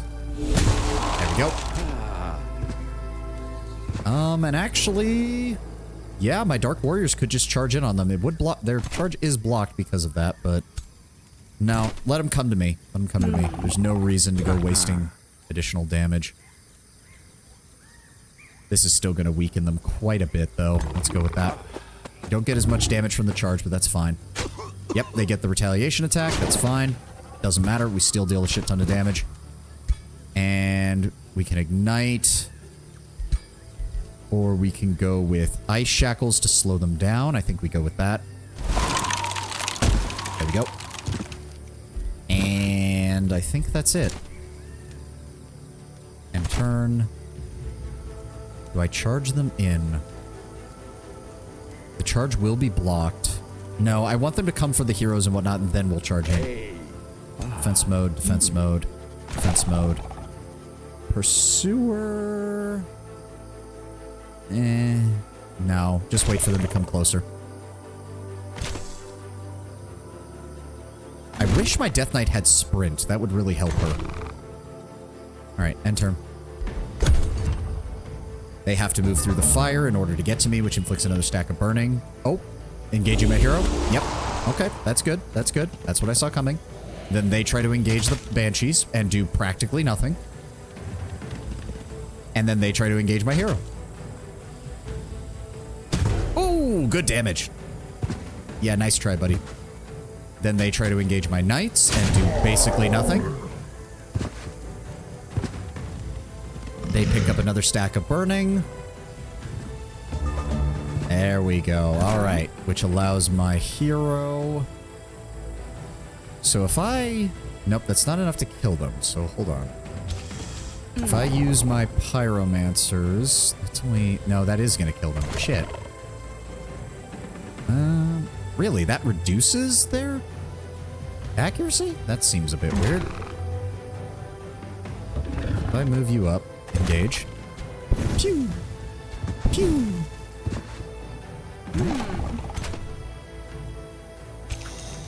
That also kills them. That does not kill them. So if I move up and engage with you... Yep, they lose the charge. That's fine. They don't do that. And then I use this and kill them with that. They instantly get revived as a zombie unit, which can then immediately attack their friends. Ha ha ha, get fucked.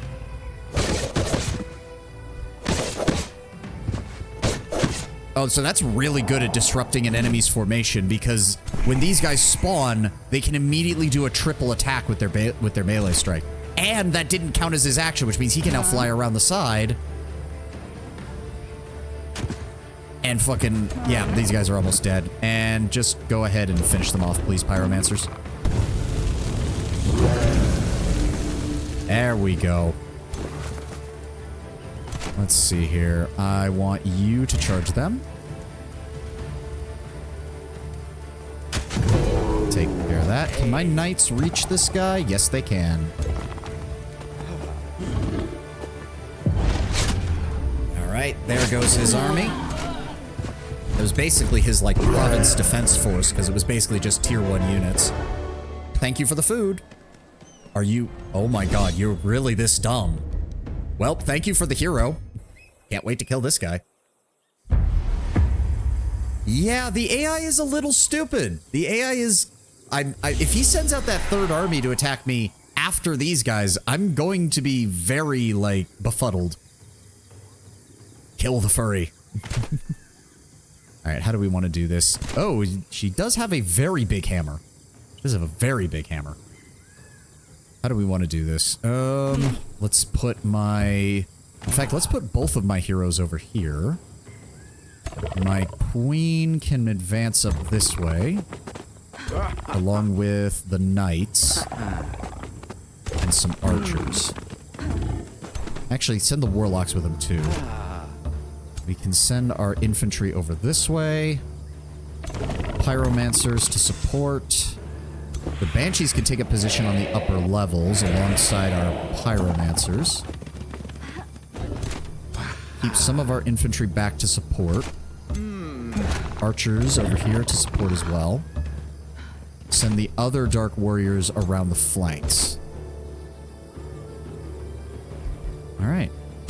And turn, and turn. I don't think anybody has any range to get anything right now, so... And turn. Come on. I know you want to come after me. Okay. Alright, she's sending everything on that flank. Okay, we can work with this. We can work with this. Especially because Chain Evocation is going to hit all of them. There we go. Weakened, Sundered Resistance, bada bing, bada boom. Then... Unfortunately, that is another one of his polearm units, which is an aggravation to me. Let's go ahead and move our heroes up on this side. Alongside our archers and pyromancers. The banshees can come down here as well. You guys are going to be kind of useless because there's no way you're going to be able to keep up. That's fine. Send the spiders over here. Not quite close enough. So actually, what's your range on you? You can reach us, so... Oh, that... Okay, so... No, we can make this work. We can make this work. Send you over here. Send you back by 1. You have to engage our queen. And you are going to have to engage these guys. Which tells me... Do we want fire? Or do we want defense sunder? Let's go ahead and get the defense because we can put that on all of them. There we go. Sunder defense, sunder resistance, weakened. Everybody now has it. We are good to go for next turn. Get me some additional infantry on this flank. They're going to have to come for either our queen or our heroes. Either way. Yep, she's coming down here. She's going to deal a lot of damage on this charge, though. Yep, that's what I should have seen. Oh, that was big. Fair enough, fair enough. She is a charge hero. I should have seen that coming. Alright, we're going to need to pull him back. That's fine. He only gets 1 attack. That's great. Give me a second. There we go. All right. So we can... Let me see here. Let's go with flames. No, flame strike is not what we want. Let's just go ahead and throw fire at her. Zap. Zap. She's resisting a lot of our abilities, but we've hit her with so many, I don't think it matters. This pyromancer, she has a 25% chance. If we move them here, we get 2 attacks at 90%. That's fine. There we go. Damn, she's resisting everything. Like, I'm actually really glad we cast that spell on her, otherwise she would be a pain in the ass. Can we... No, the Crypt Blade does not do quite enough. Hold on. That will kill her, which I don't actually want. I want to see if I can use the Crypt Blade to kill a hero. Does it work on heroes? It just says units. Let's try it. The Banshees...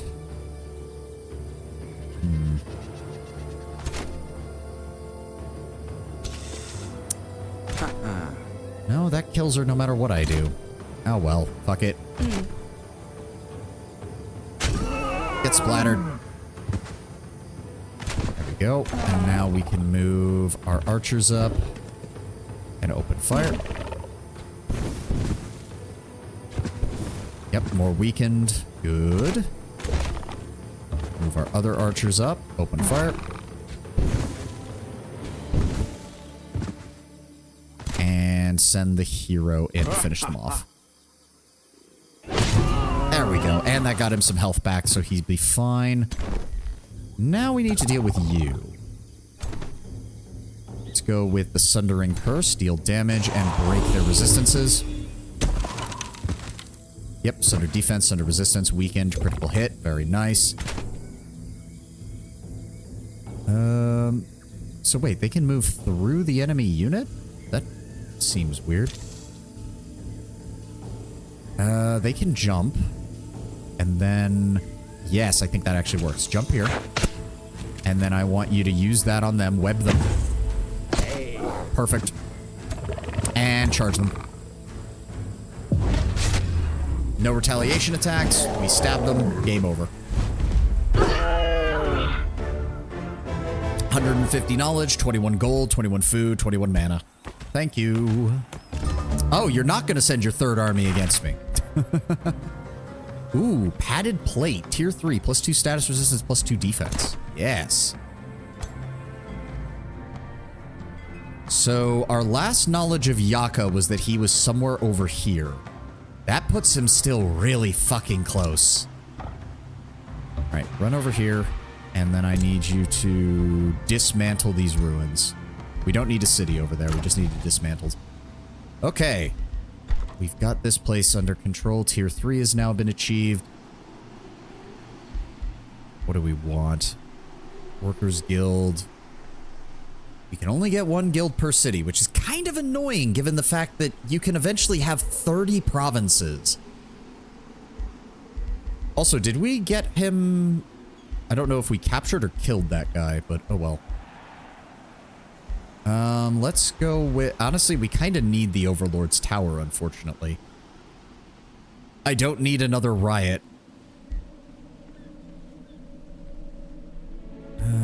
That gets us the Black Palace, plus 2 city stability per population. That's actually really nice. I just don't care about the item forge, really. Interrogation. That does improve our city stability a little bit, which would be nice. We can get it in a single turn, yeah. And it'll give us even more knowledge. Also, it only says 2, so I'm going to guess... Yes, we did kill that one, but she is giving us 2 mana a turn, which I will take. The remains of Flare Glaive Star have been caught. There we go. And a hero leveled up. This is our defender. Okay. Unfortunately, he takes a lot of damage, so I think we're going to go with Shield Bearer and just turn him into an absolute tank. Who else? Respond to a hero's offer to join. Ah, we have our 4th hero, so we could go ahead and grab Nightport. She is a Trollkin Governor, which is good for forestry areas, and she is a Steward, which kind of is pretty good anyways for population stuff. Yeah, govern city. Oh, positive stability for 5 turns. Maybe not. Maybe not. She is level 7, though. She did have a lot of good gear. And we can get her for 0 cost. In fact, yeah, let's just go ahead and grab her.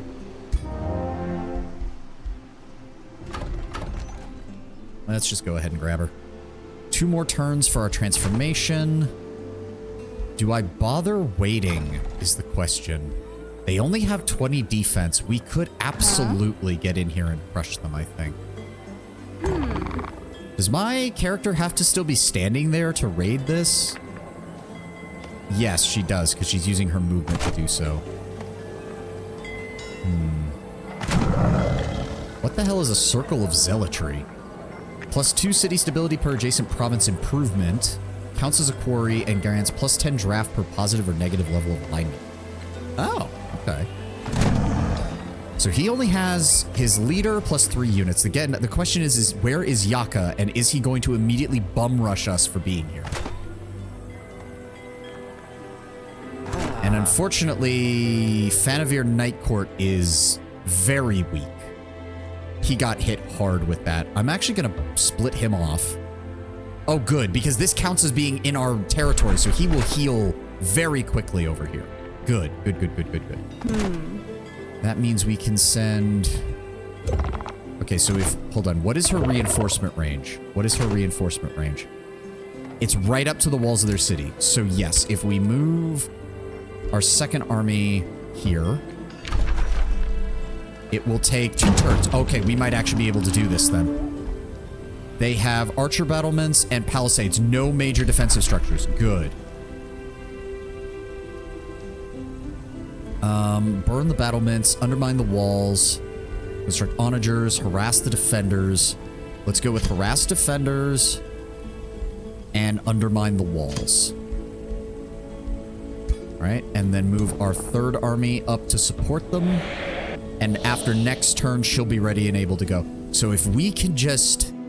2 turns, I think we can do this. And in 2 turns, he'll be ready to reinforce his army anyways, which is good.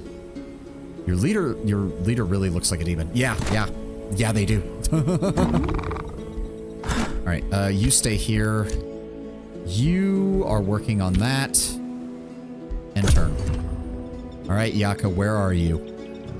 Okay, a good number of his men are back here, so which means he's not going to be able to respond to this. Ambitious dreams. I don't care.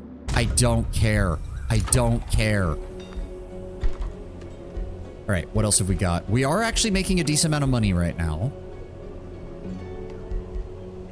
The Overlord's Tower takes so much production. I feel like I have no choice but to build the Workers Guild here. Like, we're not making enough production. We're just not. Let's go for it. New Empire Development Skill. 3 more turns and we can get Advanced Logistics. There we go. +20 casting reserves. Get that now. Get that now. 20 additional casting combat points and 20 world combat casting points. Yes. Which immediately finished our Living Shadows. Nice.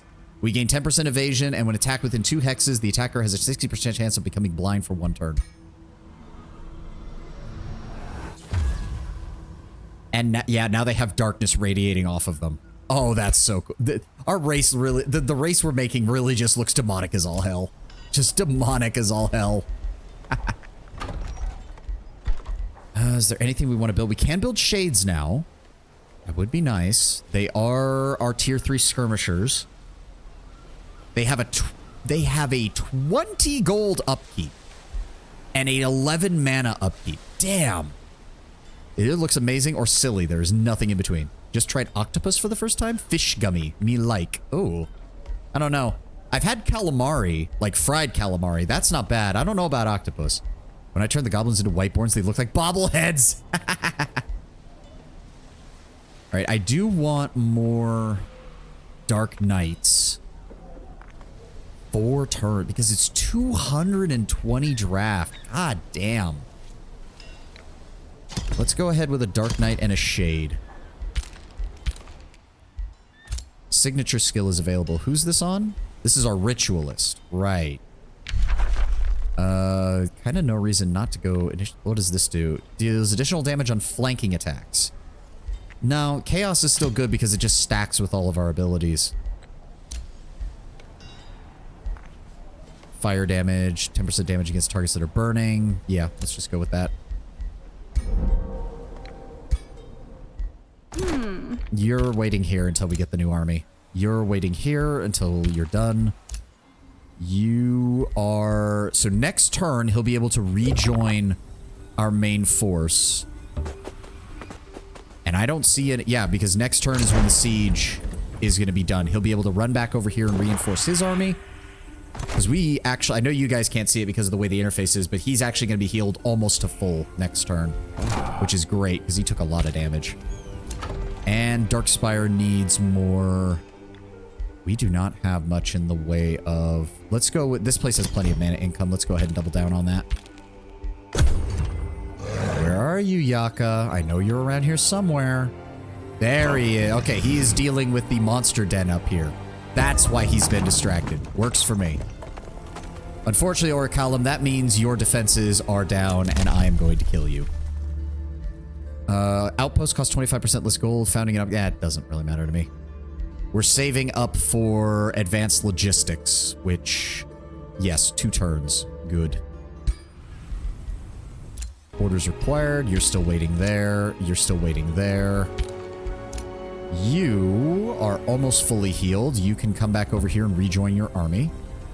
And then we are going to save, just in case. Never know with this shit. And engage. This is all that remains of Orichalum's army. Single Soother, a polearm unit, and their hero, who is a Spellblade, so he's probably going to be a pain in the ass to kill. But we're automatically going to be dealing 20 physical damage. Does this guy have a heal? He does. So he will be able to heal one of their units on their turn. Oh, they don't even have caltrops. Oh, that sucks for them. Yeah, those walls are destroyed. Get blasted. And immediately he's going to heal his hero, of course. Not surprised. Oh, the hero also has a... Okay, well, I mean, that does mean that they're out of position and can't support their infantry now, so... Sucks to be you guys. Let me see here. Our knights can move up here. Are you ranged? Flash freeze. Interesting. Okay, well, let's try to force them to engage our guys. Go ahead and bring our infantry over here. Go ahead and throw a hero unit out there. He'll either have to engage the knights, the hero unit... Ooh, skirmishers, move those back by 1. There we go. Send the arachnids to over here to support him.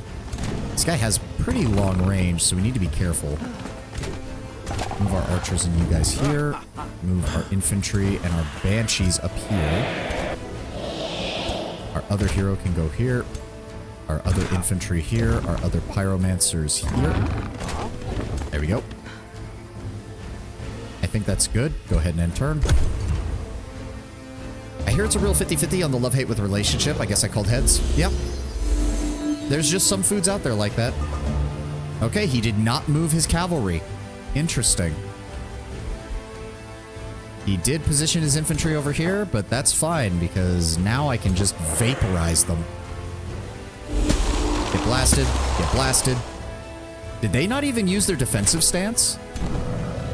No, but it will still stop a charge. So we need to deal with that. That'll set them on fire, but that's not really what I want. So you guys can make it to them. You guys can make it to them. You guys, if I sprint, can come around the flank on them. Really? 50% is the highest they can get unless they move all the way over there? Oh, it's because these battlements are in the way, isn't it? Yeah. That's fine. That's going to use both of his movement. Ugh. Archer battlement, that doesn't matter. Vantage point, what does that do? +1 to range and ignores obstacles. Okay. So, what are his stats? He has weakened, so he's not going to do much damage. You can't actually make it to them, so you just move up. Let's go ahead and sprint. Unfortunately, if I tell it to attack, yeah, he's going to want to come in from the front. So what we want to do first is we send in our hero. Yep, they get their retaliation attack. That's fine. Get kicked. Then you guys... Oh, you are lower rank. You do not get sprint. Oh, okay. So I need another unit to block that path, but no. Then I guess it doesn't matter. That's a shame. Shit. Okay. Whatever. Oh, they still count as having charge block? Okay, no. We're moving them over here. They still block the charge, even on the flank. Damn. But they don't get the retaliation attack. So that severely weakens them. And then we can move up here. And open fire. Fortunately, wow, they resisted everything. Okay, and anything here. Yeah, these guys have multiple options now as to who they want to charge. But that's fine. Let's see. Move you here. Open fire. Where's... What? Where's this defense coming from? Oh, whatever. Next unit. Who have we got? Pursuer? Nope, we want them to come to us. There's no reason to go out there. Hold position, hold position. If we... Let me see here. If I move you up, what is your range? You will be able to attack them if you want, but... No. Fall back. They can still hit us there, but that's fine. That'll draw them into range of everybody else. Do feel sort of bad about eating octopus. They're very smart creatures, but I'm not vegan either, so I don't feel too bad. Also, do remember that octopus survival strategy is literally have 10 million babies, and maybe 3 of them will survive to adulthood. So, trust me, you're not even putting a dent on, like, the population numbers of the octopus species. Unless you're, like, eating 1,000 of them a day. We do have spells. It's just not going to do much damage. They've really buffed their magical resistance quite highly. Let's just go with Baneful Curse on both of you. There we go. Sunder defense, Sunder resistance weakened. There we go. We can also curse. No, he has to be in melee range for that. All right. Defense. Defense. Defense. Defense. Hold your positions. Turn. I'm just shocked. We only did about half damage to this guy. Yep, they're healing again. I mean, if you want to try that, my guys are going to hit way harder than yours. Even with 3 attacks, I hit harder than you. Okay, he's repositioning his hero. And his cavalry. Okay, he took his whole army over here. And completely abandoned his mages. Well, that's going to be a problem for you. Get charged, motherfuckers. And that'll also allow us to move our archers in. We can send our hero over on this side. Alongside you. And you. Go ahead and shoot them. And shoot them. And can we get close enough to engage them? Kind of. 65% chance we might be able to hit them. There we go. Grazed. That's fine. Reposition the infantry. Thank God for flying. It is so useful now. And as for my queen, she can run up here. And open fire. Don't Occupy have a lifespan of like a year? So do rats. Yep. Alright, so let me see here. Let's go with fire attack on them. Good. Good damage. Set everything on fire. Weakened, electrified, burning. Nice, nice, nice, nice. Whale of the Banshee. We can't get close enough for any of that. Hold on. We can also set you on fire as well. Double it up. There we go. And then I want you to finish him off. Good damage. Charge is not going to do much to them. Let's go ahead and move you up. Move you up.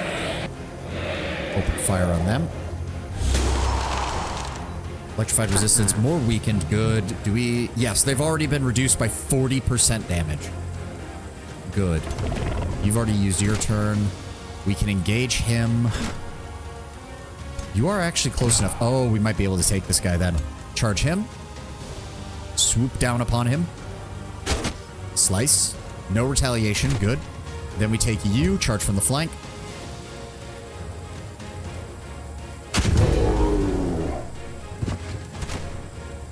And that just leaves you. Unfortunately, I don't think I have anybody who can reach you. That's fine. Let's just go ahead and ignite them, deal even more damage.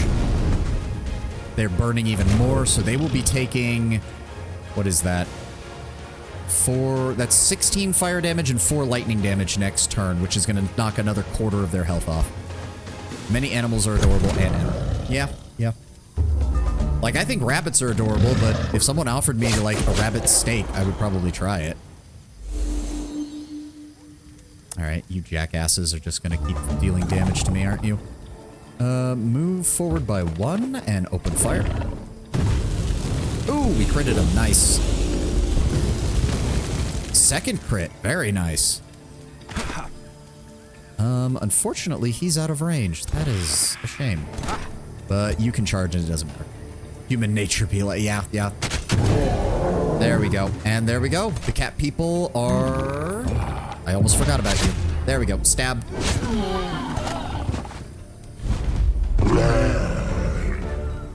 Thank you for the knowledge, the gold, the money, everything else. We got a hearty chest plate. Whenever a friendly spell is cast, this unit gains 1 fortune and has a +5 to hit points. Okay, thank you. Now... Oh, right. We are low on... vassalize them then. Why not? I don't really see the need to conquer... Well, no, wait. Abort. Hold on. Burns the city to the ground. The city turns to city ruins. Its province improvements are removed. We gain 750 gold. It would take us 2 turns just to get enough Imperium. God damn it. I'm just slightly too low on Imperium. Shit. Can I, like, buy Imperium by any chance? Can I, like, buy, like, even just 4 units of Imperium, please? Are we building anything that gives it? No, that doesn't give us Imperium. That doesn't give us Imperium. No. God damn it. So I'd have to sit here and wait, unfortunately. And because this isn't our territory... I mean, we're recovering a bit, but not much. Oh, and if he... No, okay, there's nothing around here, so he's not able to sneak up behind us. That's good. I would have to wait 2 turns to get enough Imperium to do something about this, and then a further 3 turns to migrate in my people and take over the city. We also grabbed his remains, which means more mana income. Thank you. And who leveled up? Our Dark Knight leveled up. Nice. Inflict decay for 3 turns, which would be nice. You just initiate Raise and move on to Yaka? Yeah, that doesn't sound like that bad of an idea. Initiate of Chaos. More fire damage. And then we're also going to grab... Let's go ahead and give him the chance to inflict Weakened on top of being able to inflict Diseased. Again, this is why I think she needs a mount. She needs to go even faster so I can get her into melee and inflict damage with her. Yeah, I am starting to think Raise might be the best option. Because we don't have the resource... I don't have another Whispering Stone to... Because these guys already hate us. They barely tolerate us as their overlords. I just like the fact that they're... Wow, he actually... Wait. Mended Torchbearers. They also have the burn marks on their face? Or is that just a... That's just for that hero. That's weird. Oh, you guys actually cleared out these things down here. Isn't that nice? You're actually making fucking money down here now. Good. Yeah. Raise it. Huh? And then we need to... See, we are slightly injured is my problem. I'm kind of worried about that. I wish that we could... I wish there was like a stance where you could like be raiding, but not actually raiding. Like you just heal up rather than deal damage. I don't know. We could try... Yeah, we could try to move on Yaka. He does have an army here, but it's not his main force. He's over here. That's a lot of guys. He's level 9 now. God, he's getting even worse. To be fair, if he spends his time attacking that monster den, we might have a chance at breaking through. Oh, he has stone walls now. He has stone walls now. That's already going to be a problem. Fuck. But if we can... he probably won't move that army, but if we could bait him out... It's a low-ranking hero with just a couple of guys that we could probably handle. I'm just worried that if he brings his full stack back down here... Because, I mean, he's still not as strong as he used to be. That Phoenix was a right pain in the ass compared to lesser magma spirits. Those aren't going to be nearly as much of a problem. Solzatum has low stability. I don't care. We will deal with it. Alright, alright. Yaka's currently the only strong unit he has. Yeah, that's... But unfortunately, he's a very strong unit. Luckily, we have fire resistance now, which should help mitigate some of his bullshittery. Oh, hi, you're attacking my scout. No surprise. My scout died. Is he going after the monster den? Yes, he is. Oh, he has the thing that gives him a free unit when he kills that, doesn't he? Yep. Oh, what? Who the fuck is this? I can't even see them. Tales of your dealings with the Shadow Affinity have traveled far. A company of stalwart paladins proclaim that they will overthrow you. Oh, this is not what I needed right now. A zealous warrior priest of the Flaming Sun are ever eager to vanquish the manifestation of Shadow. The company led by a bannerman, a tier 2 unit, does not even care to what degree you actually pose a threat to his land and to his people. You are simply a means to bring honor and ties to their titles to their name. The nearby warrior priests seek to cast you into the light, and they deserve to be subjected to your terrible power. Completing it gains a shadow boon, which increases city stability for 6 turns, as well as a mystery bonus. They are welcome in my domain. Welcome to die. Gilded trinkets shall convince these bannermen to join my army. I don't know why that would cause a shadow crisis. That's kind of stupid. As if these zealous fools could navigate my realm of shadow, ignore them. No, we'll... God. Wait a second. It's led by a bannerman, but it's saying that it's a level 3 battle quest. What exactly did they bring? Oh, wait. They're over here? No, I want to actually... Let me click on them, game. I want to see what they have. Oh, fuck you. Would you ever play a random faction on a random realm? Right now we're just doing the story, so at least not right now. I don't know how... I don't know. I think that if a game provides the ability to custom build my faction, I would rather custom build my faction there, Life Alert. That's just me, though. Fuck it, we'll take the quest. To be fair, if we kill Yaka within 20 turns, then we don't have to worry about this. Yeah, they're just tier 1 defense units on mounts. That's literally the only thing they've really got. Wait, are they all? No, they're just carapace nobles. They're just bug people on horses or on Kryn or whatever the fuck these things are. Horned deer, horse, dragon things. And they have some okay, the zealots are a bit of a problem because they do deal light damage when they attack things, which we have very little resistance against. All right, well, let's see what else we can do here. Let's keep moving south. Can we... God, it's... He's gonna start coming back this way. To be fair, if we can... do we go after him while he's separated from the rest of his army? That might actually be the better play. We can intercept him as he tries to make his way back to Yakathon. And try to kill him, because he should probably be moving back this way. he has two choices. Either he moves back this way and we intercept him somewhere around here, or he dives into the underground. He does have an outpost down there, which is unfortunate. But that does delay him from getting around. And actually, if he's in the underground, we might be able to get down here, trap him, and then kill him. And if that outpost becomes a city, when we do so, it'll have almost no defenses. We take the city and seize it, and then march on Yaka. That might be the best choice.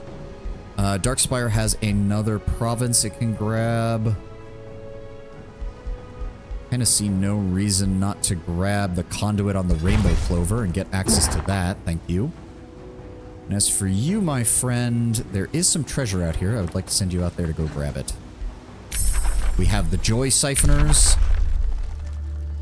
Fulmination. Shadow Blades. Ignore 50% of the enemy's defense and resistance if they are blind. Yes, we want that. Also means that would take 3 turns to get. We will end your reign of darkness and evil. Lol. Lamau. Indeed. I need to remember I have Lightning Torrent. I need to remember that I have Lightning Torrent. Alright, we've acquired Rainbow Clover. What exactly does that do? Oh, good. That boosts my relations with free cities and rulers. Nice. So that will make things less hectic with this guy. Yes, he is now much, much better. Good. Still gonna take a while, but at least now it's not. At least now he's not in danger of revolting. Oh yeah, I did leave these things alive, didn't I? Shit, I really thought I dealt with them. Oh, and there's the ad. So as per usual, we're gonna go ahead and take a break here. Get a snack, get a drink, do some stretches. I usually stand up, do some stretches, because otherwise sitting down for 6 hours is a pain. Oh, we'll be right back.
Okay.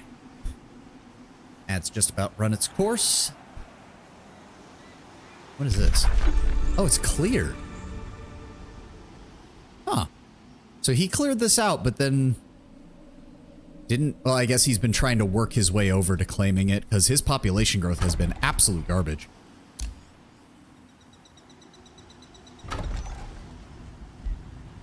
Yeah, no, I'm too worried that... Yeah, just finish raising the city. There's no reason not to. Yep, here he comes. We might... He's either moving into the underground and we can trap him there. Hey. Oh. A calm settles on the battlefield near the Word Gate, or so it seems, for Yaka does not tolerate silence. Any victory you would achieve today is meaningless, Star Eater. Athla is but a pawn in this game of power. We came to punish the infidels, reward our servants. In the meantime, the plans of the Shadrai are coming to fruition, beyond your reach or comprehension. I am immortal. If I fall, I return. Your life, however, it ends.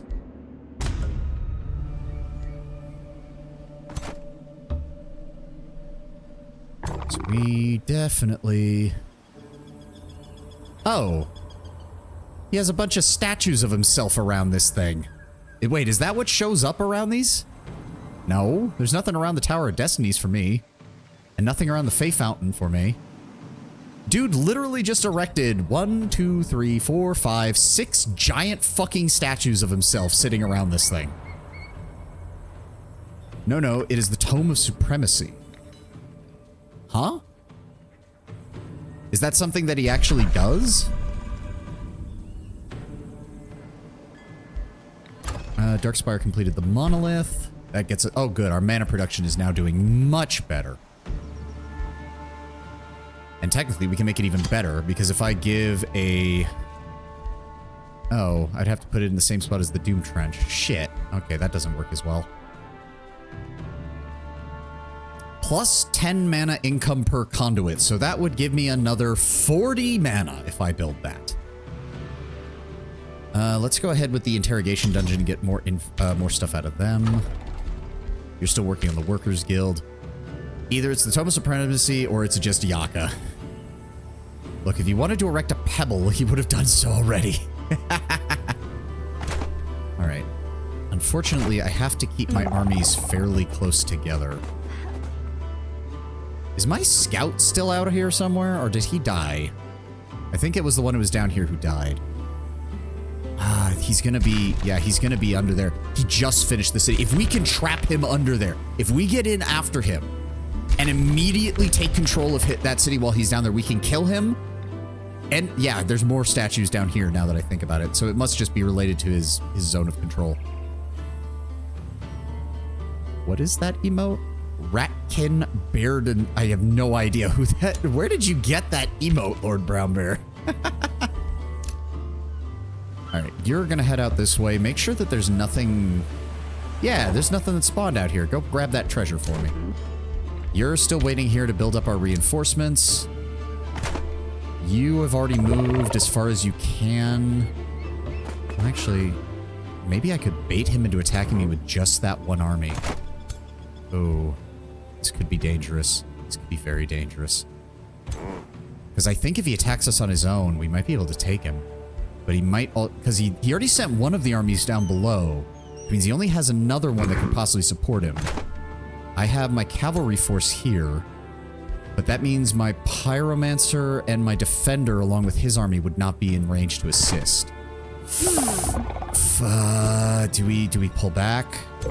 If we pull here, we can get reinforced by all of them. Good. It's actually a PNG. My friend uses it on his stream. Okay, he went underground. He went underground. We trap him down there and we kill him. We kill him, we take his city,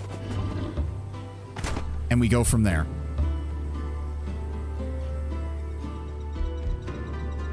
Because if we take that underground city, he's down to just this, and nothing is in range to stop our raising of Orichalcum. Nice. Oh, good. Dark Knights have been completed. Very good. Who's next? That would be the Shades, right? Yes. Just keep waiting there. You go ahead and grab that. 78 gold. Nice. I don't think there's anything else, so I want you to just head down here and keep exploring. Because for some reason I sent you guys to auto-explore and then you never actually explored these areas. You all kept wandering into his zones and getting killed. And we will have Joy Siphoners as a minor race transformation next turn. Good. And there we go. Orichalcum is now gone. The catfolk are no longer a problem for us. We have completed the Joy Siphoners. We steal morale on every hit, and morale loss is doubled if the enemy has high morale. Transform. even more shadowy undertones to our characters. We now also have a purplish haze around us too. All right, Salazdom has completed its Workers Guild. We finally have production that actually seems decent. Where do we go from here?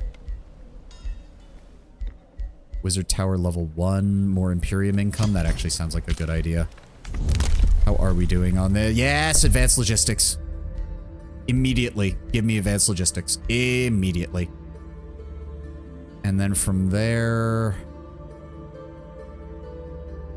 Oh, plus 10 combat casting points per unit death or kill in combat. Yes. We're going to save up for that and for taking his city over here. Okay, so hold on. This is going to literally pop out on top of his city. Okay. I might need to save here real fast. Let's make a quick save. Resume. All right. No, I want the army that's here, please. I need you to go down here. Enter. Oh, God. Okay. Oh, dear. Oh, dear. Oh, boy. This is going to be a tough fight. But it doesn't... Does he not have walls? No, he does have walls. Okay, I need you to move here. And then I need you to enter. And I need you to move here. And then... Oh, God, this is going to be a big fight. This is going to be a big fight.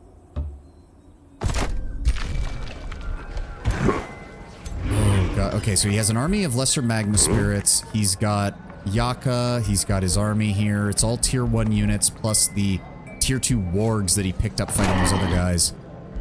Another hero who's fairly weak, thankfully. Pyromancer, Soother, Arcane Guard. Can we... Is he outside of the city, or does he count as being inside the city? It's a siege. Okay.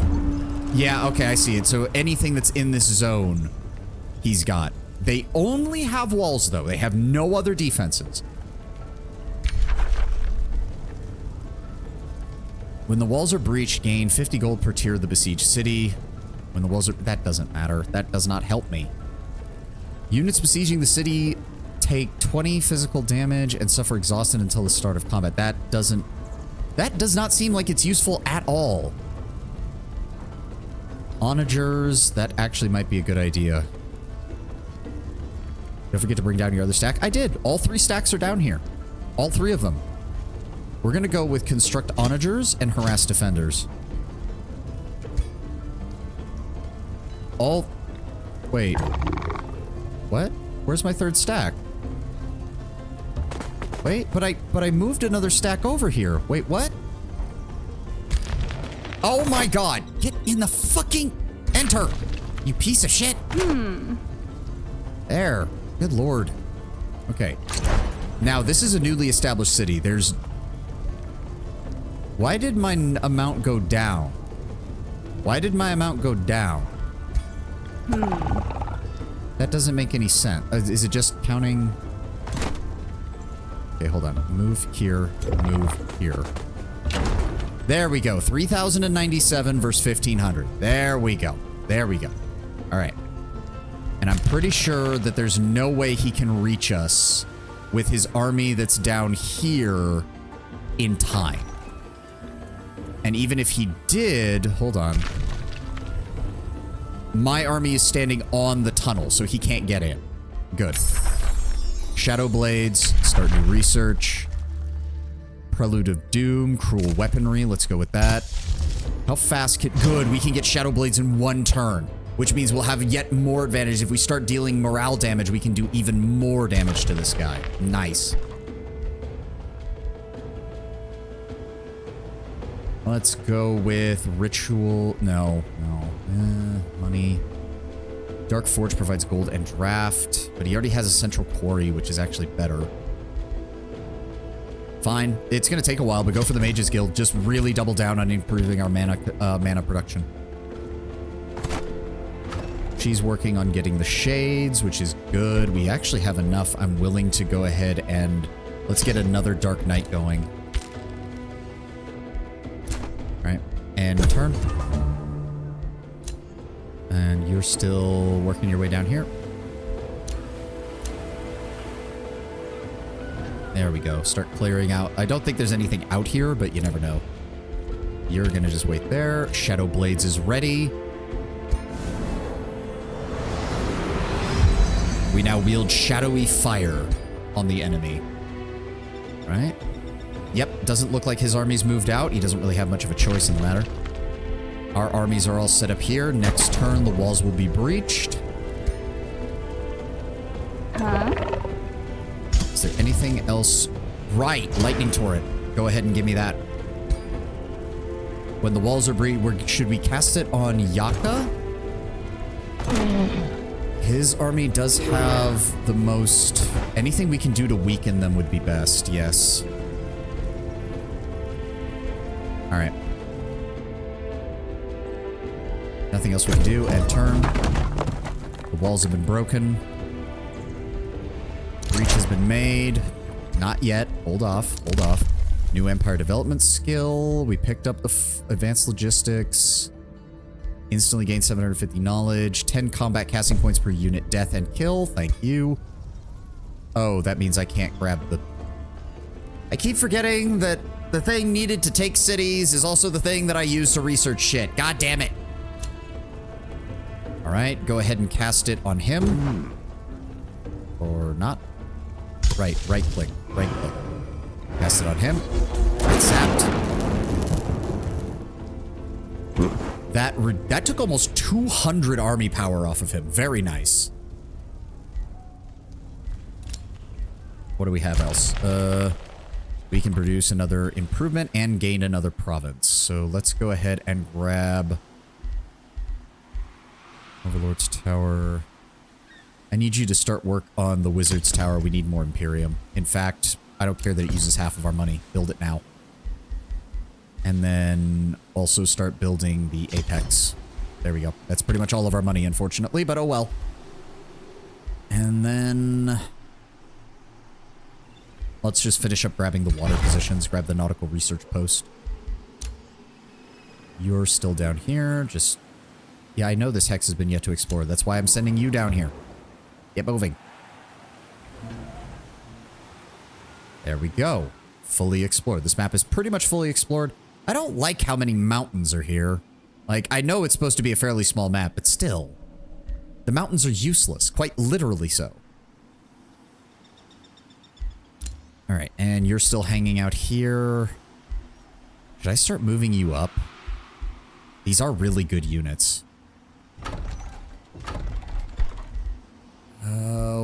One more turn between the gold I make and this. We should be able to hurry that other Regiment of Dark Knights, and then we'll start moving her out. Slasdom produce the shade. Yep, produce that. You still wait one more turn. Okay. I think we're ready. We did damage to him, but he's going to recover if we don't launch the assault now. Engage. I'm actually thinking we'd be better off... we'd be better off fucking auto-calcing this because we outnumber them almost 3-1. Magma Spirits. No, let's go for it. Manual combat.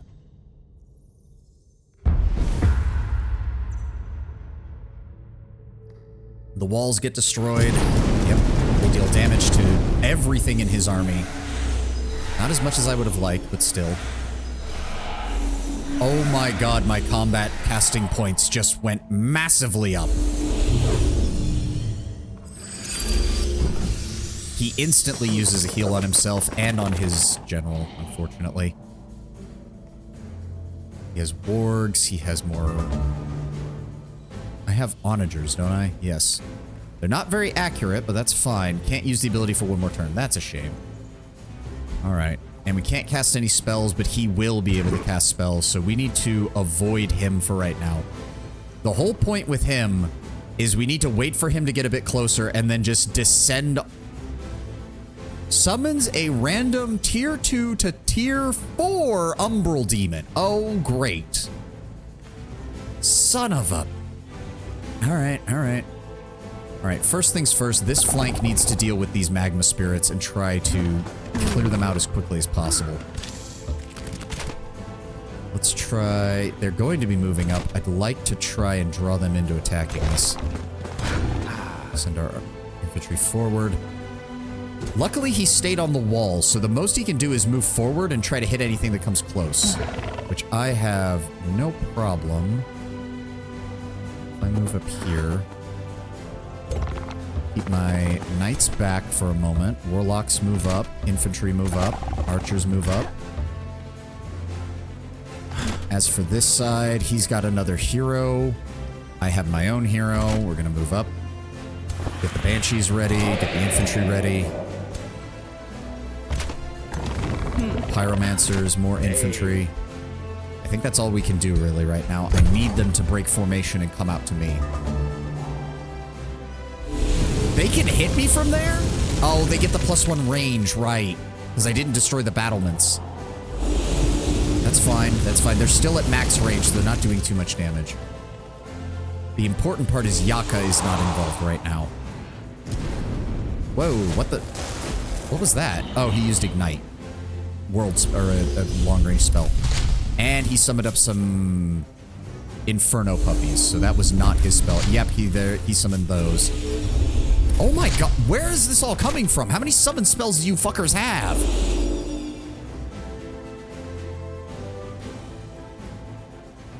And he barely moved his army. That was not what I needed him to do.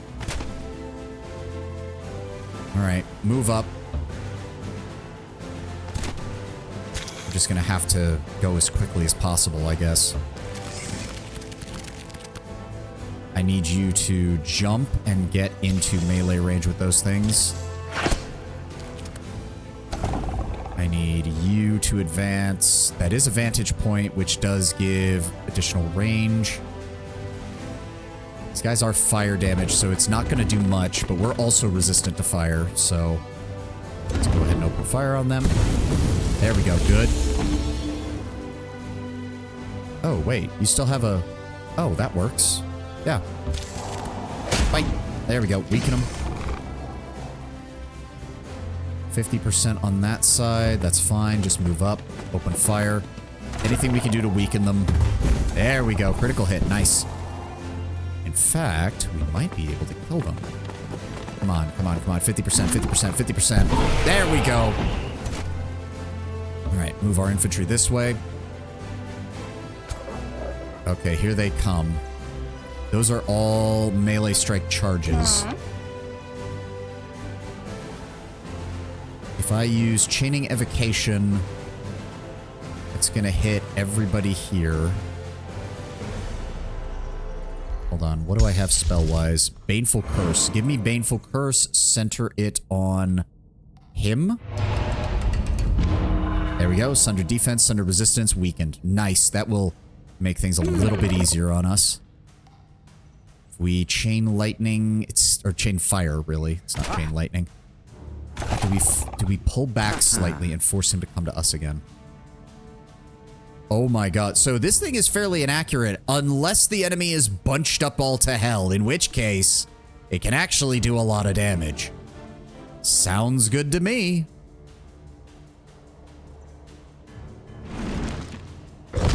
Oh, there we go. There we go. That was good. That was good. Hit his whole army, please.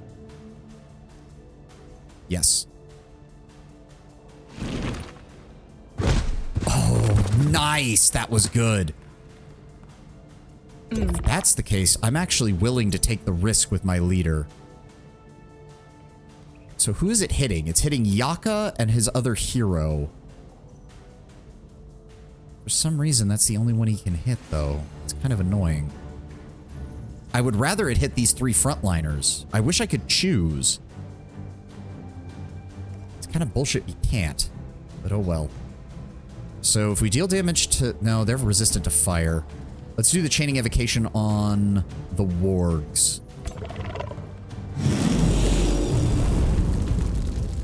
Actually...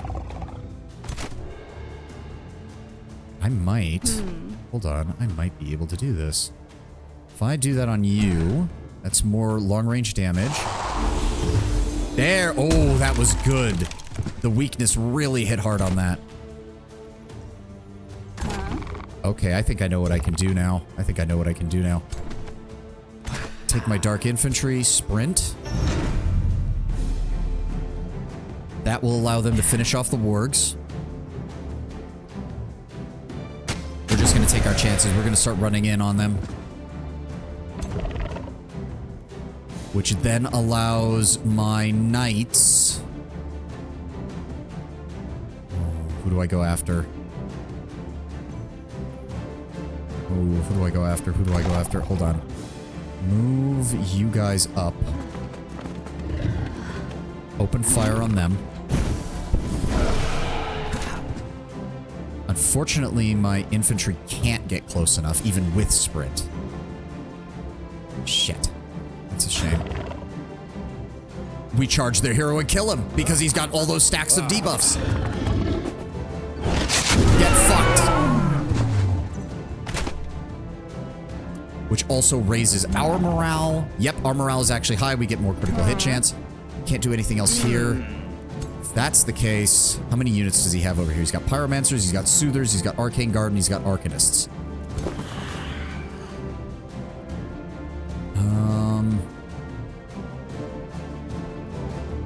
If you teleport there and then use this, having the morale reduced by 20, become 2 stacks of weakened. It also deals electrified and freezing damage. Well, if we lose the Banshees, it's not actually that big of a problem. So yes, send in the Banshees. And then immediately that hits all of them. Get blasted. Yes, they did take weakened. Good. All right. Send in our... Let's try this first. So, hold on. If I send you in, you will run on the side. I think we can kill these guys if we do this right. Okay, hold on. You guys can't, so I just need you to run forward and deal some damage. That's gonna hit everybody. Ugh, shit. Alright, no. No. How do I... Right, left click. No, not there. Move there. And open fire on their hero. Good. Then I want you to rush in. Good. We get the extra... We get the health, which is nice. Then I want you to rush in. Nice. We get the strengthened bonus, which will help next turn, and then you finish them off.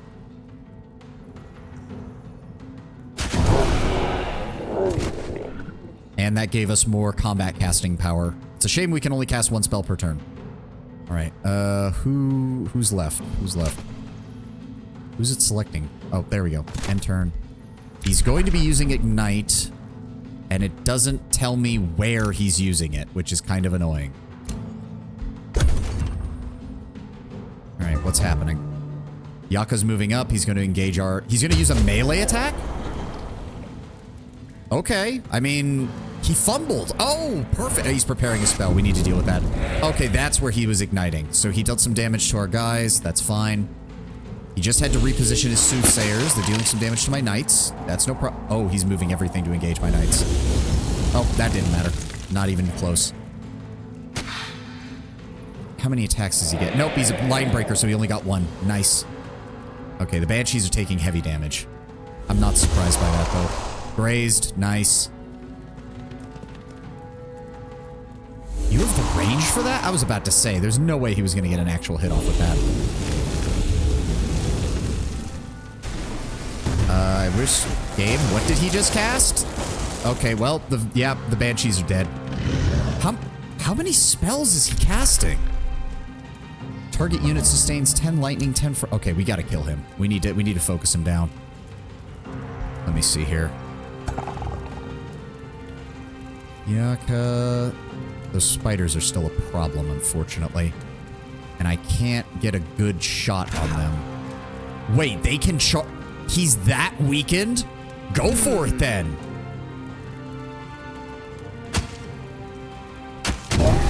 Get fucked, Yaka.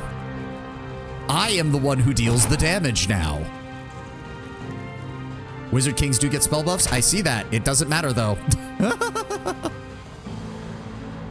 All right, we'll send our hero over here to draw some fire. Let me see here. Advance by 1. Open fire.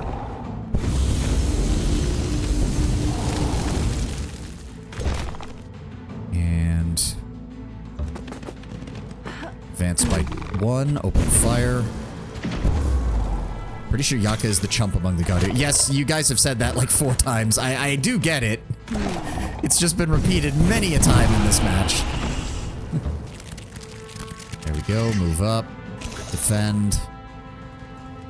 Now, how do we want to do this? How do we want to do this? I want to shoot you guys. Grazed. Come on, guys. Seriously. And then we're going to move up our queen, engage with firebolts. Oh, I'm guessing my onagers can't fire this turn, can they? Nope, one more turn before they're able to. Pyromancers can't really help, or warlocks rather, can't really help. However, you guys can charge... Oh, you can kill them, do that. Oh, the walls don't stop us because we can fly! Get fucked! Hey. Alright, so we will be able to charge them. We can also just attack them and deal a shit ton of damage. Get blasted, get blasted, get blasted. Then my hero can move in and almost kill her. That's fine. Strength, we did manage to recover our health from that. And who do we have left over here? Nope, they're going to resist that charge, so there's no point. You guys, however, can break off and engage them. Stop them from casting their spells. Good. You can fly over the wall around their hero and kill them.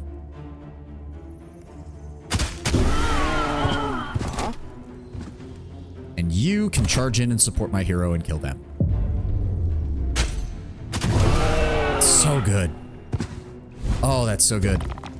The enemy's fleeing the field. Do you wish to claim victory and win the battle immediately? No, I want to kill them all. Why would I fucking want to leave?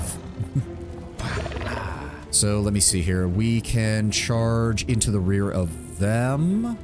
They'll take some minor burning damage, but that's fine.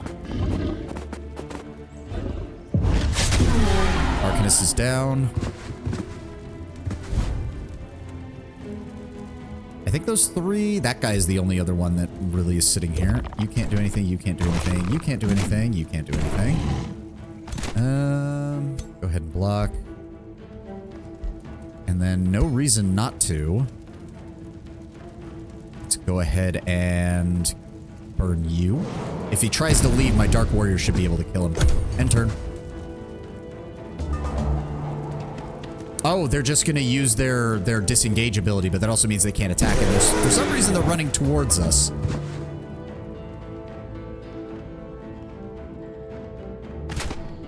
Aw, we can't get to them. Shit. Really? I want to kill them. I want to kill them. Let me kill them. Set you on fire. Open fire on you. Really? You guys grazed him? If I don't think that's enough to reach them, unfortunately. Nope. Shit. Run him down. See if we can catch him.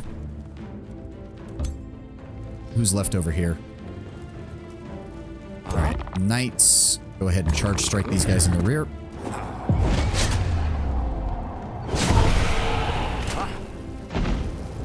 And then I guess I'll have my queen finish off the... Really? Why is it still only 65%? What? Oh, okay. Routing gives them a bonus where they're harder to hit in range. Okay, good to know. Doesn't matter. Get blasted.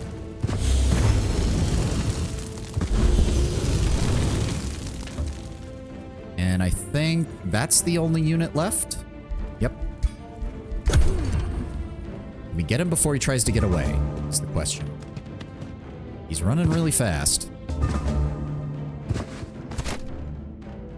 There we go. Run him down. Slice. No survivors. No escape. 84 gold, 450 knowledge, 75 food, and 75 mana. Unfortunately, we can't take the city anytime soon. Amplifier of Hexing.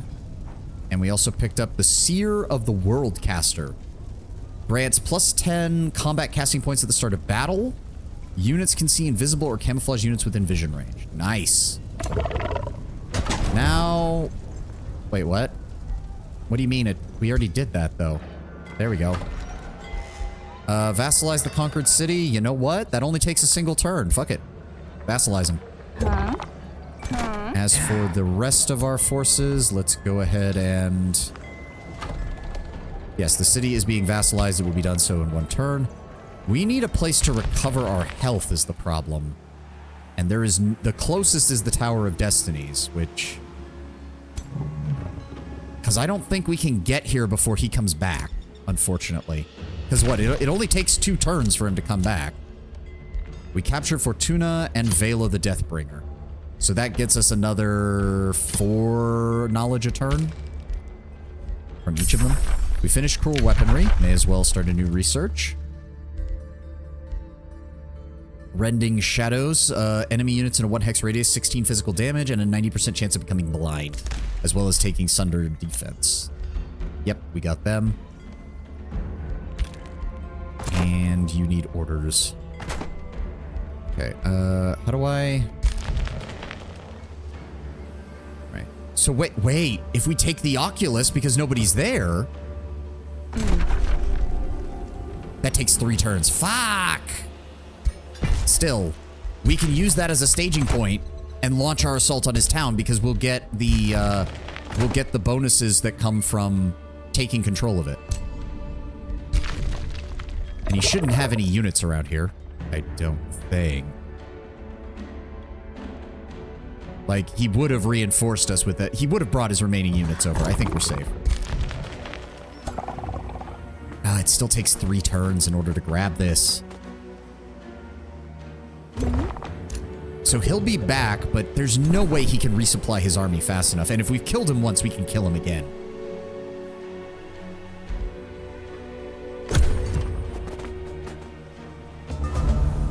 You really think I should head to his capital immediately? Do I have to keep a unit here in order to do this? We can annex another province. Let's go with another forester. I don't think so. Okay. What do we have? We have the advanced logistics, which is good. We have that. There's really not much else we need. We also just don't have the resources for it. City was released as a vassal. Weirdgate. Yep. They're slowly becoming vassalized to us fully. We don't need any of these units. All right.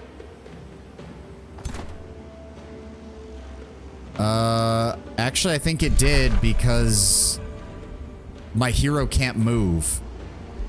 Okay, I can leave the hero. That's actually fine. Nope, that's actually fine. Let's start moving. Get down here. Get down here. Grab the rest of his army and just keep it moving. The hero has to stay there to finish it, but the rest of his army can keep moving. Alright, so he has 2 heroes, 2 cavalry units that are tier 2, a tier 2 support unit, a tier 2 support, another tier 2 support unit, another tier 2 support unit, and firebrand predators, and that's it. Okay. What is this? Did you actually... Oh, you're raiding his province. If that draws one of his armies out, that'll be perfect. Is that a scout? It is. Did I build you for anything, or did you just get respawned? Fuck it. Just set you to explore. 152. Spend the money. Take those guys, and I don't know if you'll even get here. You're definitely not, but we're going to start moving regardless. Orders required. You need to explore up here. Yep. End turn. He just left his city. Wait, what? I mean, where's he going? Is he gonna... Oh, he's attacking my scout and... Well, auto combat. Nobody cares. That's fine. Does he have the movement to get back? He doesn't. Oh. Hold the phone here. Let me see. How far can you move? You can get right here. You can get right here. We can turn this into a field battle. And he's completely... He doesn't have enough... Why does it want me to go all the way around in order to engage him? I don't like the look of that. So we've cut him off from his city.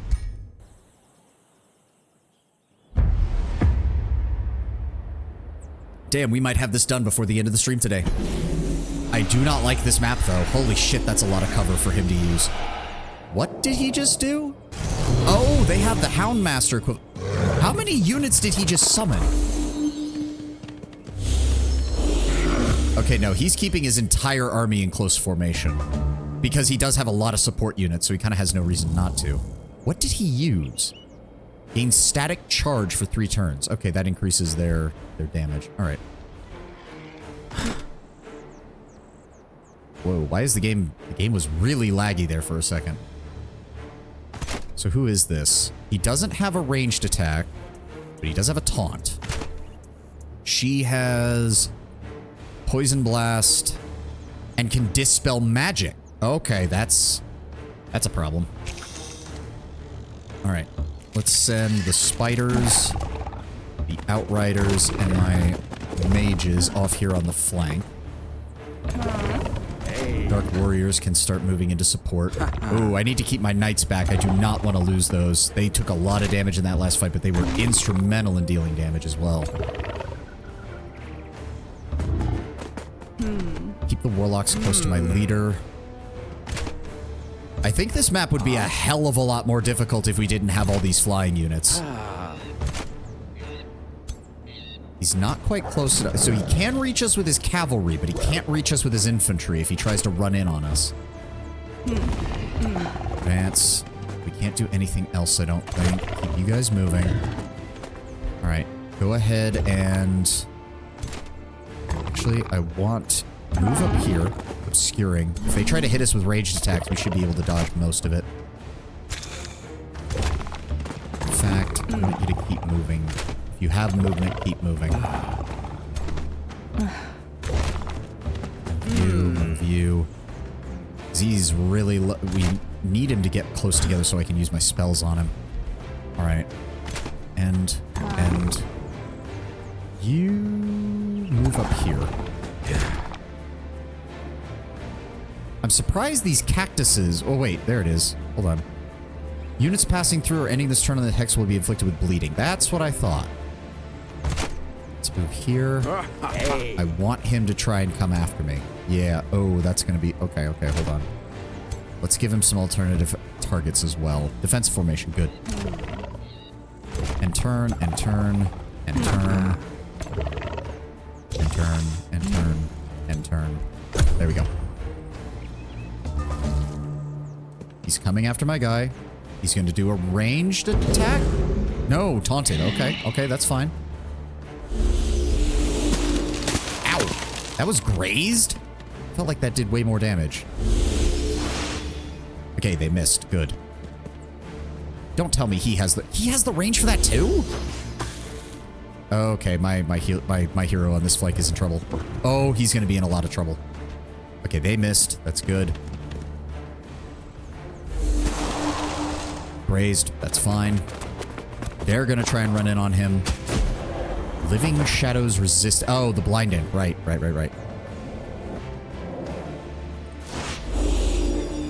It's fine. Yes, force him to use those guys on this flank. He's keeping his Houndmasters back for some reason.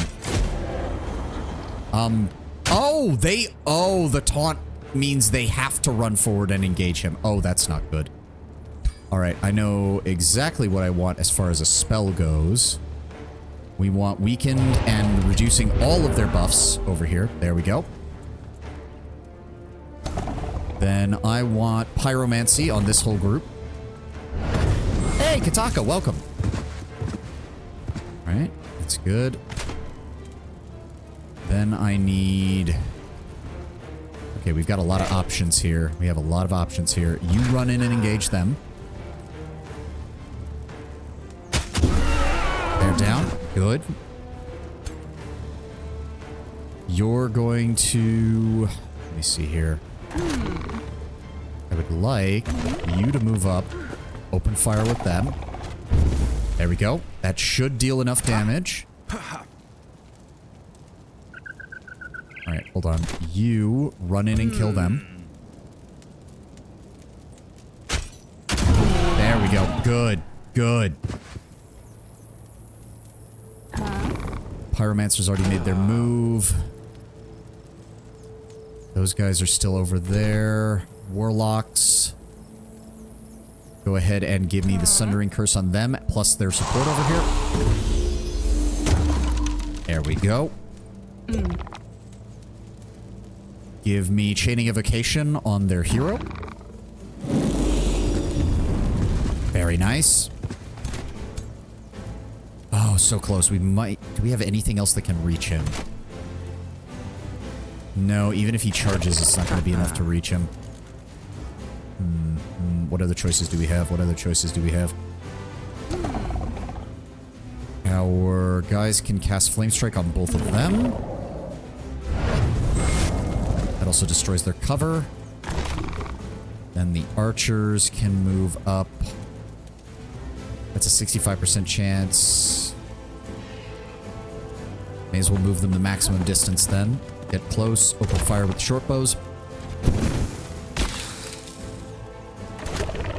Then you do not have charge, unfortunately. You can get in here and engage them. Yeah, I know. No, but now they're blinded. We got the strengthen bonus. Good. You can then move forward one spot and engage them. That'll kill them.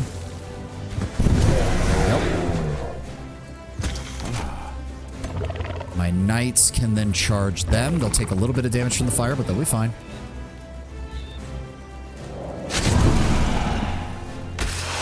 We're also getting good morale bonuses across the board on our army right now.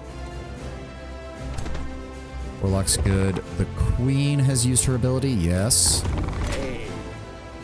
That almost kills them. We can... They'll take an 8 attack there. No, that's not very good. Yeah, just go ahead and engage them. Deal with them.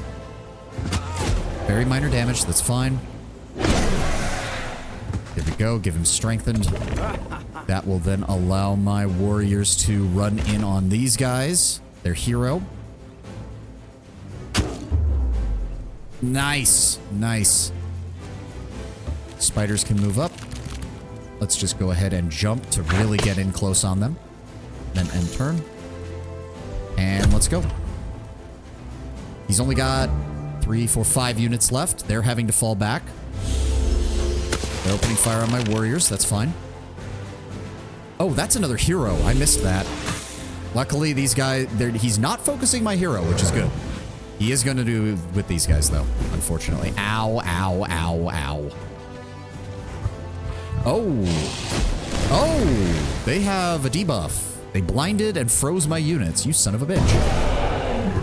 Oh, and he moved his hero and they died. Okay, how do we want to do this then? Ooh, that'll be too much fire damage. Let me see here. If we ignite them... These guys are completely frozen? Yep, cannot move or attack. Luckily, I have more infantry. And they're down. 63 damage. Holy shit, these Dark Warrior... Champion and, like, above Dark Warriors are so good. Okay, those guys are aggravating that we can't get to them really easily. Let's go ahead. Yeah, they're obscured. That's why. Just try to hit them. There we go. Get that strengthened bonus. Can you get back here and help? Yes. Just flying shock troops descending on the enemy from above. And then I want you... You're gonna charge him. Good. Get that temporary HP back, then you charge him. Slice her up. No, we're going to kill them all. Game. That's the entire point of this. Send in the spiders. And then... if I sprint you... Yes, you can reach him. Kill him.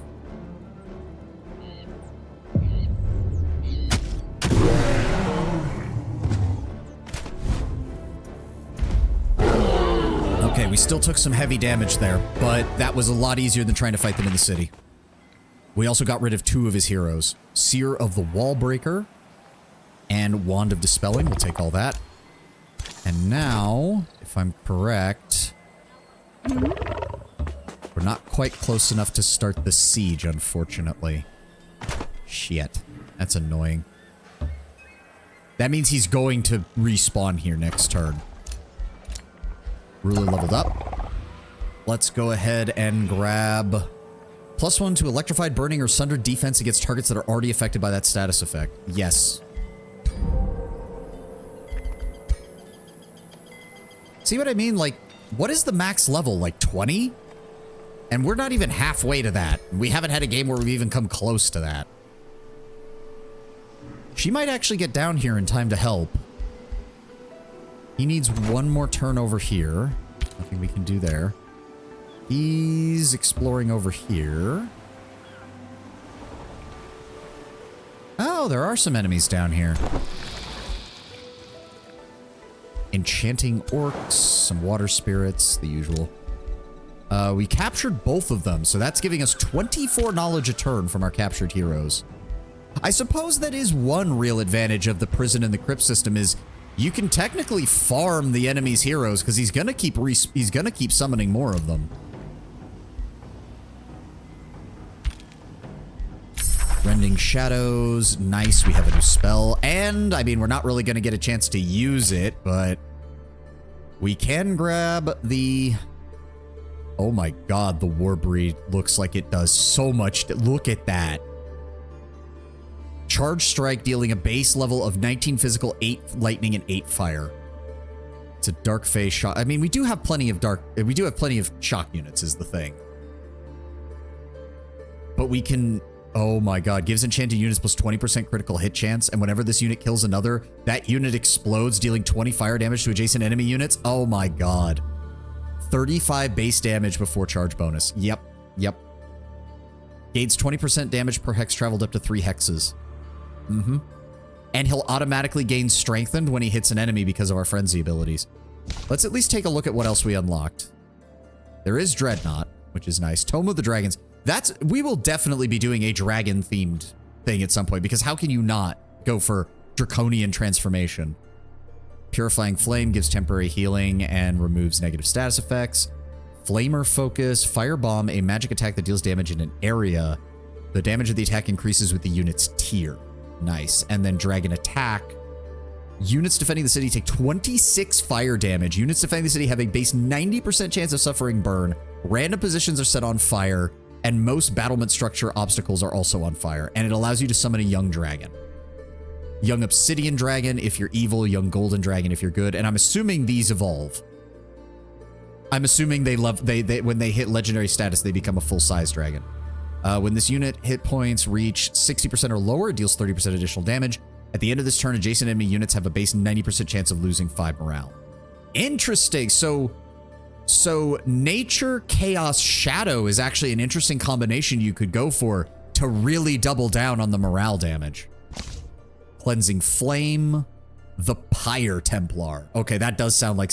Oh my God. 11 fire, 4 lightning, 3 physical, and 2 spirit damage.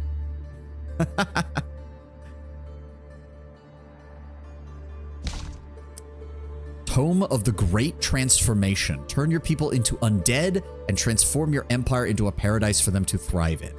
So that's where you get the white. Oh, and that's where... So this is because you give the undead type, and then you get all of these bonuses to undead. Friendly undead units in the domain deal 10% damage. Yeah, so you get 10% damage. You can bring about a bone dragon. You gain 10% weakness and the weakened aura, which inflicts weaken to adjacent enemies at the end of the turn. So if you're a dark race that goes down this route, your enemy is never not weakened, pretty much. Cold Dark, that doesn't really fit. Tome of Corruption. Lose a borderland province and the population is lost. Spawn an umbral nest infestation. Throne of Insidious Whispers. Gives us plus 15 mana income and a bunch of other things. Target enemy unit loses all positive status reflex. Create a treacherous reflection of a target enemy unit. Gloomstrider, that's another major transformation. Umbral demon unit type. They gain the Curse Eater.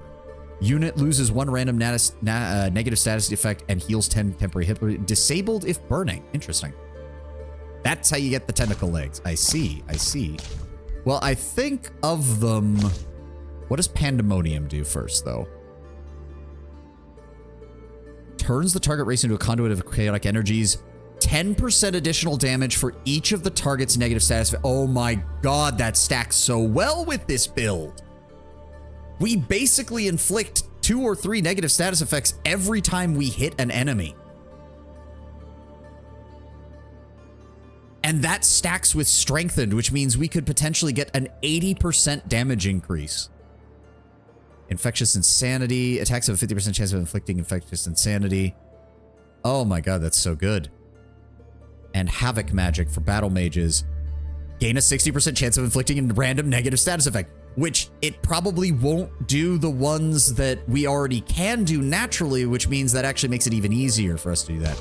So it's really a choice between Devastation and Pandemonium. These are both really good.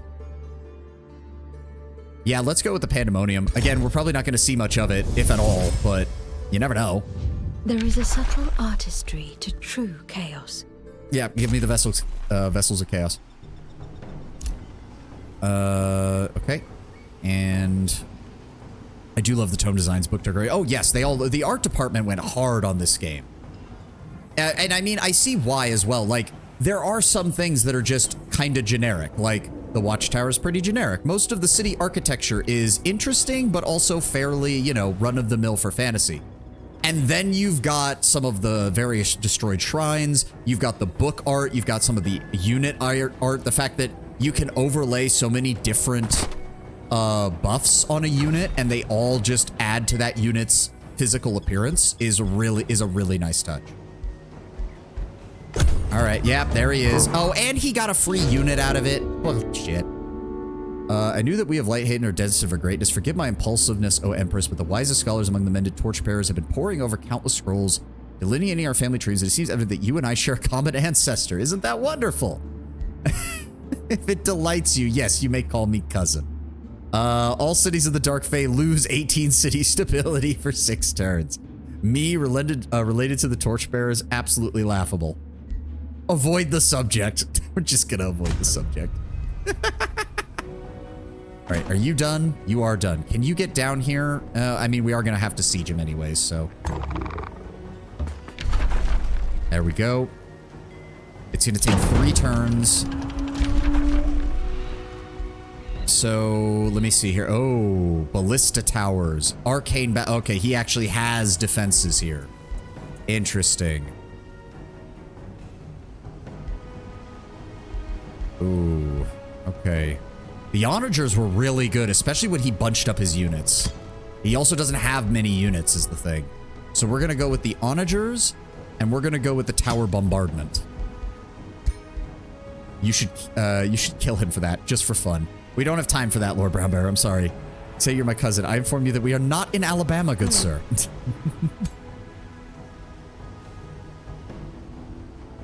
Wait, did I lose a unit? What the shit? Oh, the Banshees! I completely forgot about the Banshees. Yeah, we lost the Banshee. Well, it's a good thing we're bringing reinforcements, and it's going to take him another turn to get here anyways.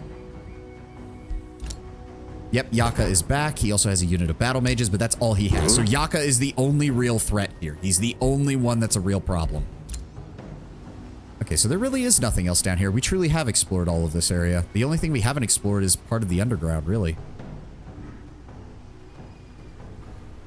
All right. You move closer and assist with the siege. You move closer and assist with the siege. It's 2,300 versus 500 for him. End turn. All right, you group up back with him. You... I would actually like another unit of Dark Knights, if you please. Go ahead and move them there. And let me see here. You are not a champion Dark Warrior. You're only an elite. The champions get sprint, which allows them to keep up with the knights. But actually what I can do is drop the spiders. They've been great and all, but I would much rather have my shades. There we go. You go ahead and grab that spider. Yeah, I can see that evolution is really not that good in these smaller maps because you're never going to get some of these guys to a high enough... Yeah, so he evolves into a hunter spider matriarch. Ugh. You really need larger games to really make advantage of the of those mechanics. Shadow bolstering matrix. Shadow buff and healing spells grant 3 stacks of evasion. Okay, go ahead and just build the stone walls. We got nothing. My money is actually starting to run out here. Spells ready to cast, cruel weaponry, and lightning torrent. We can hold off on that. Let's just go ahead with the cruel weaponry. That's going to be another 20 mana, but we have plenty. So when our enemies suffer low morale, we now deal 30% additional damage to them.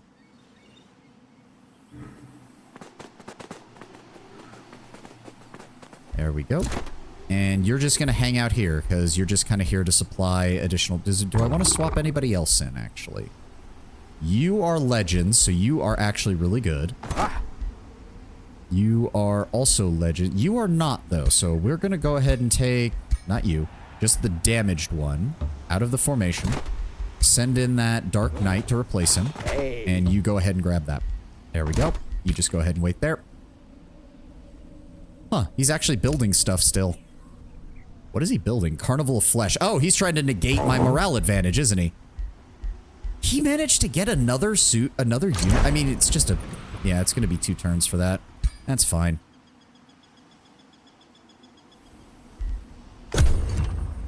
He got a... How is he getting this many units this quickly?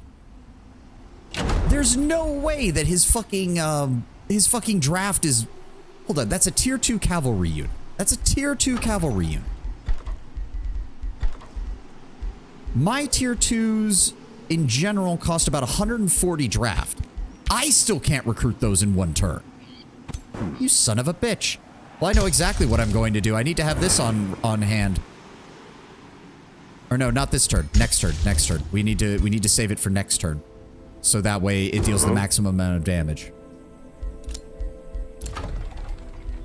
So Zada, yeah, the AI cheats. I'm starting to get that. Go ahead and give me the library. Why not?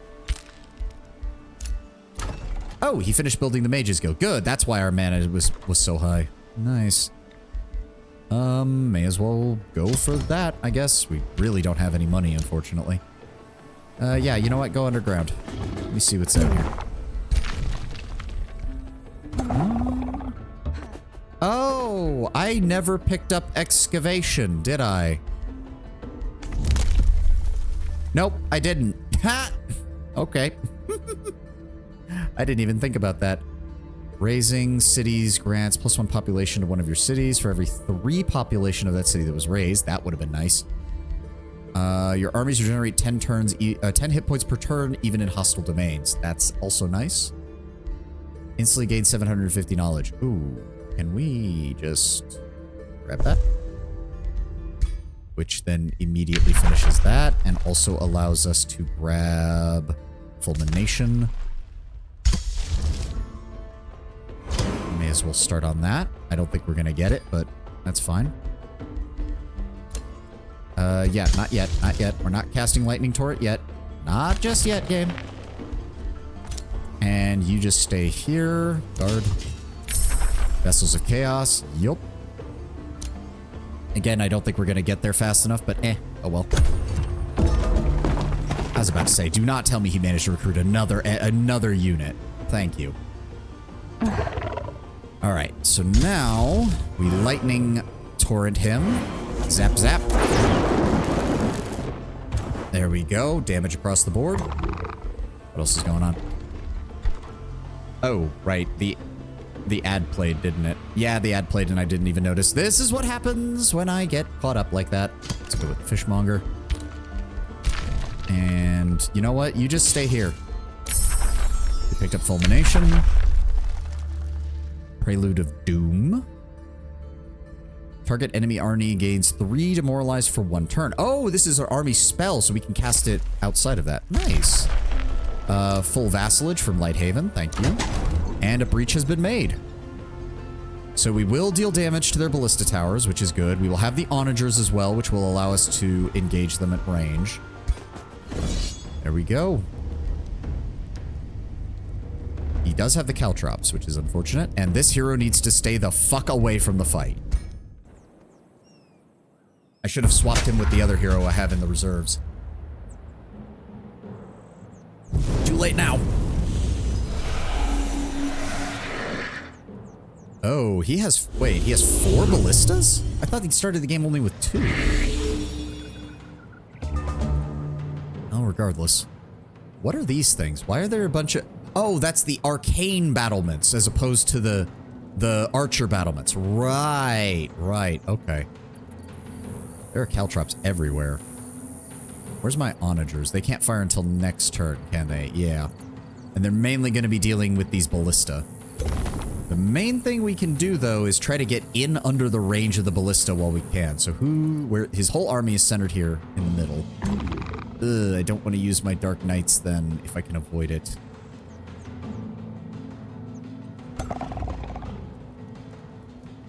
I could send in my queen really fast to try and engage them. Let's try to send our Dark Infantry a little along the flanks. Try to force them to get close. I don't think these guys are going to be able to... Oh, grazed. That's better than nothing. My knights, however, can move up real fast. You just... Oh, God, he... Oh, actually, moving him really close to these things would be good, because then they won't be able to shoot him. And we have another thing of knights, and we have another thing of shock infantry. I'm going to pull the queen slightly off to the side. Ah, there's our shades. Let's move them up here, along with my hero and his infantry force.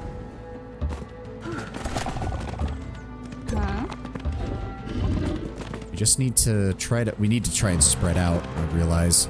Otherwise, he's going to hit us. Let's go that way. Go that way. So his best bet would be to target them, which he might do. But we'll see. Who's left? Some more dark infantry. You guys go over here. Try to spread it out. Same thing with you guys. Come over here. Try to bait out those casters of theirs. Keep the knights back. I want to save them for a proper charge. Hopefully they don't die. I don't really have anything that can heal them. I have resurrection though, so if they die, we can bring them back. Do I want to move her up and try to... I think I have the health for it. Let's do it. Let's do it. Let's go ahead and open wait. Decisive command. Can I... Wow. Would they be able to reach him? I think they would. They are champions, right? Yes, so they can dash. Good. Go ahead and use that. Decisive command.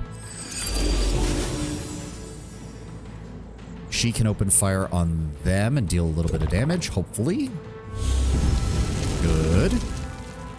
That also inflicted weakened, which means they can then charge in. We can either destroy the ballista tower, or we can knock them on their ass and kill most of them. Let's go for that.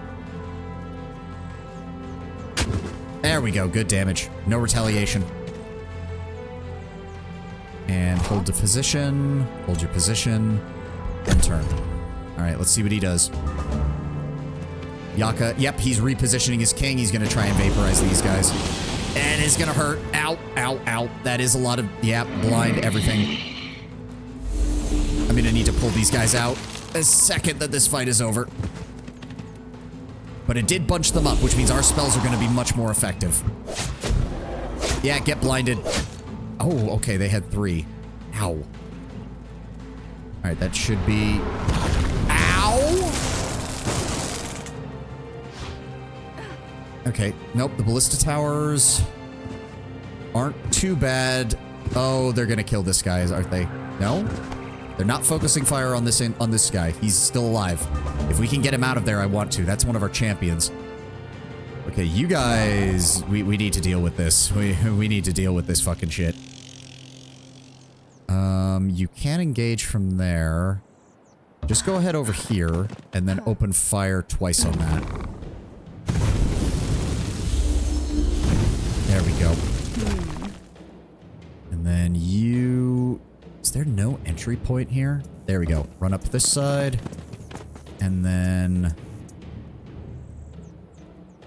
let's have you support over here.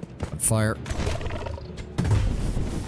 Yeah, cavalry are not as good on city maps, which I shouldn't be surprised by, honestly. Move you over here. You guys can fly over here, and we don't have to have any problems there. Engage. There we go. All right, so what I also want to do is we're going to hit you with the weakening curse. There we go. And then... Let me see here. Oof. Can I even get these guys out? Shit. Yes. Sundering Hex. Fucked. And then I need you guys to just run the fuck away. Go ahead and use your sprint. And fly as far away as you can. There we go. Now, I do need you. Move in and destroy that ballista. Good. My queen can then use this. That'll kill one of his support units and vaporize another. Good. He is going to use Blaze of the Horde next turn. Should be fine. If I move my Pyromancers, they don't really have the ability to... Let's just go ahead and move them over here. And inflict some fire damage on this ballista. Then we have 2 units of knights. So we should be able to, yes, just go in and deal with that. There we go. Okay. Much fewer defenses now. We can move you up. Try to draw him over here. Just wait right outside their walls. Thank you. Hold your position. And then our onagers... Out of range, really? Is he like in the dead spot? No, he's not. So if we fire at them... Good! And it destroyed the walls. Nice. I want my knights over here. I want my kid, or my general, to destroy this. There we go. My warriors can get up here as well. And my archers... So hold on, he did use his lightning evocation, so he can't use that for 3 more turns. Target unit suffers burning, and then it cascades to adjacent units and is repeated, so he might do that. How much health do you have? 105. His base attack is 14, but he's currently got 2 stacks of weakened. So if I run you up here, open fire, take out his remaining support unit. There we go. Let's get our knights ready for a final charge. Onager out of range. Let's see if we can finish off that catapult so he doesn't get any more damage from that.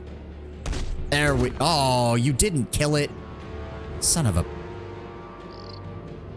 Alright, go stand on the caltrops and try to kill it, please. Thank you. Alright, who's left? No. You are staying far away from this. I don't want to lose a hero to nothing. He's using Blaze of the Horde. Unfortunately, that's just 20 fire... He's probably going to use it on this poor bastard, isn't he? Yeah, he's probably going to use it on him. Or on me. One or the other. Or not? Okay, yep, but he just got blinded and burning. Good. And that was all... Oh, no, he's casting it on my guy over here for some reason. Okay. Nobody died? Nobody died. All right. Send in our... You're going to die to a tier 1 unit. Fuck you. 66 damage from a tier 1 unit on the charge. And that's it. Victory is what echoes in the streets of Solzadum. Victory is what is engraved on the hearts of your people, for Yaka, the Godir of Fire, has been defeated. Smoke still lingers over the proud cities of the Firebrands. While you reflect on your own accomplishments, was it truly a mortal hero who took down the Wizard King Yaka, or had your journey of knowledge and power already altered your destiny? You've emerged from this conflict as the hero and savior of your people. Carried by their elation, you feel your spirits being lifted high, beyond the horizon, and towards the astral sea. Let go of Athla and conclude your ascension.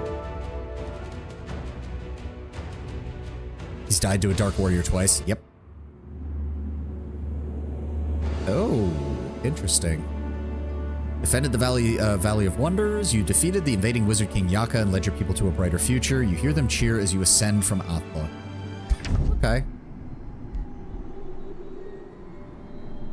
Yeah, we were actually pretty neck and neck with Yaka throughout most of the game until the very end for overall ranking.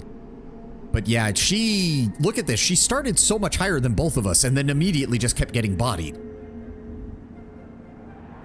Diplomacy rank. Okay. Economic rank.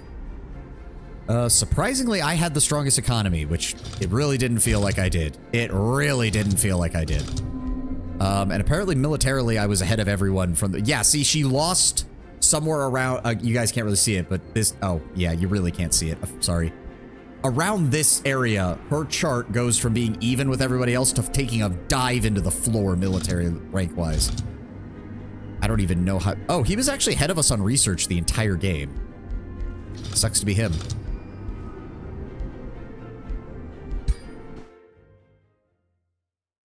By repelling the invasion of Yaka, the spark of divinity was ignited, and a new Godir ascended to the cosmic pantheon. Beyond the veil of mortality, the pantheon represented an entirely different world.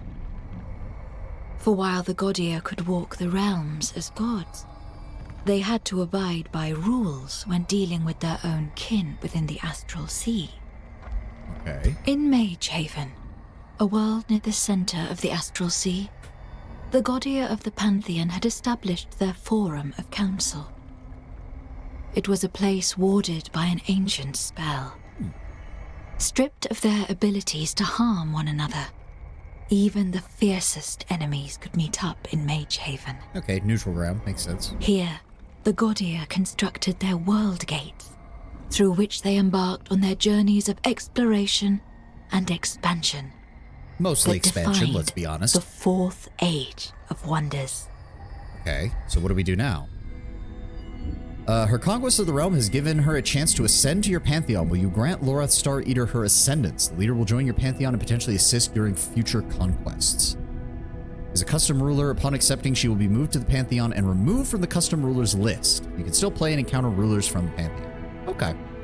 So when I did this, I killed Yaka killed all my units except for one support. I killed all those units except one of his archers. My unit had lifesteal, so he tried playing keep away until I barely was able to kill him in one. This was the Goblin Necromancers. Ah. Certainly sounds very goblin-y. So, okay, so we don't, so it is a story, but you're not going to be playing the same Godir in all of the story. Select an Ascension trait. Spirit Breaker removes all negative status effects. Inflicts minus 15 morale for every status effect remove. Hero gains +3 vision and +3 sensing range and a +2 range on all abilities. That's actually really good. Ascended Wildfire always hits. Oh, this was the ability that Yaka had, right. 90% chance of inflicting possessed until the caster dies. The unit is uncontrollable and berserk. The effect lasts until the end of combat, and the controller will have the option of spending mana to keep the unit permanently. Base attacks ignore 50% of the defense or resistance when flanking or if the target is blind. I mean, Pyromancer's good, but +2 to range is really fucking good. Oh, they all show up. Interesting. So that gives us more Pantheon, Hero Ruler. Yeah, sure, I guess. Interesting that... You know what? You know what? No, Yaka, you don't get to show up. Fuck you. Are you sure you want to expel this ruler from the Pantheon? You can still play with this ruler after expelling them. Rulers are restored to the library or custom faction list, but they will lose any Ascension traits and race transformations. Yes, kick Yaka from the Pantheon. I hate his ass. Goodbye. And now we can grab some more stuff. Okay, so now we have the Frozen Realm. Okay. Okay. Primal Keeper's banner icon, Knight banner icon, sure, why not? And then, grab the Pirate banner, why not? And, yeah, there we go. Are we done? Choose your destination. Okay, so, and then the Enchanted Archipelago is the second part of the Rise of the Godir story. Okay, okay. If you have time to make a new faction, maybe you can make a Dragon Leader. That's what I was thinking, Tenwin. That's actually what I was thinking. Glad to see we're on the same page. You're gonna hate it's all water, isn't it? It's all... So, what that tells me is we need a transformation that gives flying. Because, oh god, this is gonna be annoying. You have become an ambassador of the Covenant, okay? They're a faction within the Pantheon to agree the ancient agreements of peace and stability as written by the Archons in ages past. Their lawful tendencies put them in direct opposition to the Shadrai. Venture to the enchanted archipelago of Tidalon, noted for its vast oceans and relative low density of land. Fuck you!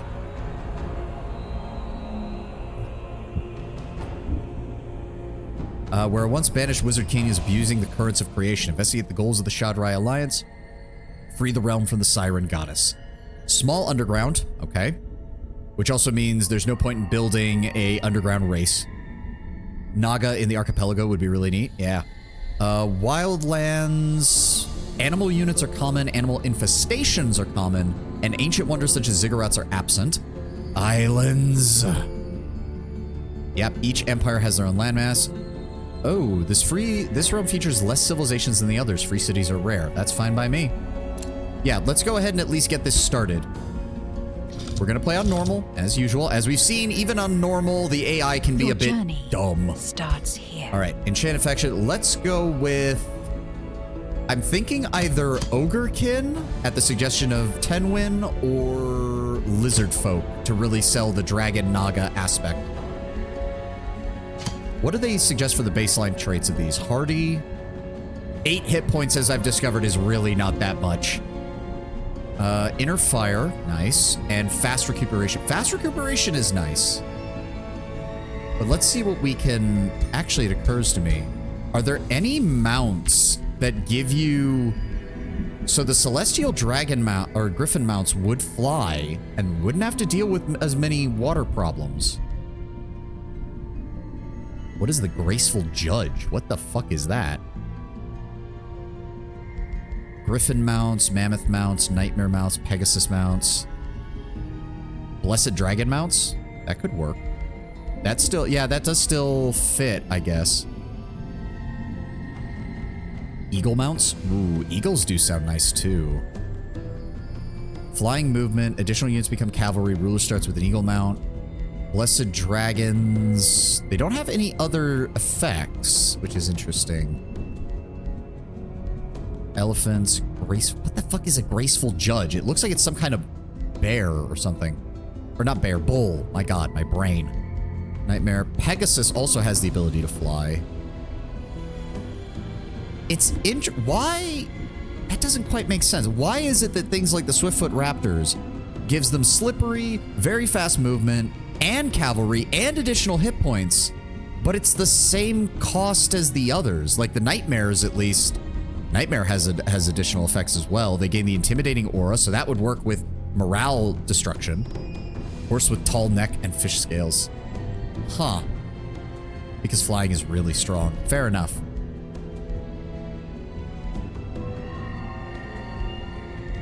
So let's see here. The Griffin provides flying. The Eagle provides flying. The Celestial Griffin provides flying. The Blessed Dragon provides flying. And the Pegasus provides flying. Honestly, I like the regular Griffin idea, though. Like, I do want them to be more draconic, but I think the regular Griffin also works. Well, it also means we don't necessarily have to go for a dragon transform or the Naga transformation, because we'll still have the ability to bypass a lot of that bullshit.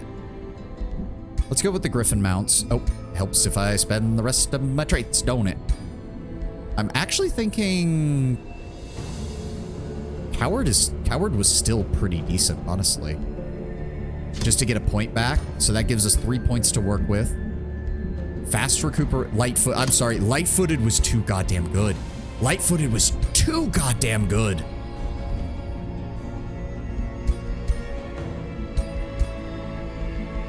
And unfortunately, there's no, like, aquatic adaptation, which is a shame. And we can't get any of the offensive tactics because they're all a 2 bonus. Elusive might not be the worst because we don't have the raptor mounts to get away from opportunity attacks. And the +5 defense and resistance against retaliation is actually quite useful, especially if the enemy's got a lot of pole arms. Let's go with that.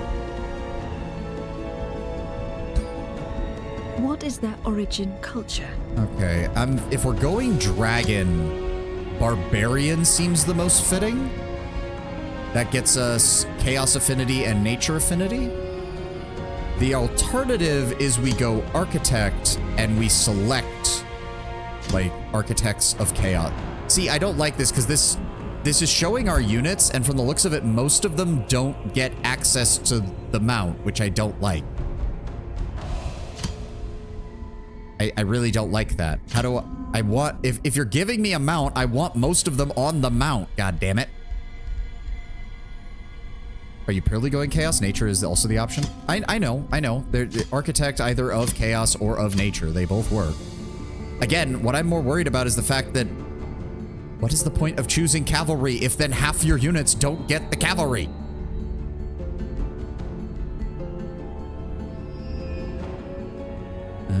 What is the high culture? I mean, it's a nice contrast from their architects are bad for mounts. Oh, okay. Well, it doesn't seem much better for Barbarian because they are going to get, from the looks of it, a shock infantry and a skirmisher. But apparently skirmishers can't be mounted on cavalry, which also doesn't make sense. They're the only one where the shield unit can't use mounts. Interesting. Yeah, well, it's doing it, no, because Industrious can't use it either. It's showing him as being on the ground, too. I think the tier 3 version gets access to mounts, but we could go Primal and then pair that with the Ash Sabertooth. That might work better. But again, we keep getting these shock infantry that can't use mounts. Like, don't get me wrong, the shock infantry were good on the Dark faction, but yeah, see, like, it's even showing that they're not going to be able to use it. And the Warlocks aren't going to be able to use it either. I don't like that. I really don't. That shock infantry is primal is tier 2, not tier 1. Oh, well, that's good at least. Then what is their tier 1 basic unit? Because if it's this guy with the spear, they still can't use it. I don't like that. No, let me aim. Let me select. Thank you. Right far side. Oh, so they start with a... Oh, that's a melee weapon, not a ranged weapon. I thought he was carrying a bow. Is that an Oni thing? I don't know. Well, I guess they will still have... See, I wish this actually told you, like, these units, which one of these are tier 1, which one are tier 2. So, hold on. What exactly... People who thrive on war and aggression, they value strength and prefer to charge headlong into bloody battle. Units all have the Savage Strike, which deals extra damage on a critical. So, stacking critical for these guys is good. Use the Japanese version of Ogres. Yeah. Ritual of Alacrity. When activated, friendly units at the center of the outpost or city will restore 50% of their hit points, 100% of their move points, and remove exhausted from force march. Ooh. What does Primal get in its place? Higher food income, which is nice, makes things expansion easier. Alter provinces into the primal animal's favored terrain. So, start in a swamp. Swamp provinces are favorite terrain and gain +3 food. Access to the primal crocodile summon. Units gain status immunity to diseased, swamp walk, and the mire crocodile's boon. Gains a rising fury stack when attacking. They gain gain blight damage and inflict diseased. Okay. Well, if we are going to go chaos or nature, we would want... Okay, that starts in the underground, so we don't want that because that's useless on this. Able to build farms on sand. Sand provinces are favorite terrain and gain +2 gold. That would... Oh, that's material. What does Ash one do? Start in the Ashlands, build farms, ignore city stability from lava and chasm, gain +3 gold, and have access to the Primal Sabertooth summon.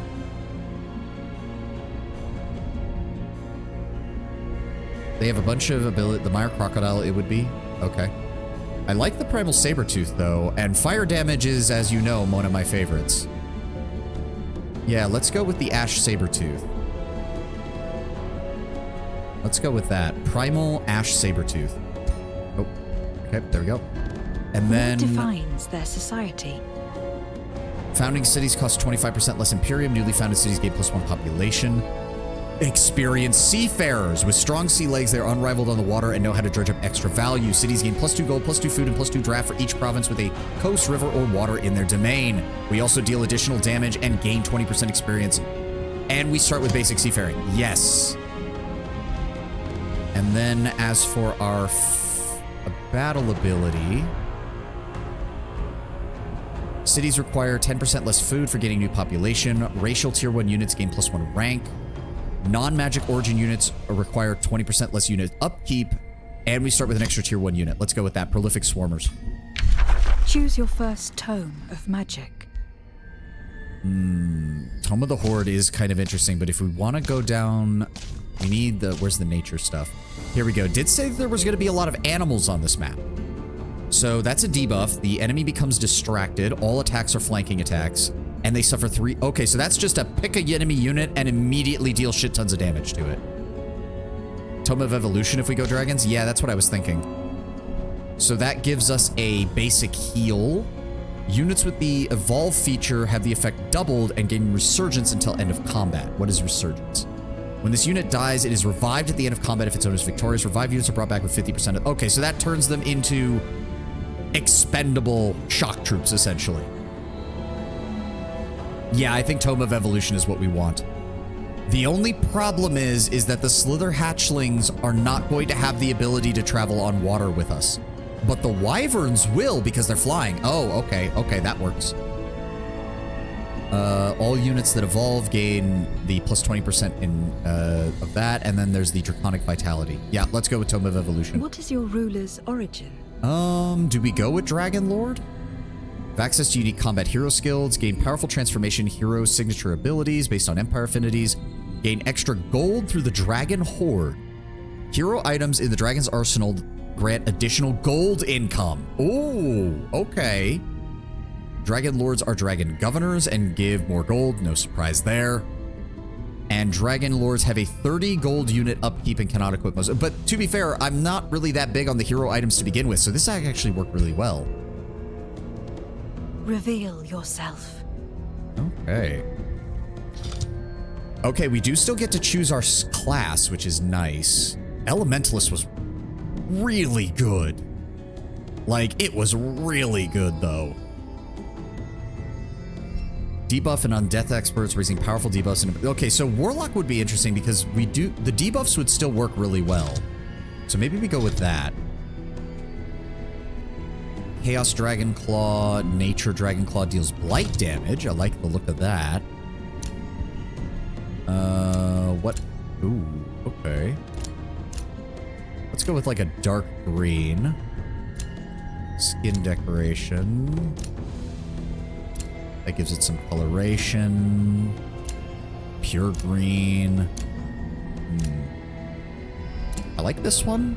It's got like the black on different parts of it. We can make him a very chunky boy, or we can make him very, very thin. I kind of feel like the thin works better since these are Oni, so it's kind of a bit closer to the Eastern style of dragon. Let me see the scale type. Ooh, that's almost no scales. That looks kind of disgusting. Let's go with the overlapping, like, snake scales. Ornamentation. Big dragon be scary. Yeah. Ooh, spikes. Giant spikes, like ice spikes. Ooh, a mane. This is an aquatic area, so the frills actually kind of look good. I like that. Longer neck. It is an aquatic map, so bigger wings kind of makes sense. Body length, let's really... Yeah, it's almost like a cross between a sea snake and, like, a traditional flying dragon. Yeah, make them really, really long. Really, really long. The leg length, however, would be short. Oh, God, that's too short. Too short! Too short! We are not making the corgi of dragons. No. What's a better pose? Oh, I like that. Oh, I like that, yeah. Do we want the more traditional dragon head? No, we'll go with the Eastern dragon style. And as for the horns, more primal, like, antlers or more fins? Ooh, I actually like the fins. Yeah. Head length, good. Head size. How does it look if we... Oh, God, no. That's too far out of proportion. We'll just take that. There we go. And then, what do we want for our banner? What do we want? Material... Nature affinity, maybe? Ooh, I like the eye. I like the eye. Now let's just choose a different color. Ooh, a black eye on a solid white background. I actually like that. Years of inbreeding have stunted the body of this species. Alright, as for the ogres, really don't feel like changing anything, honestly. Army color.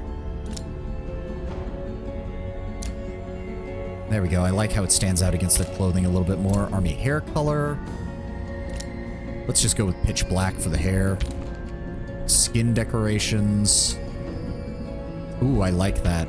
It's almost like they're painting their musculature. Tails. Oh, they have tails. I didn't even notice. Long tails. Let's go with that. And army mount type is already going to be the griffins. There we go. Your journey begins. Elder dragon, grove warden. I like wild guardian.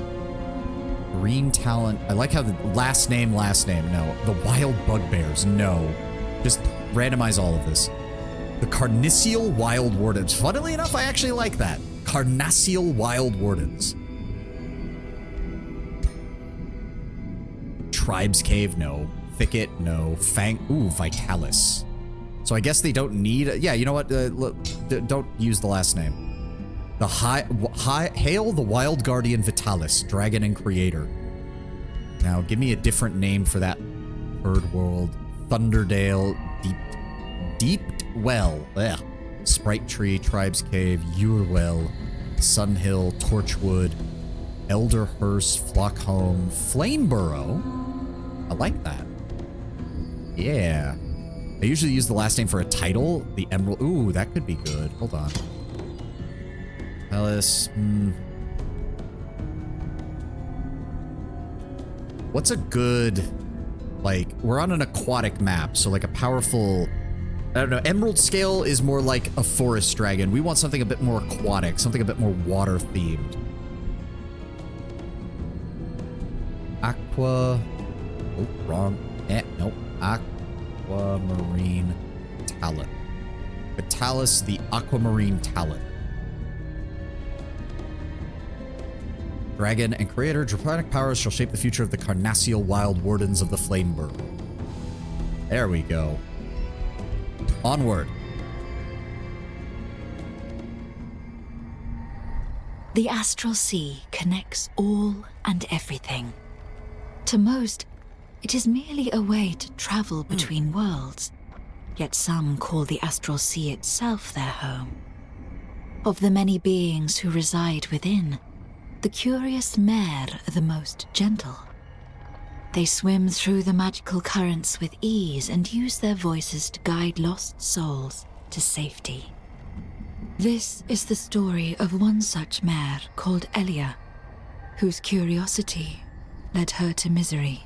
She's gonna get corrupted and be the main villain of this mission, This isn't she? particular young Mer was intrigued by the worlds that connect to the astral sea. She was specifically attracted to a realm called the Oh, no. Enchanted I already see that name Archipelago, down there. That's definitely gonna be who for we're its having to fight. tides resembled her natural habitat, yet felt so different. But it did not take long before Elia's visit turned into a nightmare, when she was captured by a capricious Godia called Nimue, who sought to study her for her beauty and power.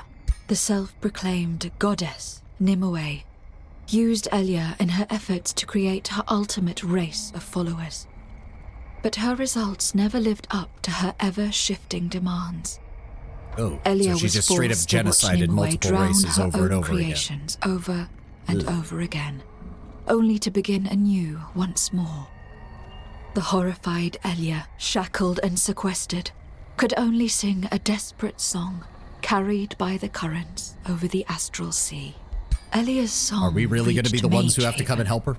Haven, where the That's Covenant, not going to work well. a virtuous alliance of Godia, Oh, right. We have to work for the heard her Covenant. I plea. forgot. Shit. The Covenant sought to uphold the ancient agreements of peace and stability, and were thus concerned by the song about Nimue.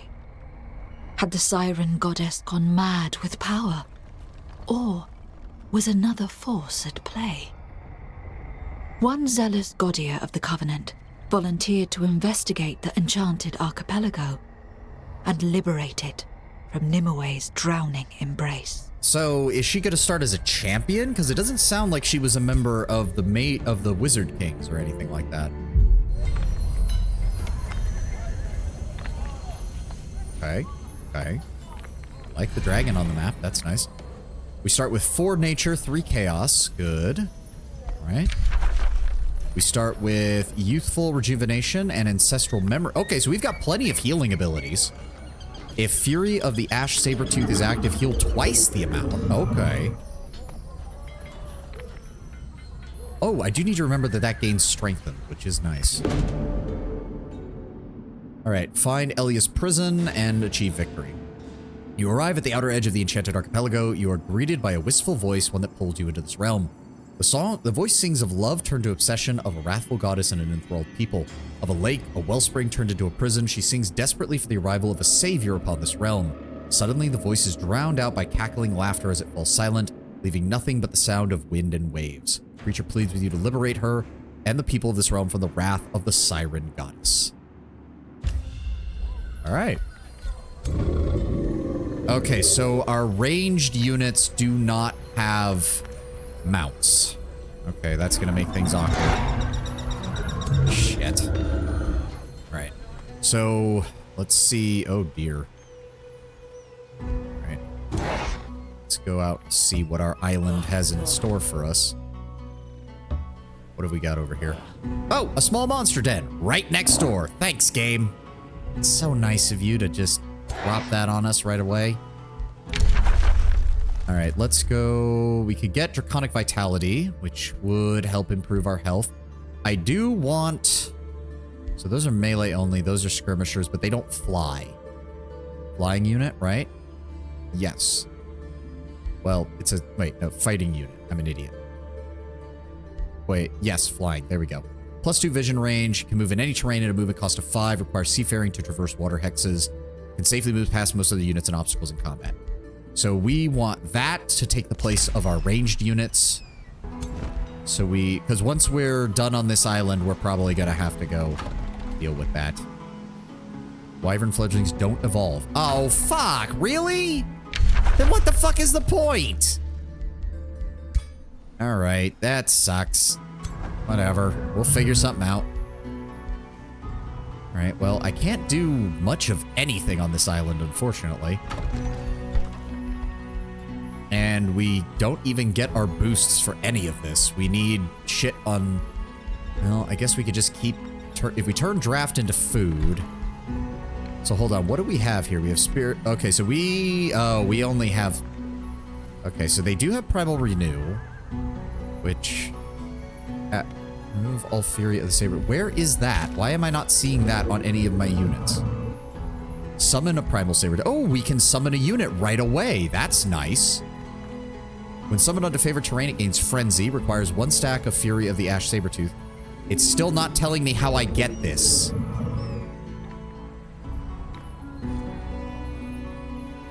Yeah, it's just not telling me how I get that. It's just not, and that's kind of annoying.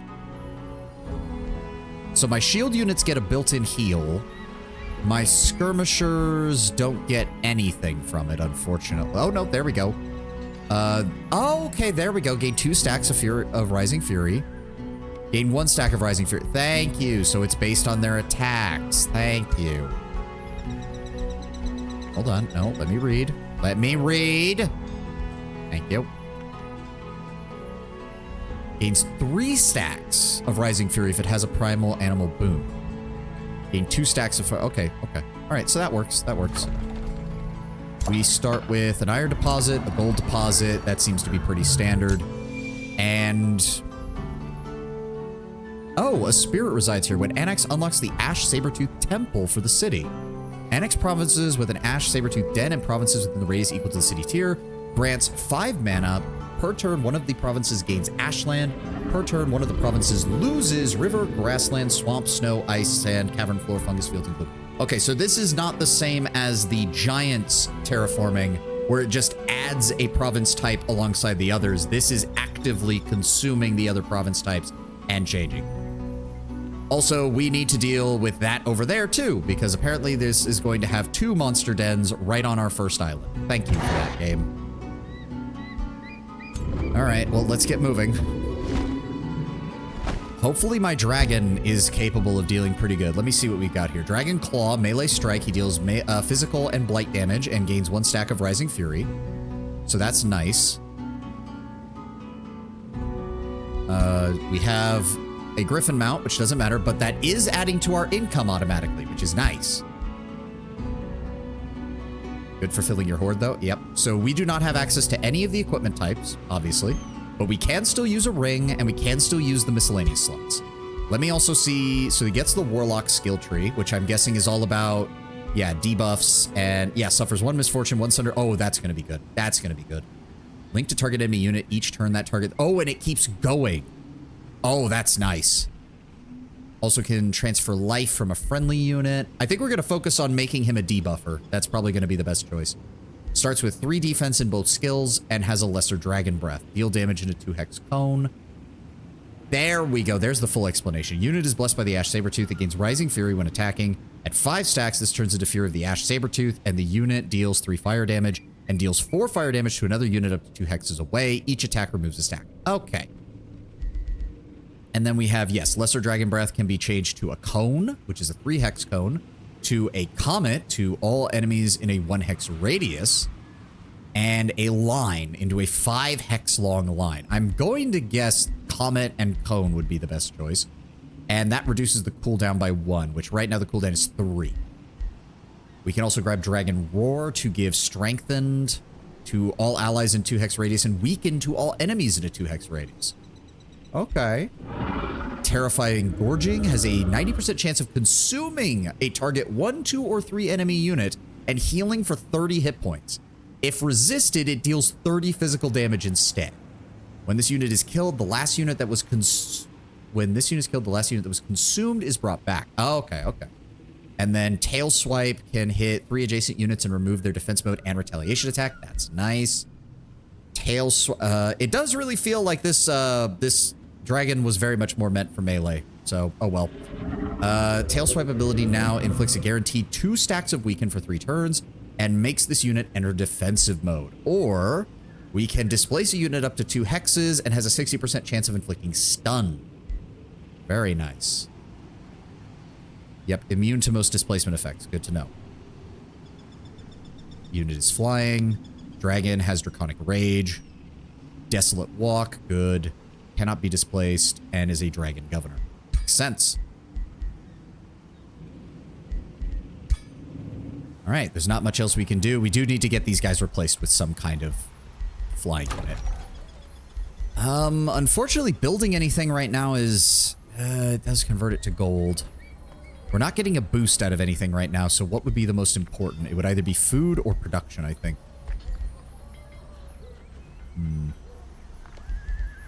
Woodcarver's Woodshop. That gives us draft, production, and food. And it will be boosted if we get a forester. This also unlocks the stone stele, which gives production and food, and the blacksmith, which gives draft. Alright, let's go with that. We've got a few more minutes. Yep, we got a few. And I want to go at least a couple of minutes over after due to the fact that I was late earlier today. Sorry about that, guys.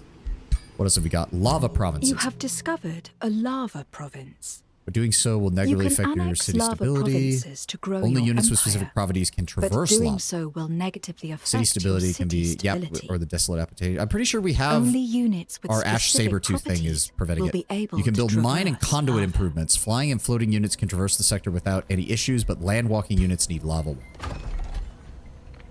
Yes, we don't have any issues with that. No worries, man. No, it's still. I was about 5 minutes late, so, I mean, it's not much, but I'm going to add a couple minutes to the end of the stream so that we can keep that going.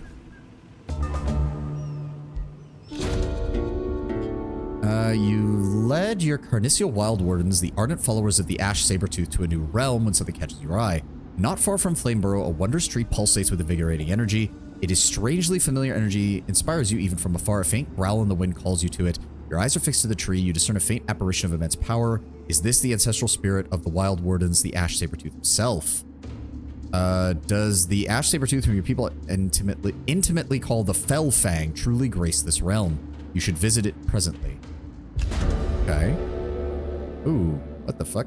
The voice of the unknown Gaudier reaches you from beyond the Astral Sea. Wild Guardian. The Gaudier of the Covenant hope you arrive safely. I am sure Snowblood was one of the Gaudier who has heard the song of the being called Elia.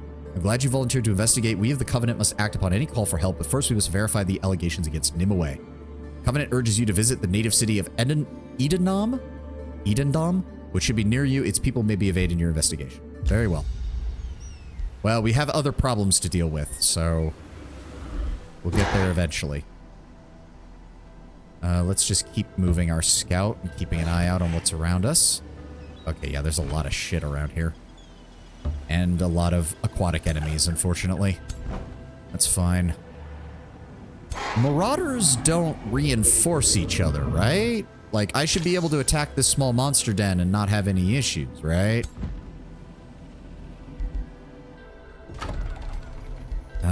One more turn for that. I don't want to use this yet. Also, wait, what? Why can't I... Oh, Empire development is unavailable for one more turn. Oh, okay, okay. So that's to prevent people from rushing things with certain strategies, I imagine. The name of the spirit is randomized. Ah. Yep.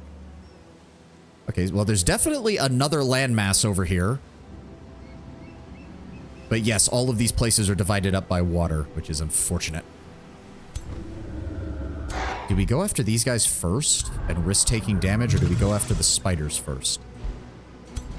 Let's go after the spiders first. Let's just deal with this monster den and get it out of the way. Oh, yeah, they don't even have any extra units. Good.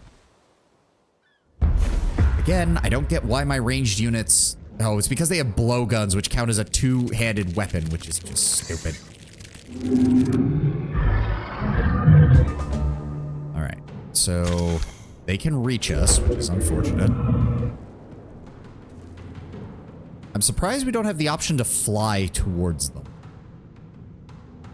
So we can get close enough, but we're not going to deal that much damage because we're not built for melee. I kind of just want them to come to me again. Like, there's no reason not to. Yeah, I know some units just can't. So we do have... Let's go ahead with heals for 20 temporary hit points. So wait, can I... Hold on. If I use that on a unit that's already...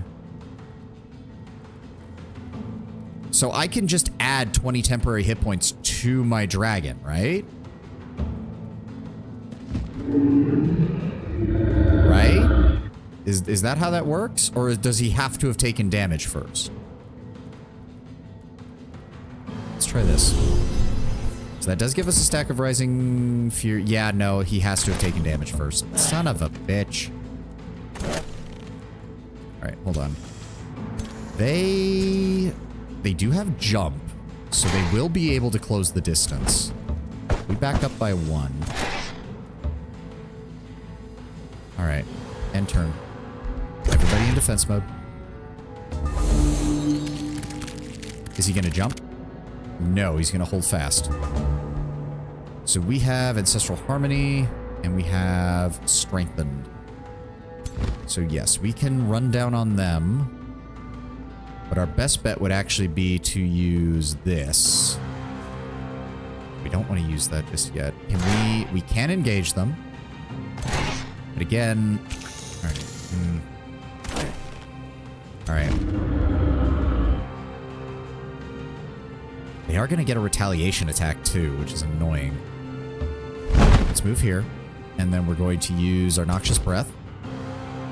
Dragon Breath. Hit them both. There we go. Rising Fury stacks up to 4. Nice. So does that actually do anything while it's stacking, or is it only... Yeah, it's only after you get to 5 stacks. It's only after you get to 5 stacks. Alright, so we want you to charge down here and engage them. Good. They do take damage. Yep, that's just something I'm going to have to deal with, I guess. And then engage them.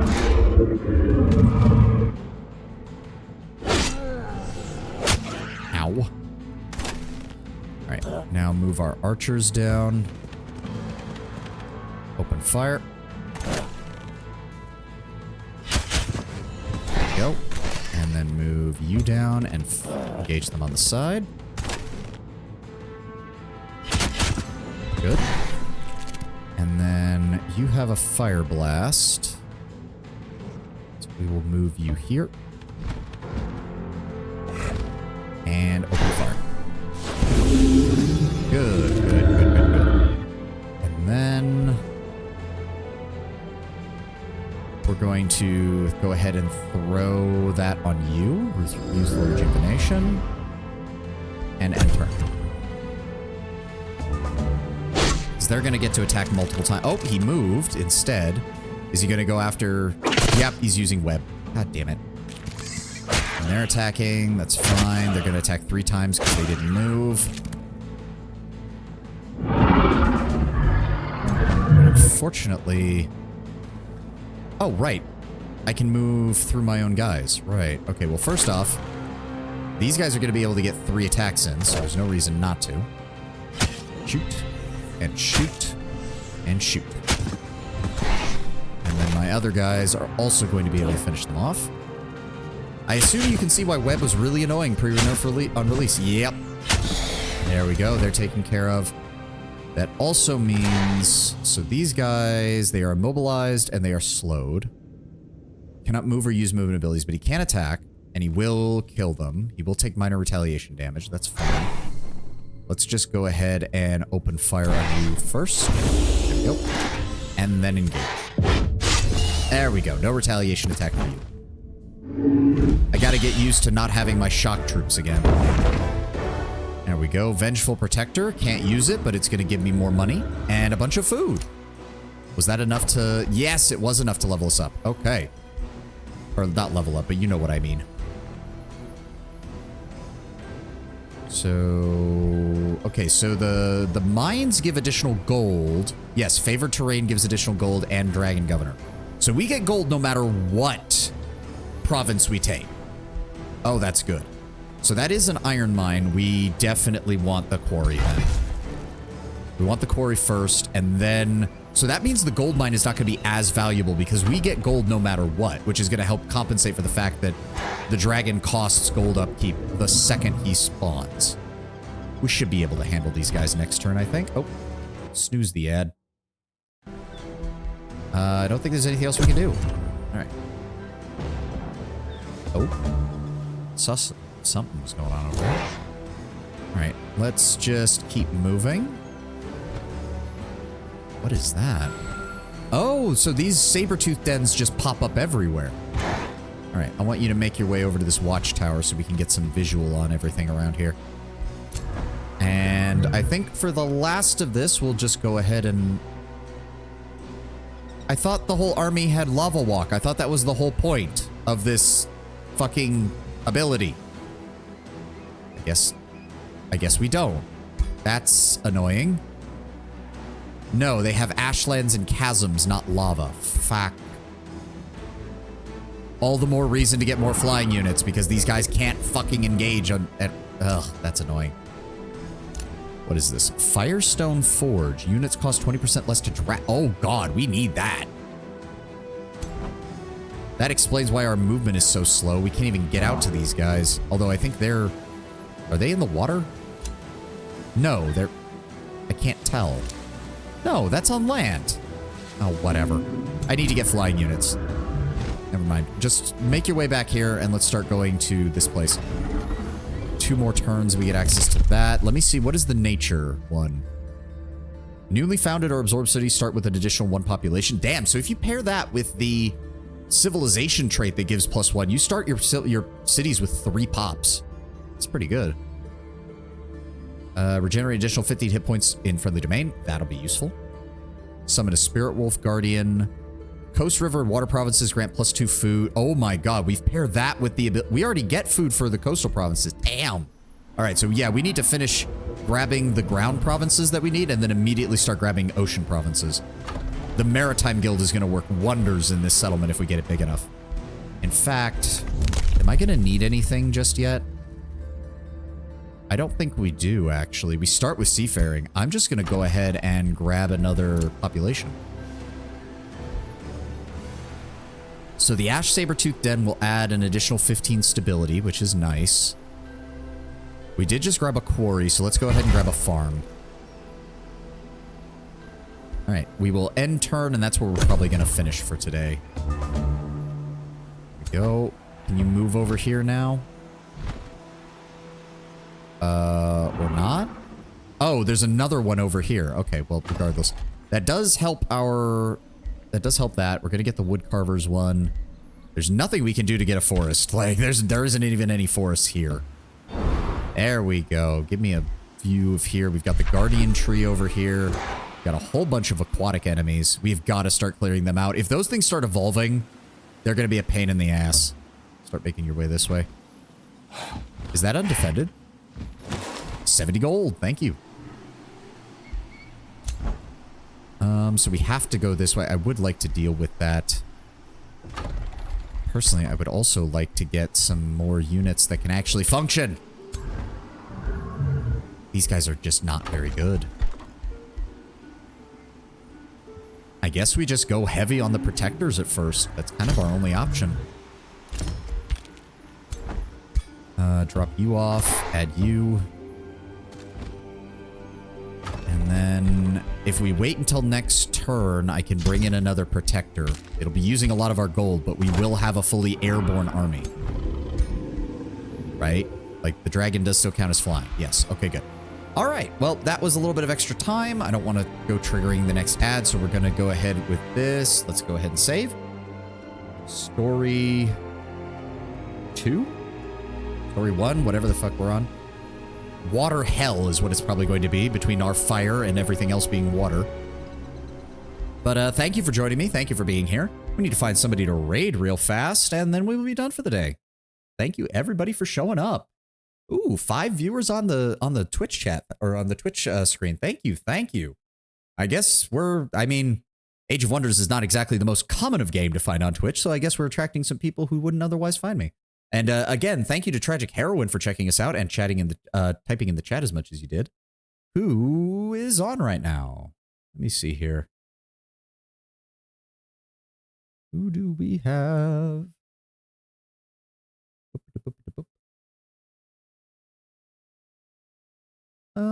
There's quite a few people, but who do I want to raid into?